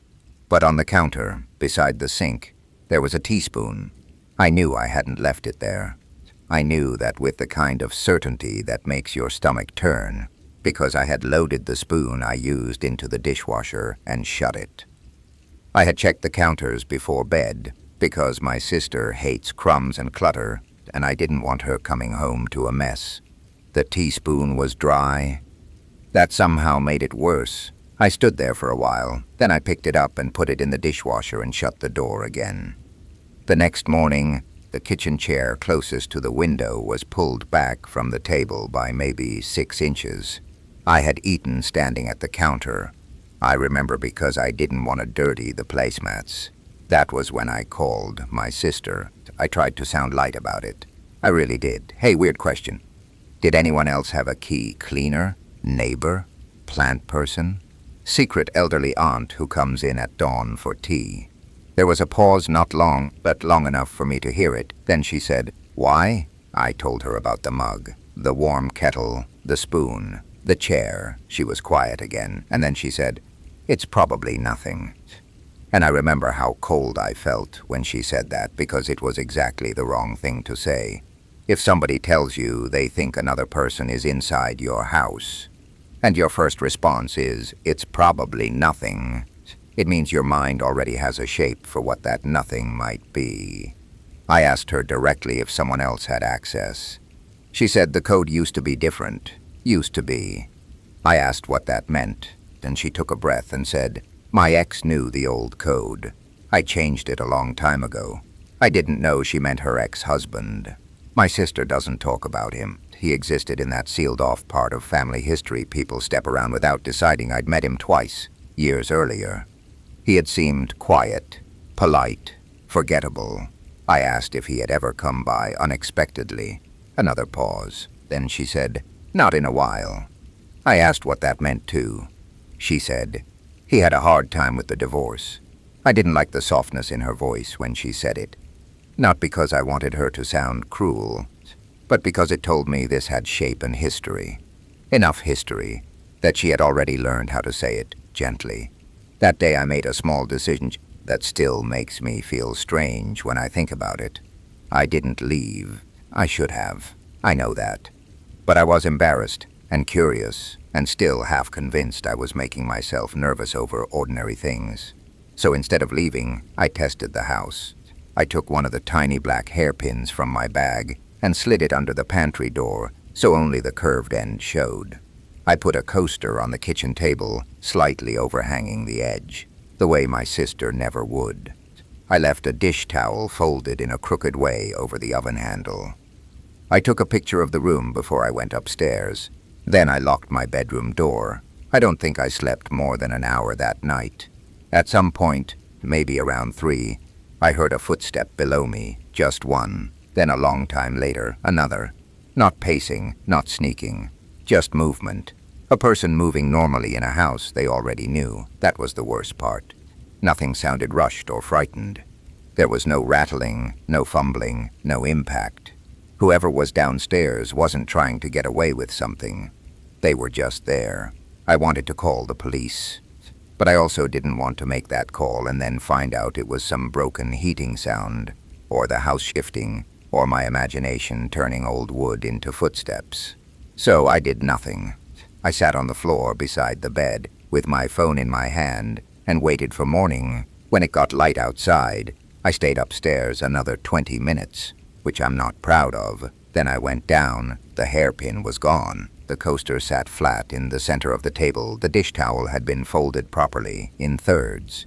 And on the counter was a fresh tea bag, damp and dark in the sink. I called my sister again, this time crying before she even answered.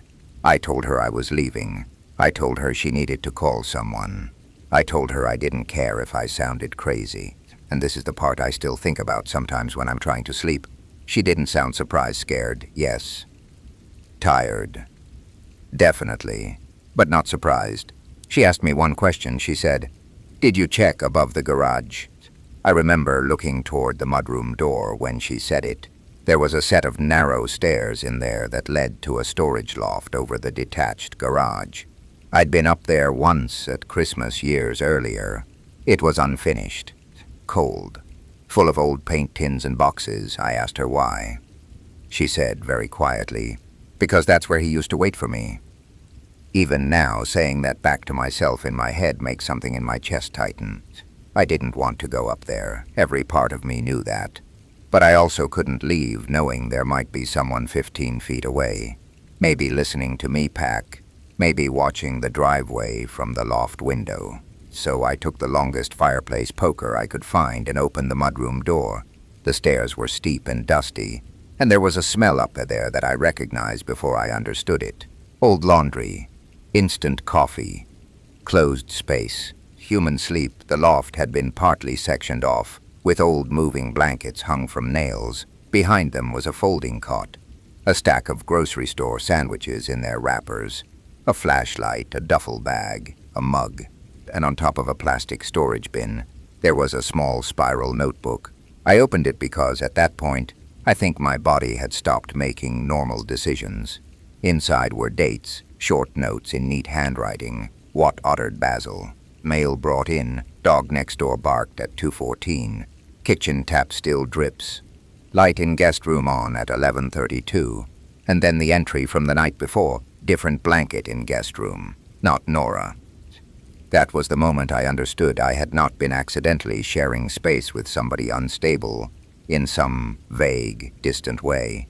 He knew I was there. He had known exactly where I was sleeping. He had noticed the blanket.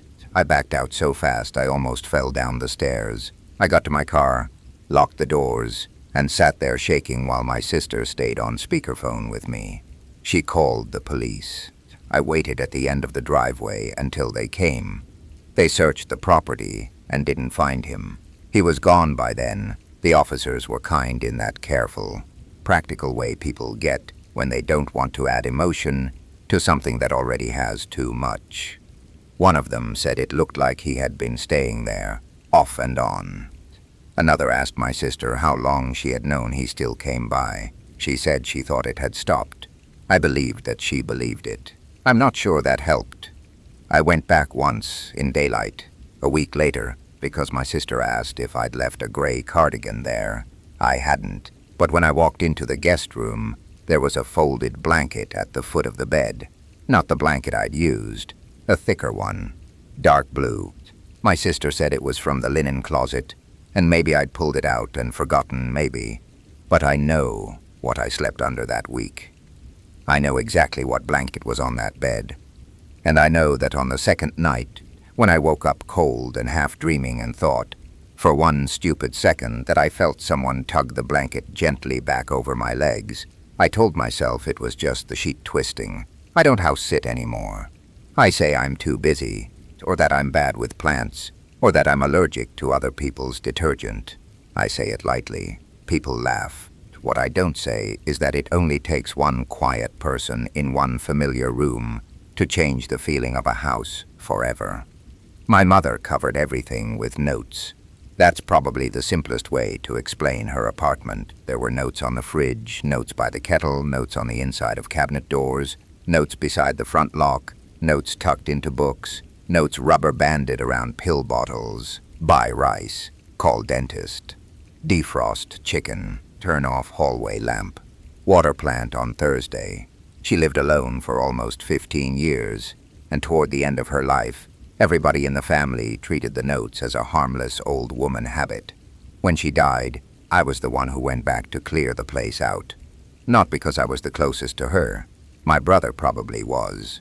But he had 2 kids and a job that never stopped calling, and I worked freelance, and once a family decides you're the flexible one, that's who you stay.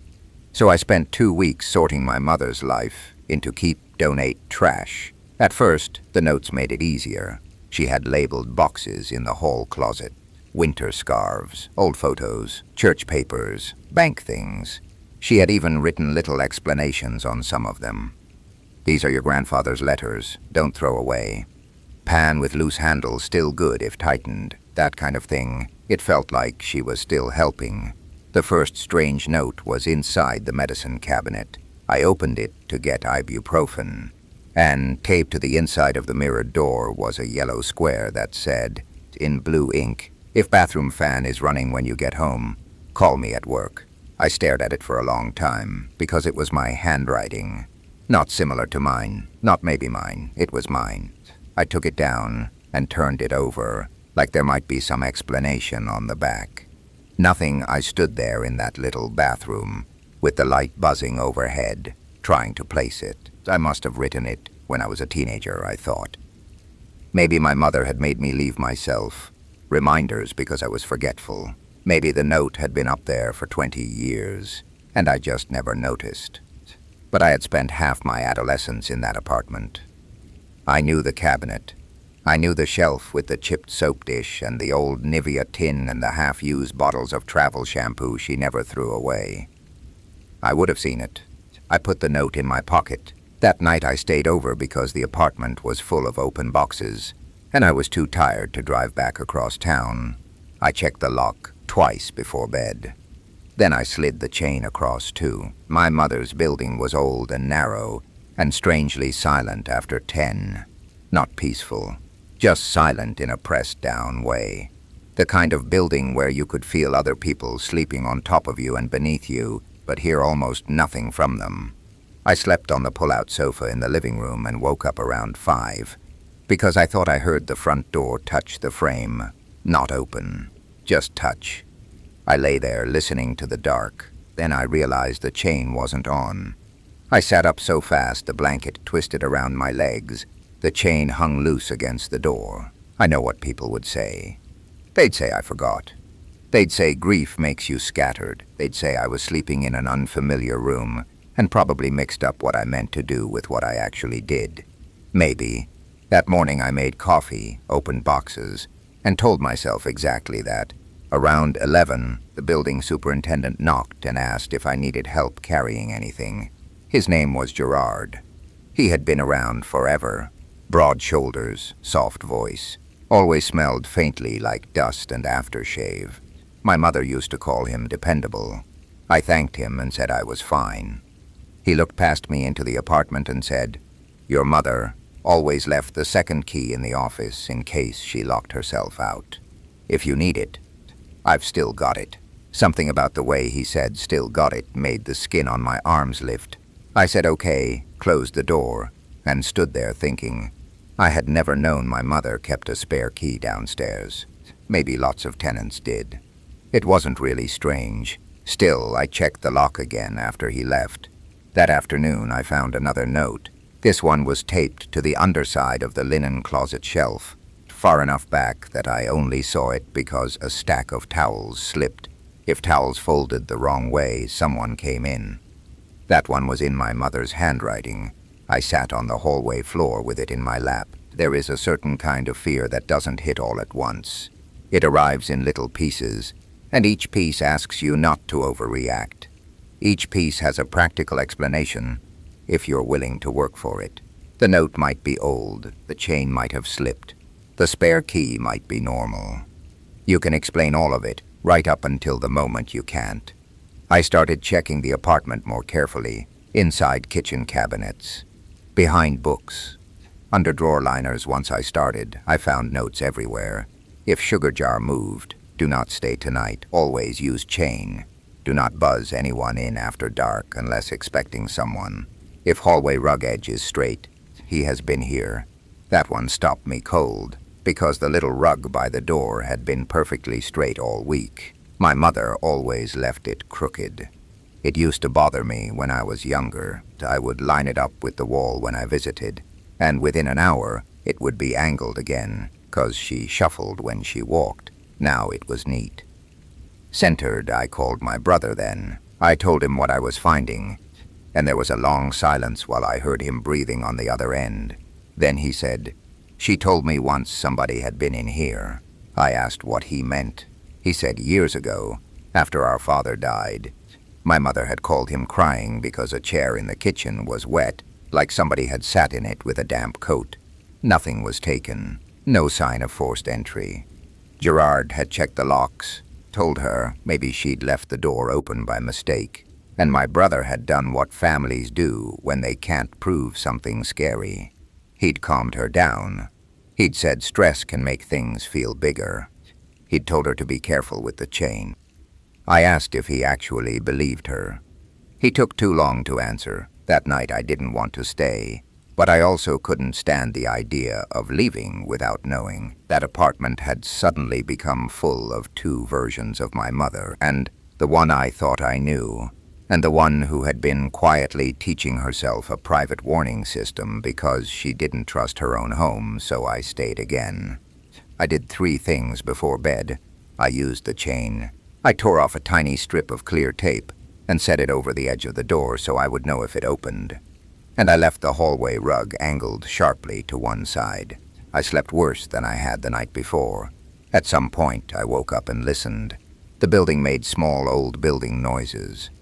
A pipe settling, a floorboard far away, somebody flushing a toilet on another floor. But underneath that, I heard something else. A light scrape, not from inside the apartment, from the lock. Just once, then nothing. I didn't move. I don't know how long I stayed awake after that.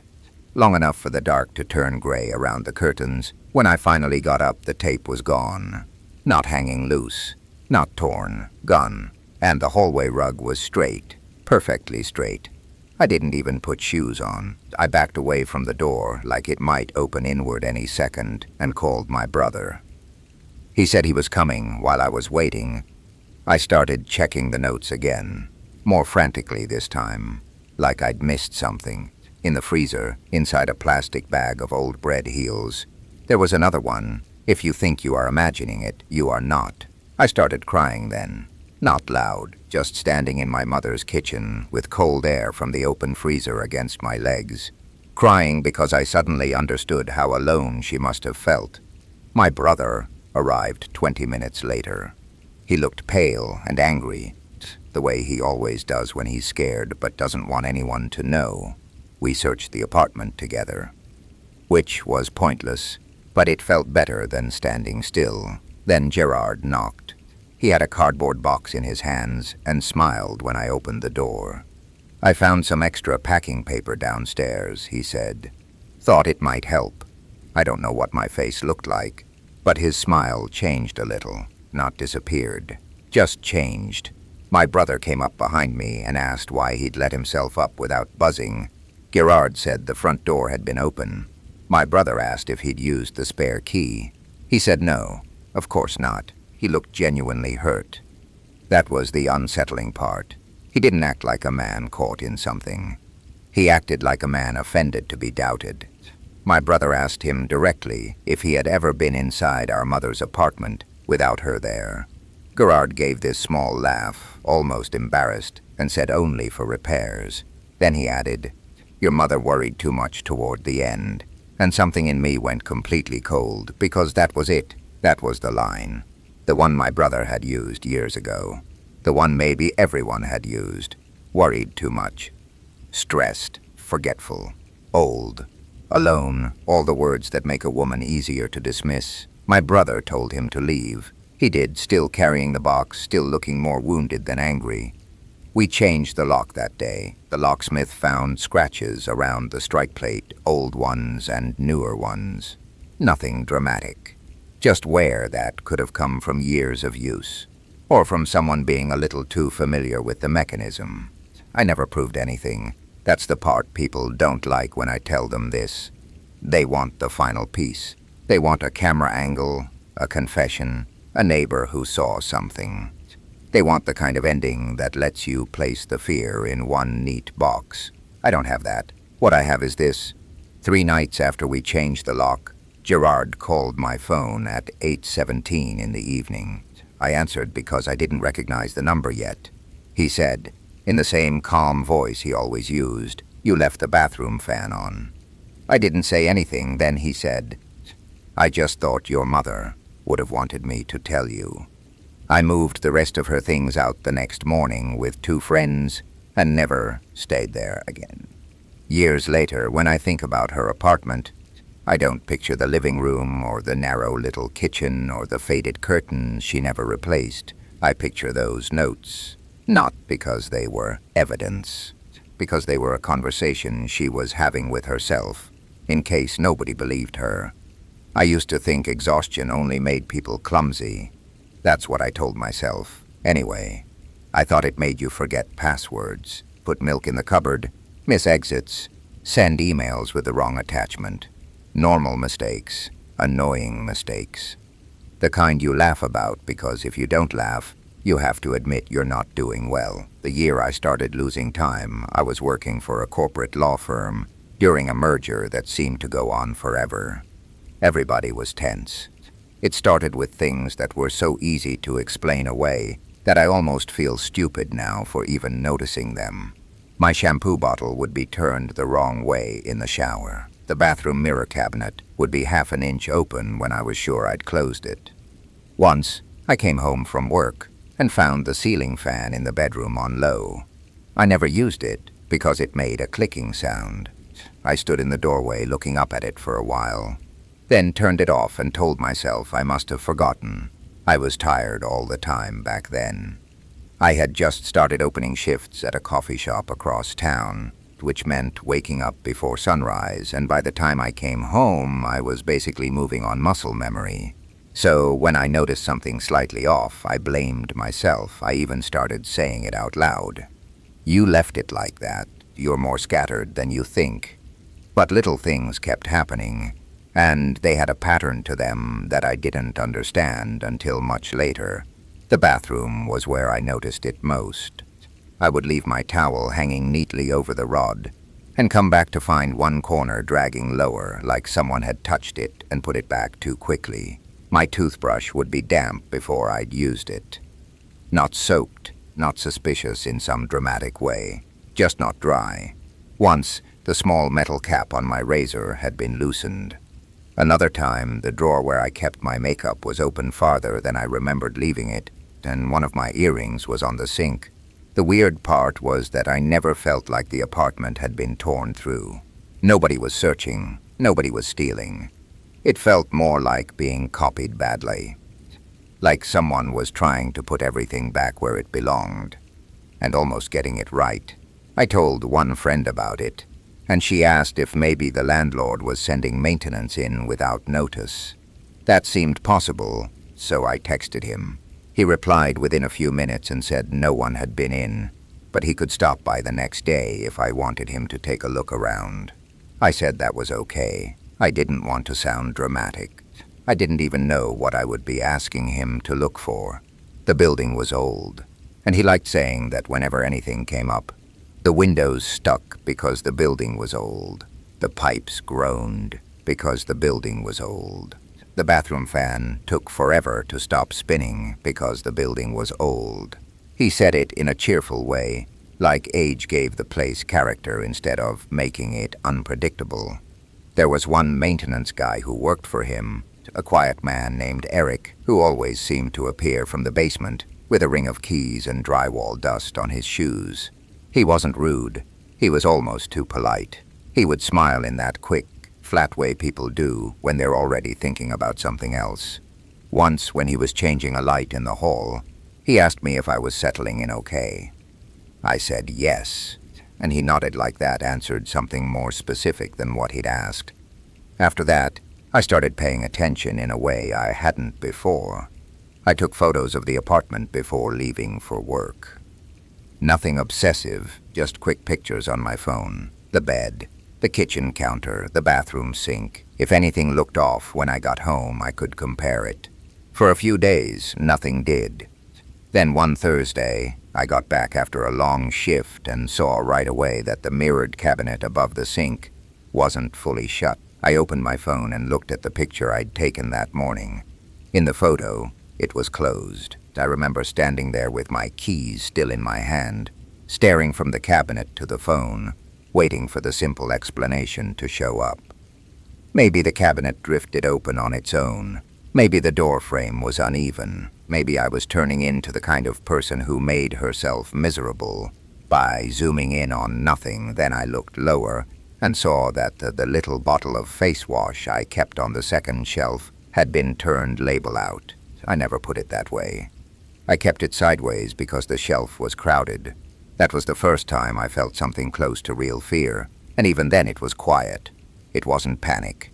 It was that cold, spreading feeling you get when your body decides something before your mind catches up. I checked the front door. Locked. The windows.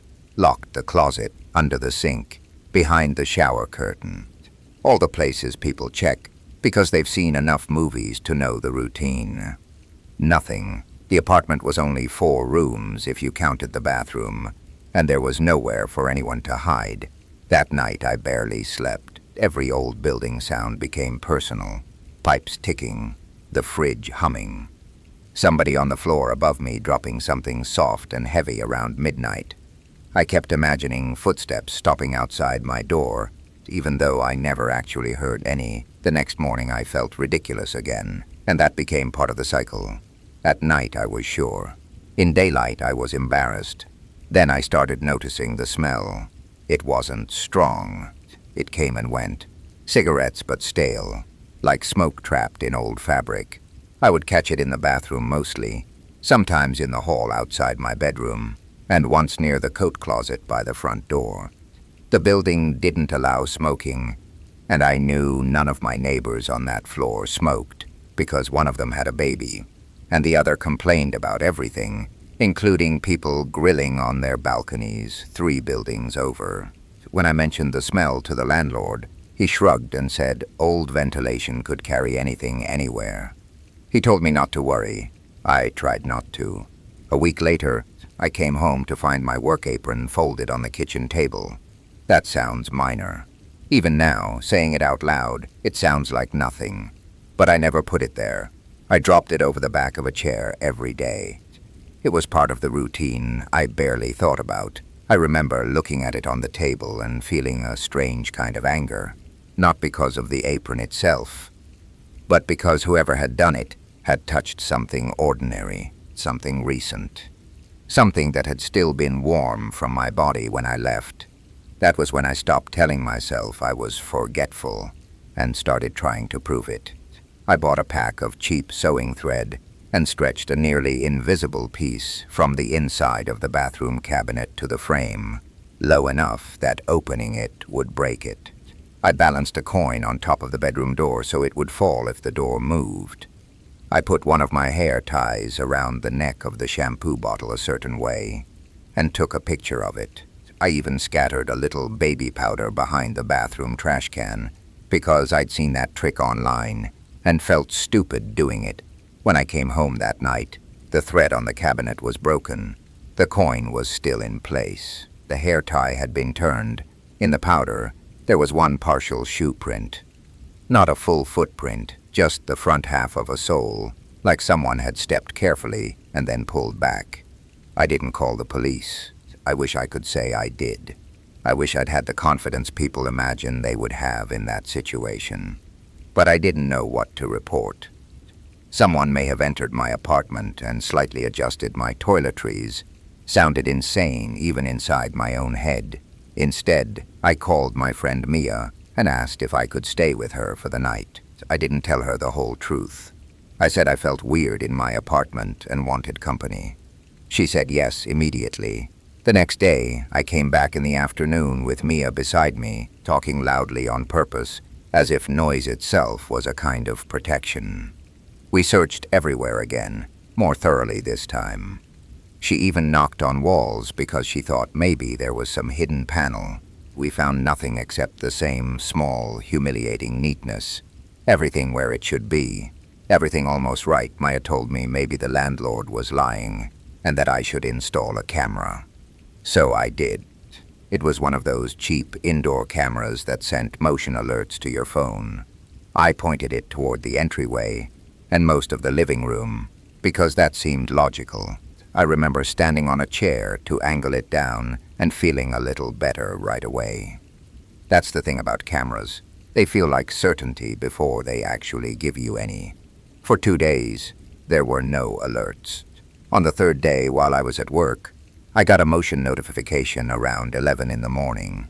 My stomach dropped so hard I had to step into the stockroom to look. The clip showed nothing except the bedroom door slowly moving a few inches and then settling back.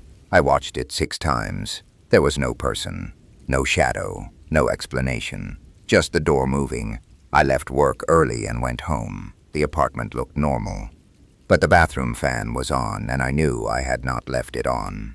That evening, I finally did call the landlord, and this time I didn't try to sound reasonable. I told him someone was getting in. I told him the camera had caught the bedroom door moving. I told him I wanted the locks changed. He sounded annoyed in a way he was trying to hide, and said he could come by with Eric in the morning. I said no, tonight. He said fine. They arrived a little after 9. The landlord looked tired and irritated. Eric looked calm, maybe too calm. They checked the front door, the windows, the latch on the bathroom window, the fire escape access in the hall. Then Eric stood in the bathroom for a long time, staring at the mirrored cabinet like it was more interesting than it should have been. He opened it, closed it, opened it again. Then he asked, casually, if I kept a lot in there. I said not really. He nodded, then put his fingers along the inside edge of the cabinet and pulled. The whole mirrored unit shifted forward. I actually took a step back. It wasn't attached directly to the wall. It was more like a fitted door over a recessed opening, and behind it, hidden in shadow, was a narrow maintenance space running between my bathroom and the unit next door. Pipes, wiring, dust. Just enough room for a person to turn sideways. I remember not understanding what I was looking at for a few seconds. It was too plain, too ugly and practical to match the fear I'd been living with. Then Eric said, a little too fast, "Huh." And I knew immediately that he had known it was there. The landlord started talking, explaining that old buildings sometimes had access chases for plumbing repairs, and that they were supposed to be sealed, and he had no idea this one wasn't secured. He kept talking, but I wasn't hearing most of it. I was looking into the dark space behind my bathroom, at the flattened dust on the lower ledge, at the crushed plastic water bottle tucked near one pipe, at the cigarette butt ground into the corner. There was also a folded piece of paper. I reached for it before either of them could stop me. It was one of my work schedules. Printed from the coffee shop 2 weeks earlier, it had been pinned to my fridge with a magnet until I threw it away. After that, everything became both clearer and worse. The police came. They took photos. They asked questions. They shined flashlights into the access space and found more things farther down where the beam barely reached. Another bottle, a cheap flashlight, an old blanket, a screwdriver, and a ring with 2 keys on it. One of them opened my front door. The neighbor in the unit on the other side had moved out a month before I moved in. The apartment was empty. The access space connected cleanly between the 2 bathrooms. Nobody had to break in. What made it unbearable wasn't the idea of a stranger in some abstract way. It was the timing of it. The patience. Someone had been coming in when it suited them. Watching enough to know what not to disturb. Touching things just enough to make me distrust myself. Standing in the room where I brushed my teeth, folded laundry, napped on weekends. Maybe sitting on the edge of my bed. Maybe not. Sometimes I think the uncertainty is the cruelest part. If I knew exactly what happened, maybe it would feel contained. Instead, it spread. I moved out within 48 hours. Mia helped me pack, and I didn't go into the bathroom alone once. The landlord gave me my deposit back without argument, which told me more than he ever said directly. I asked the detective later if they knew who it was, and he said they were looking into a person with access to the property. He didn't say a name, but he didn't need to. Months later, when I was settled in a different place, I found one of my mugs wrapped in a dish towel at the bottom of a box. There was a faint smell of cigarettes on it. I had already washed everything before moving. I stood in my new kitchen, holding that mug, and had the sudden, horrible realization that the worst nights in that apartment had probably not been the nights anything happened.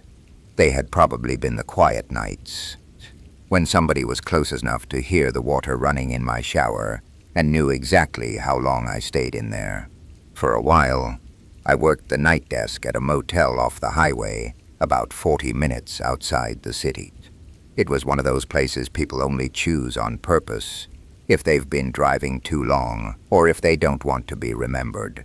The sign out front flickered on one side. The vending machine only took cash, and the ice machine sounded like it was coughing whenever it dropped a tray. I took the job because I needed steady money and night shifts paid a little more. Most evenings were dull in a way that felt manageable. I checked in tired families, truckers, the occasional couple pretending not to be one, and then after midnight the place would settle into that strange motel silence that isn't really silence at all. Air units rattling, plumbing humming inside walls. A TV somewhere turned low enough that you couldn't hear words, only human rhythm. There were 28 rooms total, all laid out in an L shape around a parking lot. At night, from the front desk, I could see almost every door if I leaned a certain way. It made me feel safer at first. The first odd thing was the phone. Each room had an old landline, mostly because the owner never updated anything he didn't absolutely have to. At the desk, there was a board with little red lights that would blink if a room called down. Most guests used their cell phones for everything, so the room lines hardly ever lit up. About 2 weeks into the job, room 214 called around 1 in the morning. I picked up and did the usual. Front desk, how can I help you? There was no answer. I waited. At first I thought the guest had misdialed or changed their mind, but then I heard something so faint I almost missed it. Not breathing exactly. More like the muffled sound of a television in another room. Then the line clicked dead. I looked at the board again. 214. I checked the reservation sheet. That room was vacant. I remember smiling to myself because I thought I'd caught a weird electrical issue. The building was full of them. I made a note for the maintenance log and moved on. The next night, the same room called again. Same time, almost to the minute. Again, nobody spoke. Again, that soft faraway sound, like audio leaking through fabric. Then the line disconnected. I told the daytime manager when she came in. She barely looked up from her coffee. She said the switchboard was old and sometimes lines crossed. It's a motel, she said. If the phone ringing is our biggest problem, that's a good night. I accepted that for maybe another week. Then guests started saying little things. A man in a baseball cap checking out one morning mentioned that someone had knocked on his door around 3 and walked away before he opened it. A woman traveling alone asked if we had security because she'd heard footsteps stop outside her room twice during the night. One older couple complained that the room above them must have been occupied because they'd heard movement, even though there wasn't actually a room above them, just a flat roof over the laundry and storage area.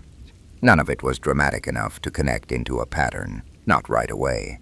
I just kept hearing these small scraps from different people and putting them aside. One snowy Thursday, the motel was nearly empty. Bad weather had shut down part of the highway, so I expected a rush, but most people must have stopped earlier. By midnight, we only had 4 occupied rooms. It should have been an easy shift. Around 12:50, Room 214 called again. This time when I answered, someone whispered, "Front desk." I sat up straight. "Yes, nothing." Then a soft little sound, almost like a laugh or a cough, and the line went dead. I stared at the phone for a second, then grabbed the master key and went upstairs. The outdoor walkway was slick with blown snow. Half the parking lot lights were dimmed because the owner said it saved money, and the cold had that strange effect where everything felt sharper and farther away at the same time. I could hear the ice machine from the other side of the building and the low grind of trucks on the highway beyond the trees. Room 214 was at the far end, near the vending alcove. The curtains were open a few inches, and the room was dark inside. I knocked and announced myself. No answer. I used the master key. The room smelled faintly warm, like air that had been held too long. The heater was running. The bedspread was smooth. The bathroom light was off. Nobody there. I checked the bathroom anyway. Empty, but when I came back into the room, I noticed the TV remote was on the floor near the dresser. Housekeeping left remotes on the nightstand, always on the right side. It was one of those pointless standard things hotels do, because repetition makes guests feel everything is controlled. I bent down to pick it up, and that's when I saw the closet door wasn't fully closed. I don't know why that bothered me more than anything else. Maybe because closets in empty motel rooms feel different from closets anywhere else. Too shallow to hide much, too dark not to imagine something. I opened it with the edge of the remote still in my hand. It was empty. Just hangers and the spare blanket on the shelf. I told myself to calm down, put the remote back on the nightstand, and left. At the desk, I watched the camera feed for a while. There were only 6 cameras, and 2 of them showed mostly parking lot. One covered the lobby. One showed the downstairs walkway. One showed part of the upstairs corner, but not the stretch near 214 because the angle cut off at the vending alcove. I had asked once why that blind spot existed, and the owner said the camera had slipped years ago and no one cared enough to fix it. After that night, I did care. I started keeping a notebook at the desk. Every complaint, every phone call, every weird thing. I wrote down times and room numbers and weather, and which cars were in the lot. It made me feel less helpless. I also started doing my rounds differently. Instead of the obvious loop, I'd pause, double back, stand still near the stairwell and listen. A lot of the motel's sounds were easy to learn. The old soda machine kicked on every 30 minutes. The laundry door settled with a hollow pop when the heat came on. A loose railing on the second-floor walkway clicked in the wind. Once you knew all that, anything extra stood out. The extra sound was usually footsteps, not running, not sneaking in some theatrical way, just measured walking, then stopping. Sometimes above me when nobody should have been there, sometimes behind the vending alcove. Once in the storage corridor behind the linen room, where guests were never supposed to be. I mentioned it to a guy named Paul who covered my shift one morning. He had worked there off and on for years and looked like he never really woke up, no matter what time it was. When I told him about room 214, he was quiet for a second too long. Then he said, "If you hear somebody, don't go looking by yourself." I asked why. He shrugged and said, "Because it's not worth the pay." That answer sat with me all day. A week later, I found my coffee mug in the employee break room sink, rinsed but not washed. I was the only person on shift overnight. I had left it half full at the desk around 3. I knew I had. It was the kind of thing you know, because you remember deciding not to pour it out yet. I checked the cameras. The break room wasn't covered. That was also the week I found the first strip of receipt paper. I had started tucking tiny bits of register paper into the tops of certain doors, just enough that they'd fall if the door opened. Nothing fancy. The linen room, the rear service stairwell, the narrow access hall that led to the electrical closet and the laundry. If a strip was gone by morning, I'd know someone had used the door. One morning, the strip on the service stairwell was gone. I hadn't used it. I told the owner. He looked annoyed more than concerned. and said maybe one of the housekeepers had come in early. I asked which one had a reason to be in the service stairwell at 4 in the morning. He told me not to start seeing trouble where there wasn't any. That phrase stayed in my head because I realized I had heard versions of it before. At the apartment. In other situations too. It's what people say when the truth will be expensive. The night everything shifted, a snowstorm hit hard enough that the parking lot nearly disappeared under it. We had 2 occupied rooms, both downstairs, and around 1:30, the power flickered just once before the generator kicked in. The lights dimmed, came back, dimmed again, then held, and a few seconds later room 214 called. I answered immediately. This time, instead of silence, I heard the scrape of movement, and then a man's voice, low and conversational, as if we were already in the middle of something. "You should lock the back office." I froze. "What?" The line went dead. I stood there with the receiver in my hand, staring at the hallway behind the desk that led to the office, storage room, and back exit. The door to the office was partly open. I always left it that way because the owner wanted me to hear the fax machine if something came through. I had never once thought of it as dangerous. I locked the front lobby door first, then the office, then I called the owner. No answer. I called Paul. He picked up on the 4th ring, sounding groggy but suddenly alert when he heard my voice. I told him exactly what happened. He was quiet, then said, "Go check the conference room by the laundry." I asked him what he meant. He said, "Just go look, and don't go through the blind spot. Use the inside hall." There was a small conference room off the laundry corridor that the motel barely used, mostly for storing broken furniture and old decorations from holidays nobody bothered with anymore. I had been in it once in daylight and forgotten it existed. I took the flashlight from under the desk and went through the inner hallway behind the lobby, past the housekeeping closet, past the humming soda syrup tanks, to the door by the laundry room. The strip of receipt paper I'd tucked there earlier was gone. The conference room door was shut. The laundry machines were off, but the room smelled warm and damp. My flashlight shook enough that I had to grip it with both hands.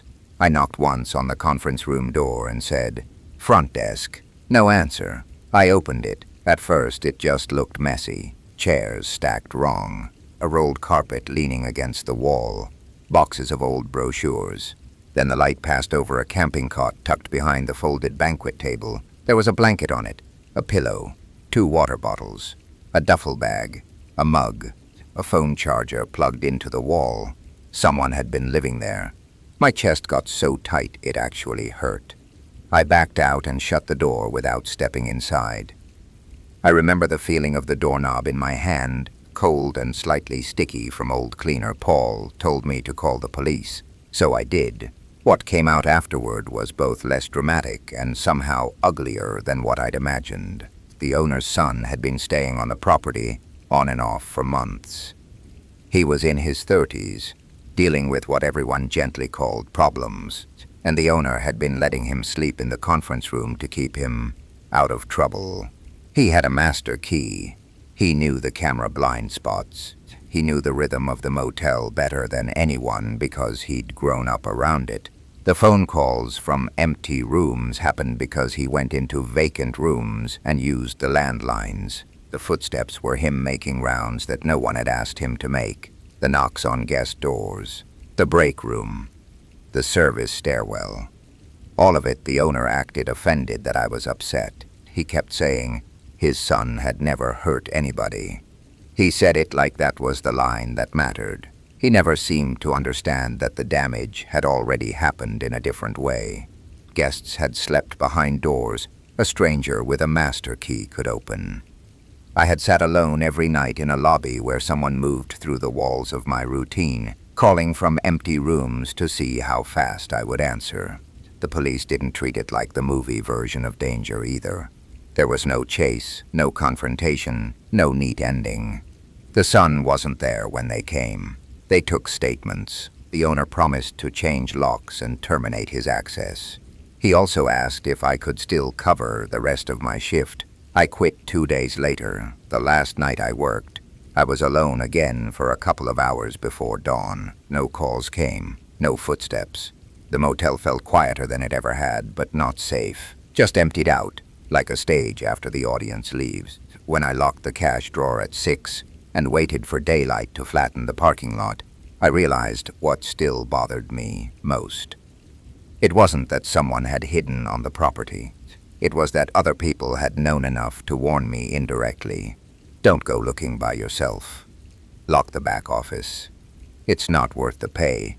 Sometimes people don't tell you the truth because they're cruel. Sometimes they don't tell you because the truth has been there so long, it started feeling like part of the building.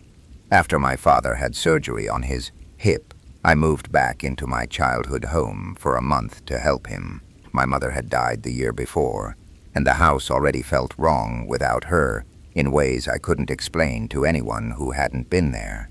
It looked the same from the street. Same white siding, same overgrown hedge along the walk, same porch light she always forgot to turn off in daylight. But once she was gone, every room felt too finished, like a place being preserved instead of lived in. I hadn't stayed there longer than a weekend since I was 19. Coming back as an adult was strange enough before anything happened. I kept opening cabinets and finding the same mugs we'd used my whole childhood, the same chipped blue bowl my mother insisted was still fine, the same drawer that stuck unless you lifted it slightly. Everything was familiar down to the level of muscle memory, but my body didn't trust it anymore. Maybe that's part of growing up. A house can remain exactly where it always was and still stop feeling like shelter. My father was on pain medication and hated needing help, which made him quiet and irritable in alternating waves.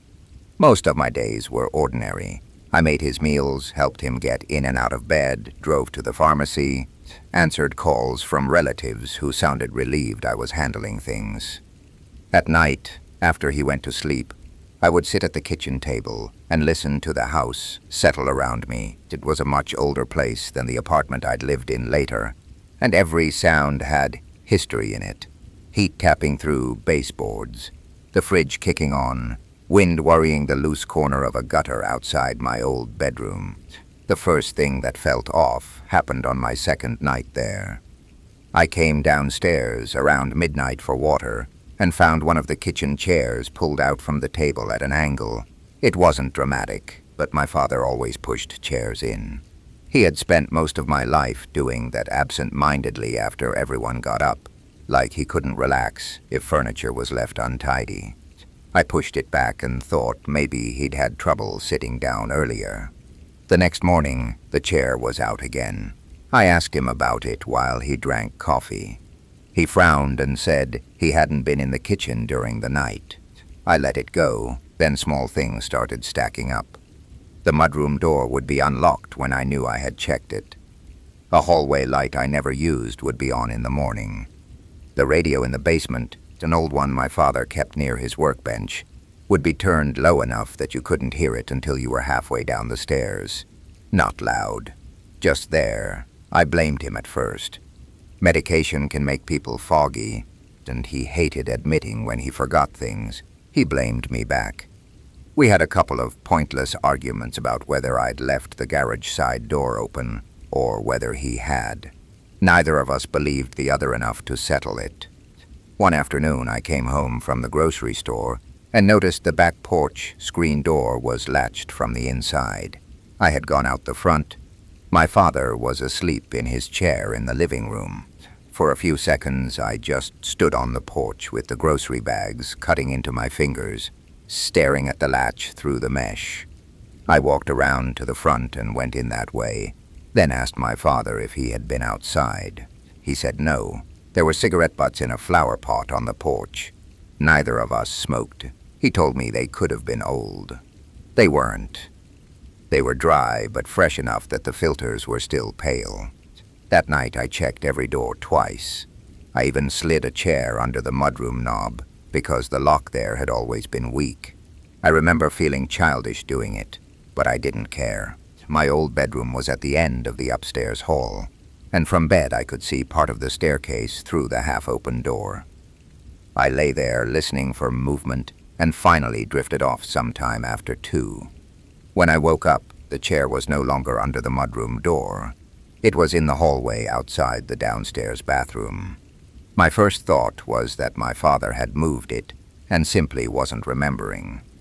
My second thought was that he couldn't have. Not easily, because getting out of bed took him effort and made enough noise to wake me most times. When I asked him, he got angry in a way that was more frightened than offended. He said I needed to stop treating him like he was losing his mind. I apologized, but I didn't believe him, and he could tell. There was a man named Leonard who lived 2 houses down and had known my parents forever. He was one of those neighborhood fixtures who seemed to appear whenever anything practical needed doing. During my mother's illness, he had mowed the lawn a few times and brought over tomatoes in a paper bag from his garden. My father trusted him enough that he had given him a spare key years earlier for emergencies. Though I had forgotten that until much later, Leonard started dropping by more often once I was there. He never stayed long. He would knock, step inside without fully waiting to be invited, ask how my father was doing, then stand in the kitchen making mild conversation while his eyes moved around the room. He looked tired all the time, with deeply lined cheeks and a habit of rubbing his thumb over his wedding ring. Even though his wife had died years before, there was nothing openly threatening about him. If anything, he looked lonely. But loneliness has its own way of entering rooms.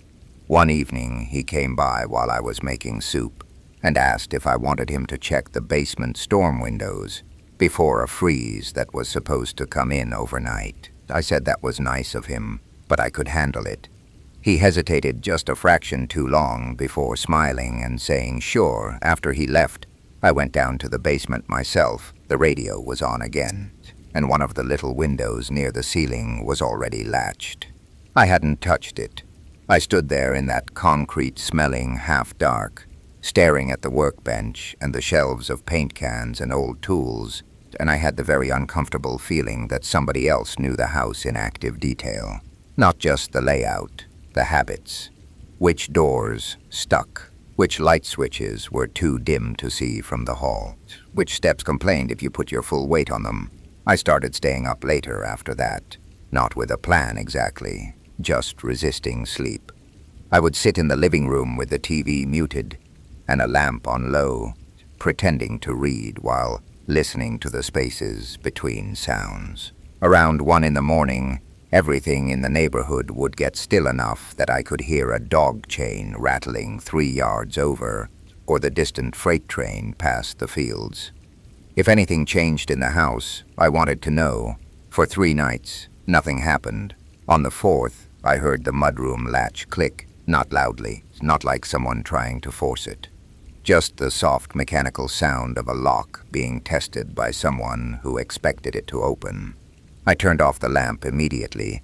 From the dark living room, I could see the rectangular spill of moonlight across the kitchen floor and the black shape of the mudroom doorway beyond it. I held my breath so hard my chest hurt. For a few seconds, there was nothing. Then I heard a shoe scrape lightly on the mat inside the mudroom. Inside, I don't remember deciding to move. I remember only the sensation of standing and saying, too sharply, "Who's there?" There was a pause. Then Leonard's voice, low and almost embarrassed. "It's me." He stepped into the kitchen like he belonged there, wearing his coat, one hand still on the spare key. I asked him what he was doing in the house. He looked more inconvenienced than ashamed. He said he had noticed the porch light was off and wanted to make sure everything was okay. I said the porch light being off was not an emergency. He said with my father in his condition, he had just gotten into the habit of checking. Habit.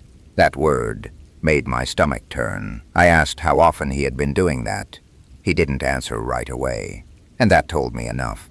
When I pressed him, he said, "Since before your mother passed sometimes."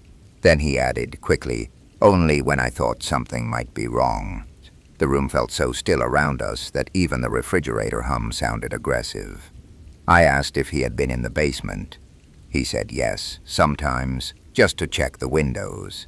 I asked about the cigarettes. He gave a little shrug and said he stepped outside sometimes because he didn't want my father to see.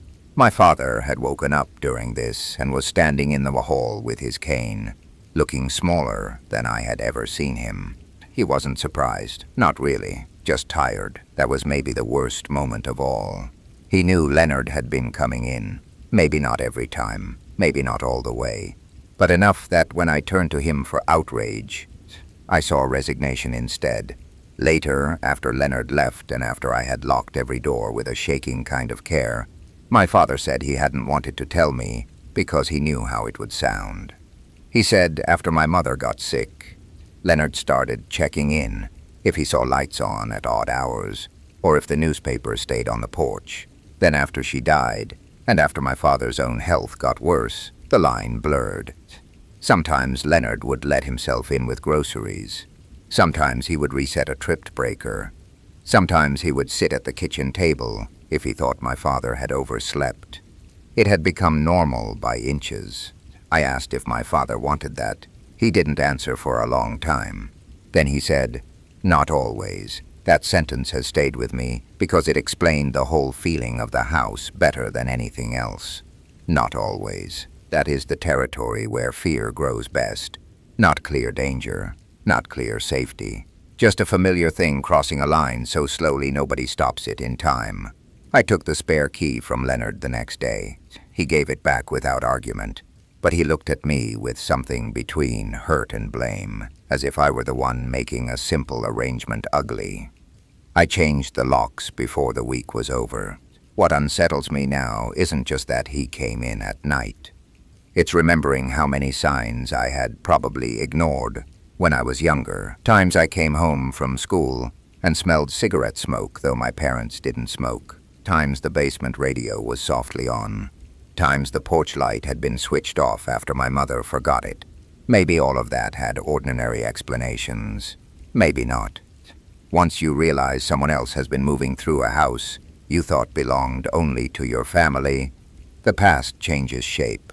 Rooms keep their dimensions, but the memories inside them no longer stand still. One summer in my late 20s, I babysat for a family 3 evenings a week while I was trying to save money between jobs. They lived in a nice neighborhood full of wide sidewalks, trimmed hedges, and houses that looked almost too clean to be relaxed in. The kind of street where people waved from driveways but also noticed who parked where. The family had one child, a boy named Owen, who was 7 and serious in a way some kids are. Like, he had skipped the phase where children say everything they think and had moved straight into weighing whether adults could handle it. His mother was a nurse who worked odd shifts, and his father was out of the house by then, though nobody said divorced around Owen unless they had to. In the kitchen there were still framed photos where all 3 of them were smiling on beaches and in pumpkin patches, but newer pictures only showed Owen and his mother. The first few nights were easy. Owen liked drawing, grilled cheese, and one specific documentary about sharks that he watched over and over. The house had one of those open downstairs layouts that made every sound travel. So even when I was loading the dishwasher, I could hear him in the living room, turning pages or talking to himself quietly. The oddness began with things I noticed and then immediately dismissed. A back door that was already unlocked when I came in, even though Owen's mother was the kind of person who checked locks in front of you. The thermostat set 2 degrees lower than she preferred. A cereal bowl in the sink on a night I had been told Owen had already eaten dinner. Once, I found a damp handprint low on the inside of the mudroom door, as if someone had touched it after coming in from outside. When I asked Owen simple questions, he gave simple answers. Did you get another snack after dinner? No. Did your mom go into the garage before she left? I don't think so. Are you sure this door was locked? I thought it was. Kids say things like that all the time. I didn't think much of it. Then one night while I was reading to him before bed, he asked me if I was going to lock the office. I asked what he meant. He said the small room at the end of the upstairs hall. I told him I didn't know it needed to be locked. He was quiet for a second, then said, "It doesn't have to be." I just don't like when it's open. I asked why. He pulled the blanket a little higher and said, "Because if it's open, I can hear the chair." There are few things kids can say that adults hate more than vague specifics. I asked what chair, trying to sound light. He shrugged. "The office chair." I told myself there was an explanation. Air vent, house settling, a child attaching fear to a room because children do that. Still, after he went to sleep, I checked the office. It was neat in an almost staged way. Desk, closed laptop, bills stacked in a tray, bookshelf, rolling chair pushed in. The room smelled faintly like printer paper and dust. One window looked over the backyard. Everything was ordinary. I pulled the door shut anyway. Around 10:30, after I'd finished cleaning the kitchen, I heard a soft rolling sound from upstairs. Not a bang, not a footstep, just the brief whisper of wheels moving over hardwood. I looked up at the ceiling and stood perfectly still. Nothing followed it. I went upstairs and found the office door open a few inches. I know how that sounds. A draft. A latch that didn't catch. That's what I told myself as I pushed it closed again. But before I did, I glanced into the room and saw the chair had turned slightly. It was still tucked in but angled toward the door. I actually laughed once, under my breath, the way people do when they're trying to embarrass themselves out of fear. The next week, Owen drew a picture while I made dinner. He came into the kitchen and put it on the counter without saying anything. It was a drawing of the house in thick green and brown marker. Upstairs, in one window, he had drawn a dark square. Next to the house, he'd drawn 3 stick figures. One was his mother, one was him. The third was farther away near the side gate. I asked who that was. He said, "Nobody." Kids do that too, of course. They draw things that don't mean anything and then don't want to talk about them. But the figure stayed with me. One evening, his mother got delayed at the hospital and called to say she'd be an extra hour. Owen had already fallen asleep, and the house was in that very late quiet where every appliance seems louder. I was sitting at the kitchen island, scrolling on my phone, when I heard the soft beep of the alarm panel by the garage door.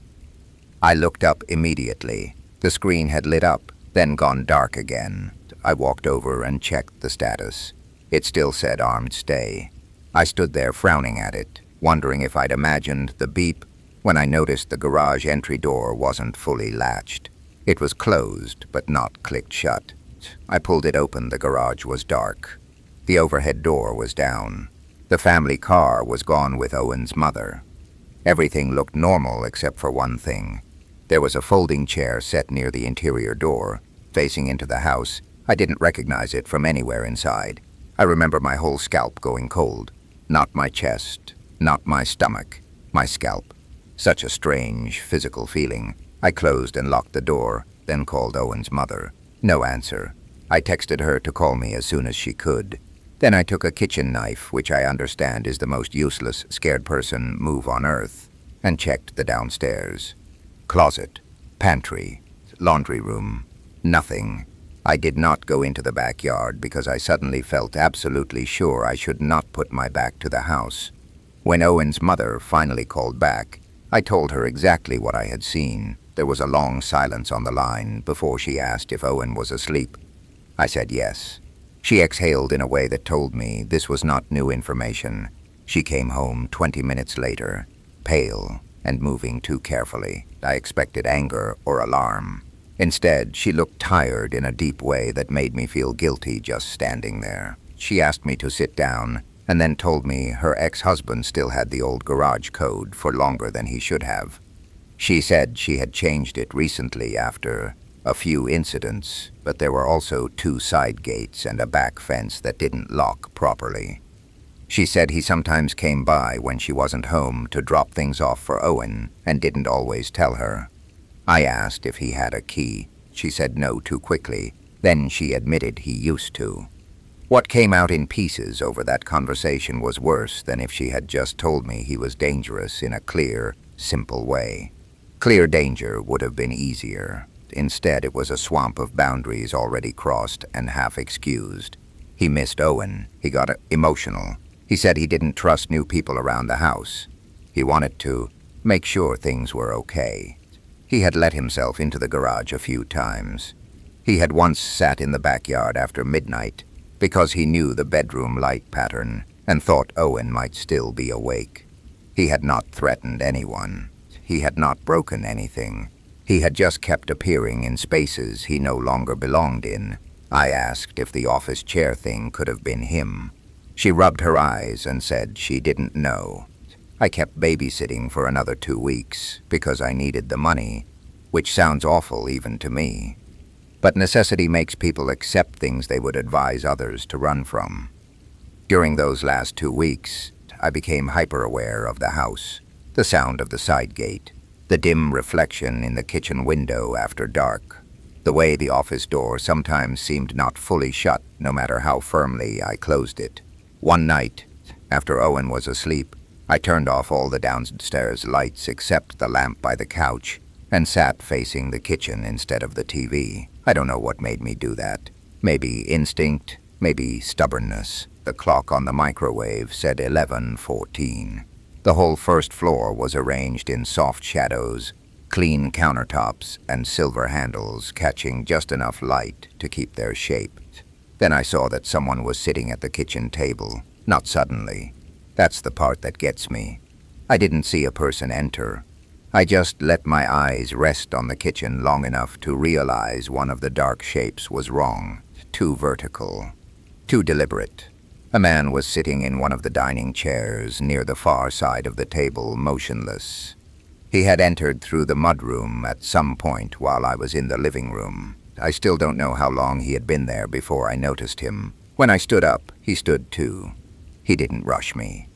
Didn't say anything threatening. He just lifted one hand slightly, almost apologetically, and said, I didn't want to startle him. I knew immediately who he was.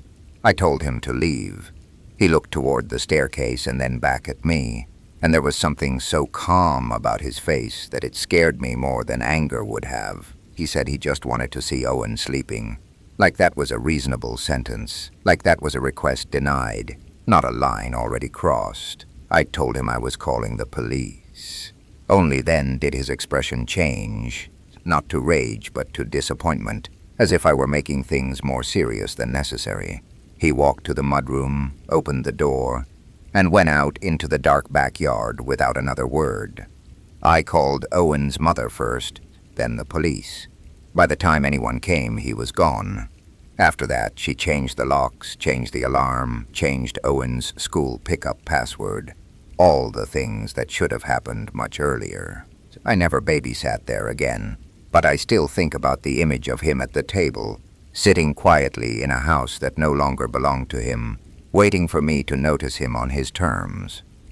That was the real horror of it, not a violent act, not some loud breaking point, just a person deciding that familiarity gave him permission.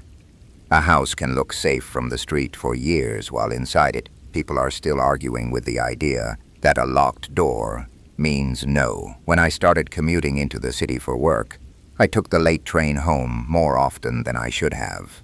The job was decent, but the hours got longer and longer in that slippery way office jobs sometimes do. Nobody tells you to stay. They just keep adding urgency until leaving on time feels like failure. By the end of my first winter there, I was catching the 10:40 or 11:15 train 3 or 4 nights a week. I didn't hate the commute at first. There was something almost peaceful about that specific kind of exhaustion, when the train rocks just enough to loosen your thoughts, and the car is full of other tired people avoiding eye contact under fluorescent light.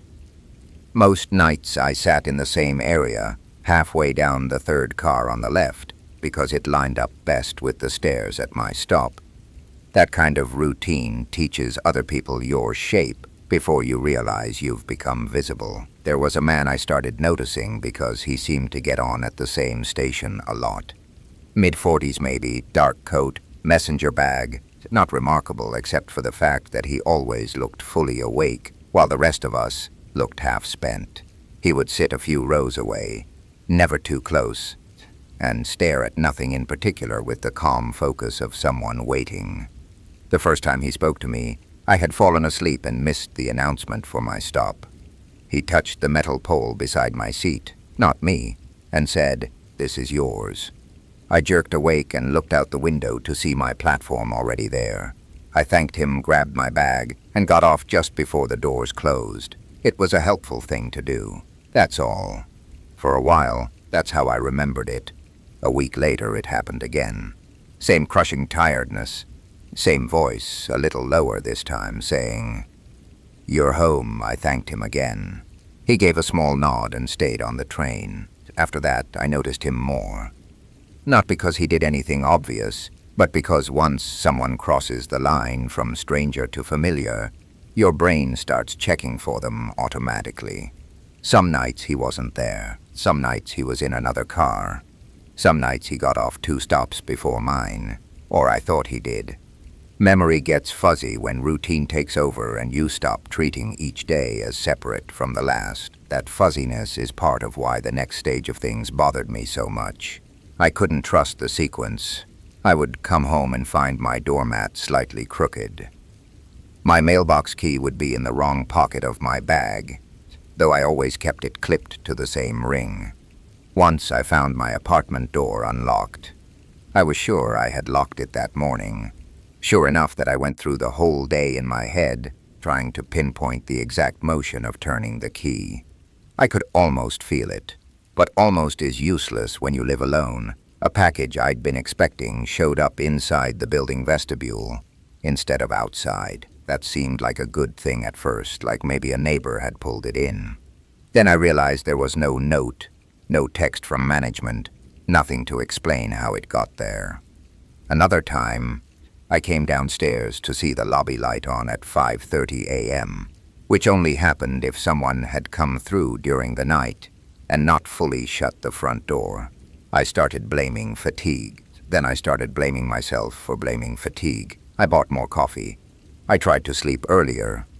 I checked the lock so many times before leaving that I began filming myself doing it, then hated myself for doing that too. One morning, the barista at the coffee cart outside my office building said, "Did your brother ever find you?" I laughed because I don't have a brother and asked what she meant. She frowned and said a man had stopped by the day before asking if I still worked in the building.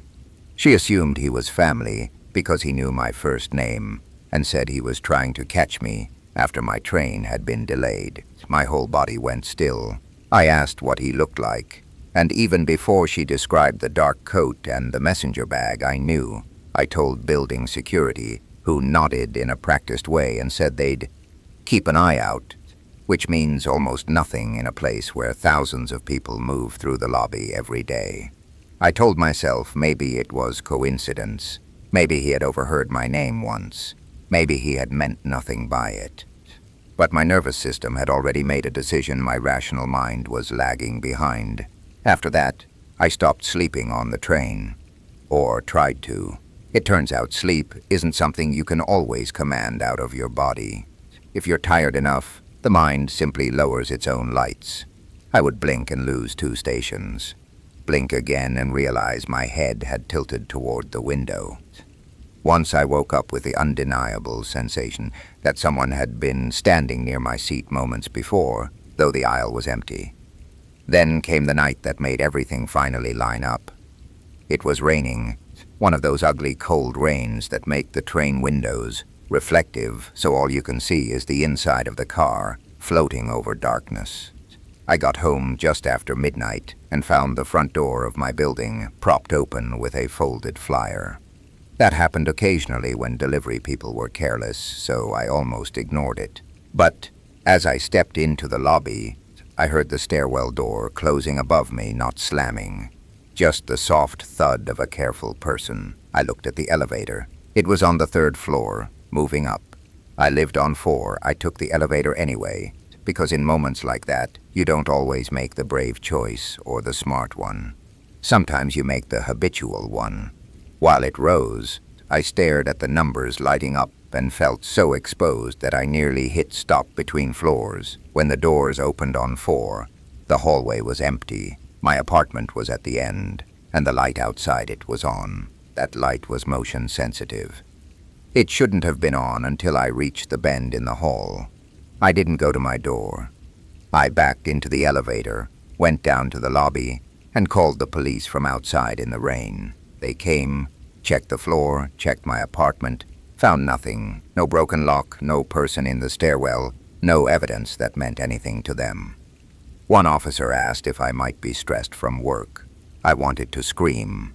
Instead, I nodded, because exhausted women are expected to be reasonable even when they're frightened. A few days later, building management sent an email about a package theft and included a still image from the lobby camera, asking tenants to report if they recognized the person. I recognized him immediately, not because he was stealing a package, because he was the man from the train. I went to the manager's office right away and asked to see more footage. He hesitated, then did, mostly because I think my face must have made it clear I wasn't going away. We found the relevant clips from different nights over the previous month. In one, I entered the building at 11:58, and he slipped in behind me, just before the outer door closed, keeping far enough back that I wouldn't notice in the reflective glass. In another, I got into the elevator, and he took the stairs. In another, he stood in the lobby, pretending to look at his phone until I came in, then followed once the lock disengaged. The clip that still bothers me most showed him on my floor. He walked to the end of the hall and stopped outside my apartment door. Then he just stood there, not knocking, not trying the handle, just standing, looking at the door, as if waiting to see whether I would come back out. He stayed there for 43 minutes. The manager turned the monitor away from me after that. Like the image itself had become impolite, police got involved more seriously once there was footage, but even then the story stayed unsatisfying in the way real things often do. They identified him eventually. He had no big record, no clean explanation either. He rode that line people ride when they know exactly how threatening to seem without crossing into the kind of action that gets them taken seriously soon enough. I changed my route, changed my train car, changed my work hours when I could. I moved 6 months later. What I hate most when I remember that time isn't even the footage. It's the tenderness of those first moments. This is yours. You're home. A stranger waking me up so I wouldn't miss my stop. For weeks, maybe longer, I had understood that as kindness. Maybe part of it even was. Maybe that's what makes certain kinds of fear so hard to explain. It doesn't arrive wearing one face. It arrives politely. It learns your tiredness. It waits until your routine starts doing most of the work. What stays with me isn't just any one moment from all of this. Not the footsteps, not the open doors, not even the times I came face to face with someone who shouldn't have been there. It's the way all of it happened slowly, almost politely. The way every situation gave itself just enough explanation to be dismissed. Old buildings, bad memory, exhaustion, kindness, familiarity. None of it felt like danger at first, and maybe that's the part that matters most. How easily something can exist inside your routine without ever announcing itself as a threat. If there's anything I've learned, it's that safety isn't always about locks or walls or knowing a place by heart. Sometimes it's about noticing the small things you're tempted to ignore, the quiet changes, the patterns that don't quite fit because the most unsettling experiences aren't the loud ones.